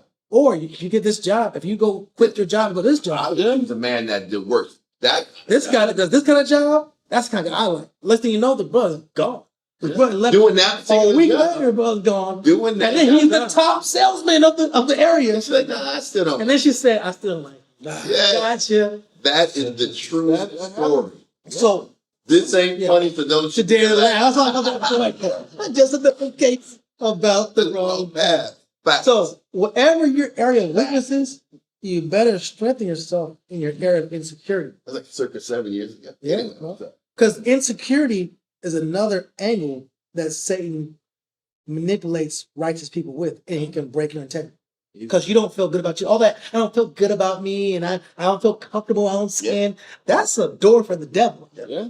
You better be confident in being a daughter of Zion, of being a brother in Christ, and in your biblical foundation. If that's not enough for you, you open the door for the enemy. You know? And, no, you go back on your story. oh, my story. Oh, yeah. He was like, hey, why you doing this? You can do something. Yeah. I got connections. I got connections, and you're very skilled, you're very talented, you're great orator, whatever. And I was like, man, you know what? I gave my life into the Most High. I gave my life to Christ. We have a business, we have a community that we serve each other. So that's great, but you can do it on a larger scale. See that? That's a great And question. I'll get a larger Right. scale. All you gotta do is do X, Y, and Z, get this type of certificate. I'll put you in contact with this person. You know what? You'll do even more for your community. I said, but that process takes me away from it. And the liar, this is what the liar does. I love what you're saying. The liar says, this is my opportunity to do more for Israel. Of course. Again, I can't count on my hands how many years I said, listen, let me lead, and I can actually help. I'll give more. I'll give more. I'll give more by stepping out, then I'll bring more back for the kid. Hope did that. So Hope even did as- that. I've heard this 1,000 times. I'm like, so what you're saying is if you leave, you'll help the camp more. Like, come on. You got to give me something a little more original than that. We've heard that a bunch of times. And yeah, I'm going to go the Dawiyad example. 10 out of 10 times, Yeah. This did not happen. they get blessed. Okay. 10 out of I've never seen it work. That's why I say 10 out of 10 times, I hear that story, he's out of it. He or she's gone. Yeah. Goodbye, Irene. Goodbye, That's an Irene. old school, like a 56. Goodbye, Irene. You'll never see him again. Living his Because life. all it was Satan playing and seeing where's your integrity Yeah. and giving you the bait of if you want to feel that you're the spiritual person, you can do more. Yep. But go against counsel and direction in your foundation, your integrity, your lessons and knowledge in the classes. Cool. But it sounds like you got a good plan. Yeah. It sounds like you got a good move. Hey, bro, I'm about to open the door for the camp. What are you talking about? Yeah. So what's he say? Oh, I just told him that obviously I can't do that. But his whole thing was, if you have the ability, you have the skill, why wouldn't you? If you could give more, do more on a larger scale, why wouldn't you? And my answer is always going to be, it always was like, hey, where I'm going right now, what I'm doing, I can't remove myself. If I remove myself, I'd detach completely from what I'm doing and my foundation. He left it at that. It's a pending conversation. But can I say this? This issue. A lot of us deviate, but Satan gives you the cloak that you're doing it for the right reason. Yes. And that's what we gotta be afraid of. We should all have a fear of the idea that the cloak that Satan gives you, that you're really doing good. But really, in the core, it was who was it really for? That's for you. And whose ego was getting stroked from doing this? Yes. Yeah. So, are you showing a lot of that these are all different angles that you have to get tested socially, financially? I just think it's even more imperative. Like in the scripture it says, that in Ecclesiastes 37 and 27, know what's evil for that spirit, get on it. If you know a part of you wants to be accepted, you got to block all avenues to be accepted. If you know a part of you wants to have that comfort, wants to have that honor by your name, like I'm a successful this, and I'm somebody. I'm somebody in the world. If that's a part of you, which for a long time, shit, it's a part of me. I know everything I do now has to be, all my energy, all my power has to be directed. Let me be something in this world. Because anything else out there is going to pull me away from you. Anything else out there is going to distract me from what's in front of me right now. Yeah, the only problem that you're that men have is that men and women are liars. Exactly. It's very difficult to depend on being real with someone. Most people aren't real with you. We I know. lie to ourselves all the time. In order to know what's evil for thy spirit and give none unto it, are you a liar or are you being honest? Because this right here. How many times do you sit back and say, no, I can handle this? No, you can't. Can't. No, you can't. But you say you can. We So you all never get a proper assessment of what can work for your spirit or not. because with what you're doing, a little extra, just a little white pepper in there, is a lot of us are ruled by regret. So a lot of us lie to ourselves because we want to quench our regrets. You want to quench your regrets carnally versus quench your regrets spiritually. The way you quench your regrets spiritually is you go back to where you made a mistake and you do good again, 10 times more. Let me fix my flaw. Let me fix the weakness I did. Let me fix my sin. Let me overcome the snare that I fell in. Let me go back to my past and fix my past biblically. But if you don't do the biblical course, then you'll soothe your regrets karmically with image, with promotion, with what's another term for it? Promotion or industry. You'll try to be more industrious in the corporate side of life or the image-based side of life, and you'll start committing more to hiding your sin. You're hiding your sin. The Bible says, "Cursed be the man that hideth his sin." How are you hiding your sin? I'm covering it up carnally. I'm putting makeup on my sins. I'm putting a wig. I'm trying to hide the failures of my life. Sometimes we have to embrace our failures and accept our failures and just go back and start from square one and go fix our failures with counsel, scripture, and understanding. That's the better way to do it versus hide our failures. And then we always have that hole within us where we always feel insecure. We have to solve insecurities because the door of insecurity is another angle for Satan to play.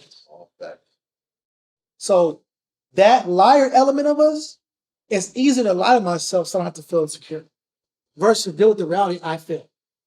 I failed. I made a mistake. Like David. David committed sin. David committed adultery. What did he have to do?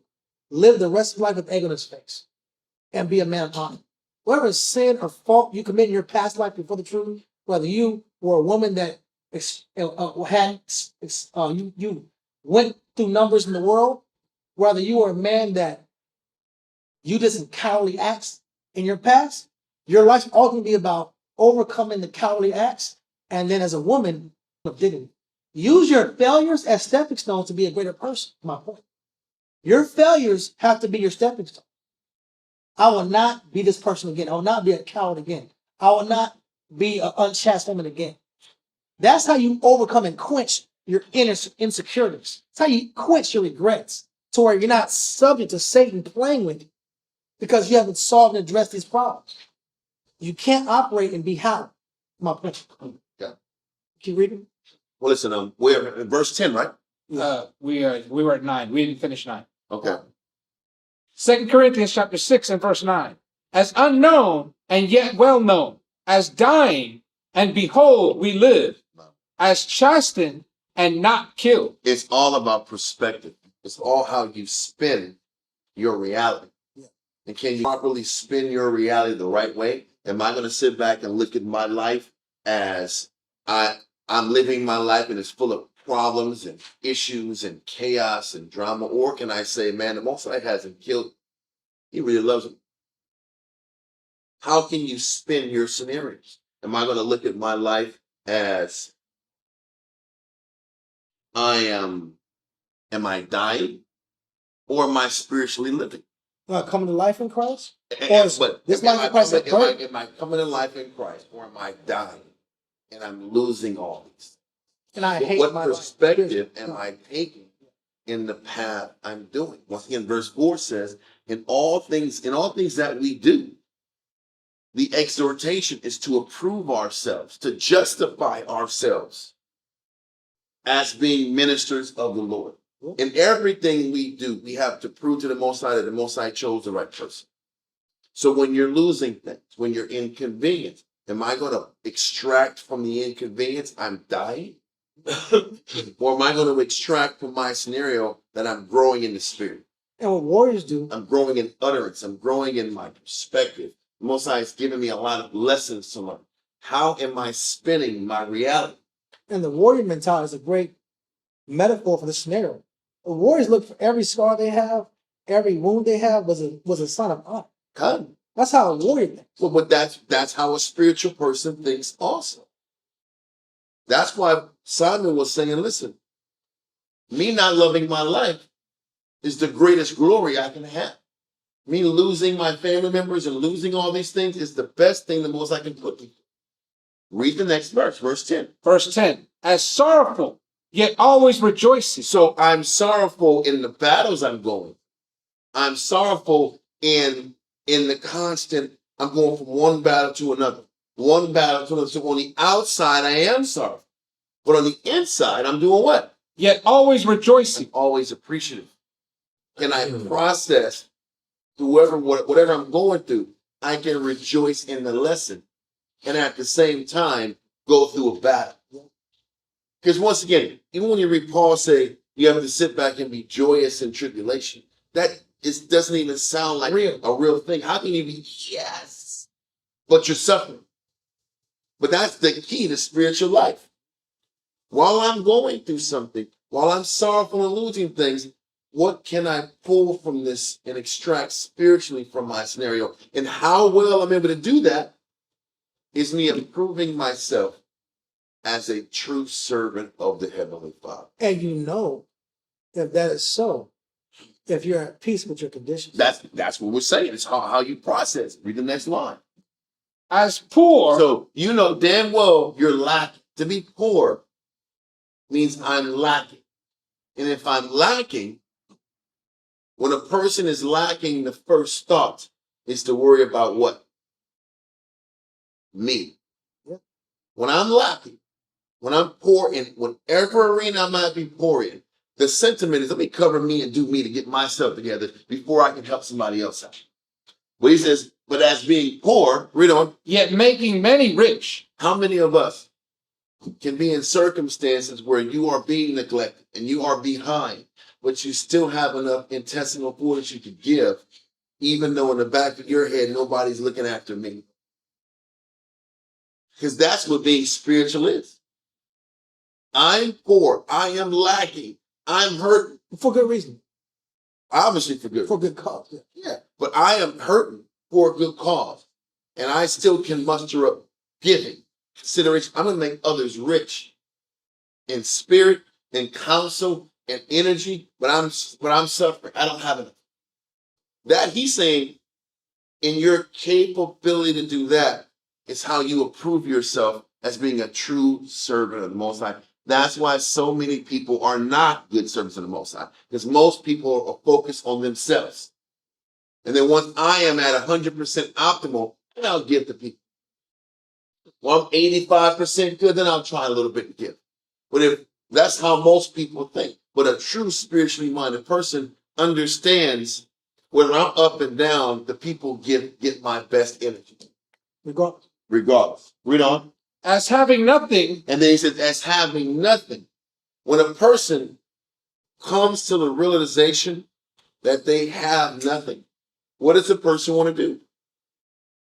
Stress upon what they don't have. Be fearful. Be angry. Go into accumulating. Be obsessive about what you don't have. But he says the spiritually minded person has nothing tangible to speak for his time doing this work, but also know in the back of his mind what? And yet possessing all things. Because this is what the Most High reduces us to determine where our intentions are. So I might not have tangible this, tangible that, financial this, financial that, but I possess wisdom. I know the Most High is with me. I have enough experience to give to a lot of people. All this work that I've done for the Most High is not in vain, and I have works and people that I've committed to show for. That dynamic is how the Most High determines. And this is, when you read verse 4 to 10, this is life. Life. When you start losing and things don't work in your favor, and you still can see the Most High in a pure light, still give to others, and still consider That's how you know you're approved as a minister of the Most High, and you're approved to actually lead your people. And what you could do to make that point the war brought out and Elisha brought out as a synopsis, man, you can summarize the complete concept under like one statement, is store your treasures what?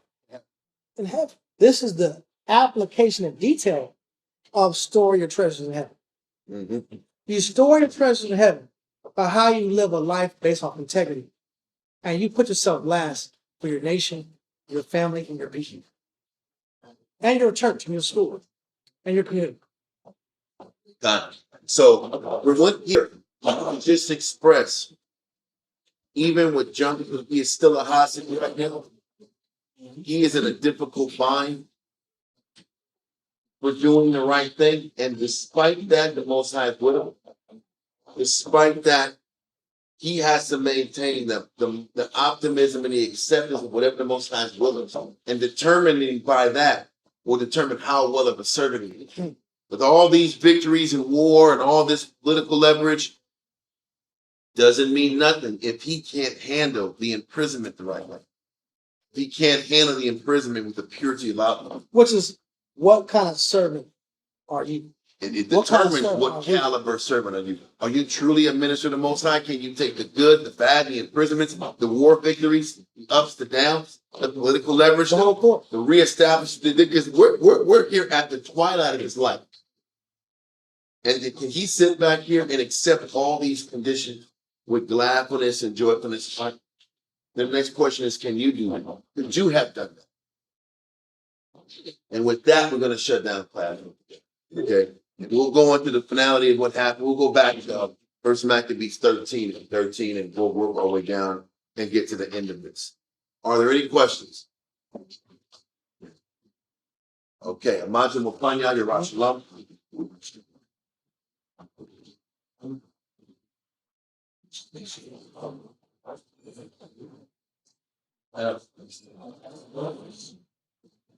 Come on, man. It's all done. What's your honor use?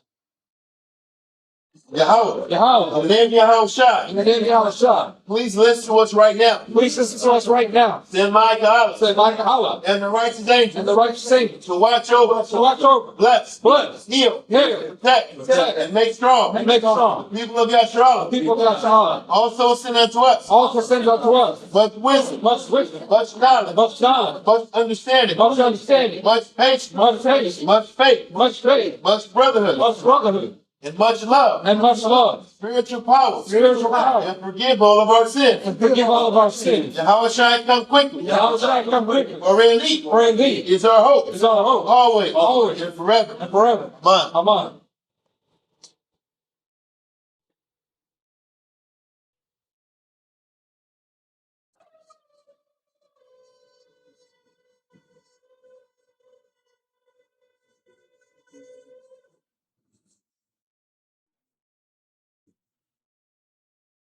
Barak how about Shem Yahshai? Baruch Yahweh Hashem Yahshai. Hallelujah. Hallelujah. Nathanawa. Athawara. Hallelujah. Blessed are you, Yahweh, in the name of Yahweh Shai, that gives us the law.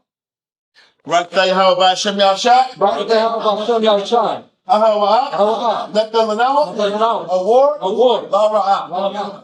Blessed are you, Yahweh, in the name of Yahweh Shai, that gives us the light to see. Barak how about Shem Yahshai? Baruch Yahweh Hashem Yahshai. Hallelujah. Hallelujah. Nathanawa. Hallelujah. Ayah. Hallelujah. Quara. Hallelujah. Gakwara. Hallelujah. Ayin. Amen. Blessed are you, Yahweh, in the name of Yahweh Shai, that gives us the ram's horn to call the people. Barak how about Shem Yahshai? Baruch Yahweh Hashem Yahshai. Hallelujah. Hallelujah. Nathanawa. Hallelujah. Shaman. Shaman. Zayat. Zayat. Lamashak. Lamashak. Yasharal. Yahshua. Blessed are you, Yahweh, in the name of Yahweh Shai, that gives us the olive oil to anoint Israel. Psalms 92. It is a good thing to give thanks unto the Lord. It's a good thing to give thanks unto the Lord. And to sing praise unto thy You name. can sing praise unto thy name. O Yahweh. O Yahweh. To show forth thy loving kindness in the morning. To show forth thy loving kindness in the morning. And thy faithfulness every night. And thy faithfulness every night. Upon an instrument of 10 strings. Upon the instrument of 10 strings. And upon the psaltery. And upon the soul. Upon the harp. Upon the heart. With the sound sound. With the solemn sound. Thou Yahweh Thou Yahweh. has made me glad through thy work. Has made me glad to thy word. I will triumph in the works of thy hand. I will triumph through the works of thy hand. O Yahweh. O Yahweh. How great are thy works. How great are thy works. And thy thoughts are very deep. And thy thoughts are very deep. A brutish man knoweth not. A brutish man knoweth not. Neither doth a fool understand. Neither is the fool understand. When the wicked spring as the grass. When the wicked spring is the grass. And when all the works of iniquity do flourish. And when all the works of iniquity do flourish. It is that they shall be destroyed forever. It is that they shall be destroyed forever. But thou Yahweh But thou Yahweh art most high forevermore. art most high forevermore. Below thy enemies. Below thy enemies. O Yahweh. O Yahweh. Below thy enemies. Below thy enemies. Shall perish. Shall perish. All the works of iniquity. All the workers of iniquity Shall be scattered. shall be scattered. But my horn shalt thou exalt. But my horn shall thou exalt, Like the horn of a unicorn. like the horn of a unicorn. I shall be anointed with fresh oil. I shall be anointed with fresh oil. Mine eye also shall see. My eyes also shall see. My desire. My desire. Of my enemies. Of my enemies. And my ears shall hear. And my ears shall hear. My desire. My desire. Of the wicked that rise up against me. Of the wicked that rises against me.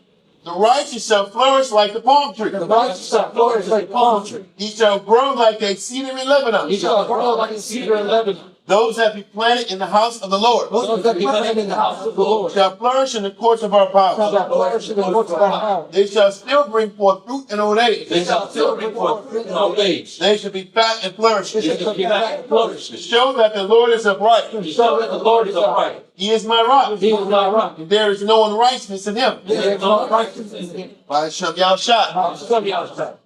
Psalms 133. Shayar. Shayar. Hamayawa. Amayo. La Dua. Ladua. Hana. Hana. Ma. Ma. Sawab. Sawab. Wama. Wama. Naayam. Naayam. Shabbat. Shabbat. Akil. Akil. Gam. Gam. Yachad. Yachad. Hasheman. Hasheman. Hatsawab. Hatsawab. Ayam. Ayam. Hara'at. Hara'at. Yarad. Yarad. Ayam. Ayam. Hazakwan. Hazakwan. Zakwan. Zakwan. Haran. Haran. Shayarad. Shayarad. Ayam. Ayam. Hayat. Hayat. Madawafiyawa. Katal. Katal. Haramwa. Haran. Shayarad. Shayarad. Ayam. Ayam. Haroya. Haroya. Tazayawan. Zion. Hayat. Hayat. Sham. Sham. Tazawat. Tazawat. Yahweh. Yahweh. Habaraka. Habaraka. Hayaya. Hayaya. Ay. Allah. Allah. By Shem Yahshua. Psalms 133 in English. Behold, how good and how pleasant it is for brethren to dwell together in unity. It is like the precious ointment upon the head that ran down upon the beard, even Aaron's beard, that went down to the skirts of his garments, as the dew of Hermon, and as the dew of the descendant upon the mountains of Zion. For there the Lord commanded the blessing, even life evermore. Come on. Yahweh by Shem Yahshua. Yahweh by Shem Yahshua. Yahweh. Yahweh. By Shem. By Shem. Yahshua. Yahshua. Rakanao. Rakanao. By Shirley. By Shirley. Rabiyat. Rabiyat. Point. Point. Carry. Yahweh. Yahweh. By Shem. By Shem. Yahshua. Yahshua. Rakanao. Rakanao. By Shirley. By Shirley. Rabiyat. Rabiyat. Point. Point. Turn.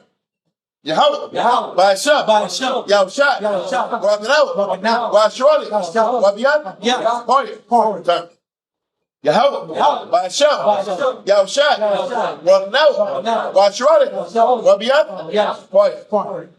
Birthday hope. Birthday hope. Birthday hope shot. Birthday Yahshua. Birthday hope. Birthday hope. Birthday hope shot. Birthday Yahshua. Birthday hope. Birthday hope. Birthday hope shot. Birthday Yahshua. Birthday hope. Birthday hope. Birthday hope shot. Birthday Yahshua. All knowledge. All knowledge. All wisdom. All wisdom. All understanding. All understanding. All mercy. All mercy. All patience. All patience. All grace. All grace. All love. All love. All long suffering. All long-suffering. All power. All power. From your house. From your house. All power. All power. From your house. From your house. All power. All power. From your house. From your house. Yahshua. Yahshua. Yahshua. Yahshua. What? Yeah. What? What?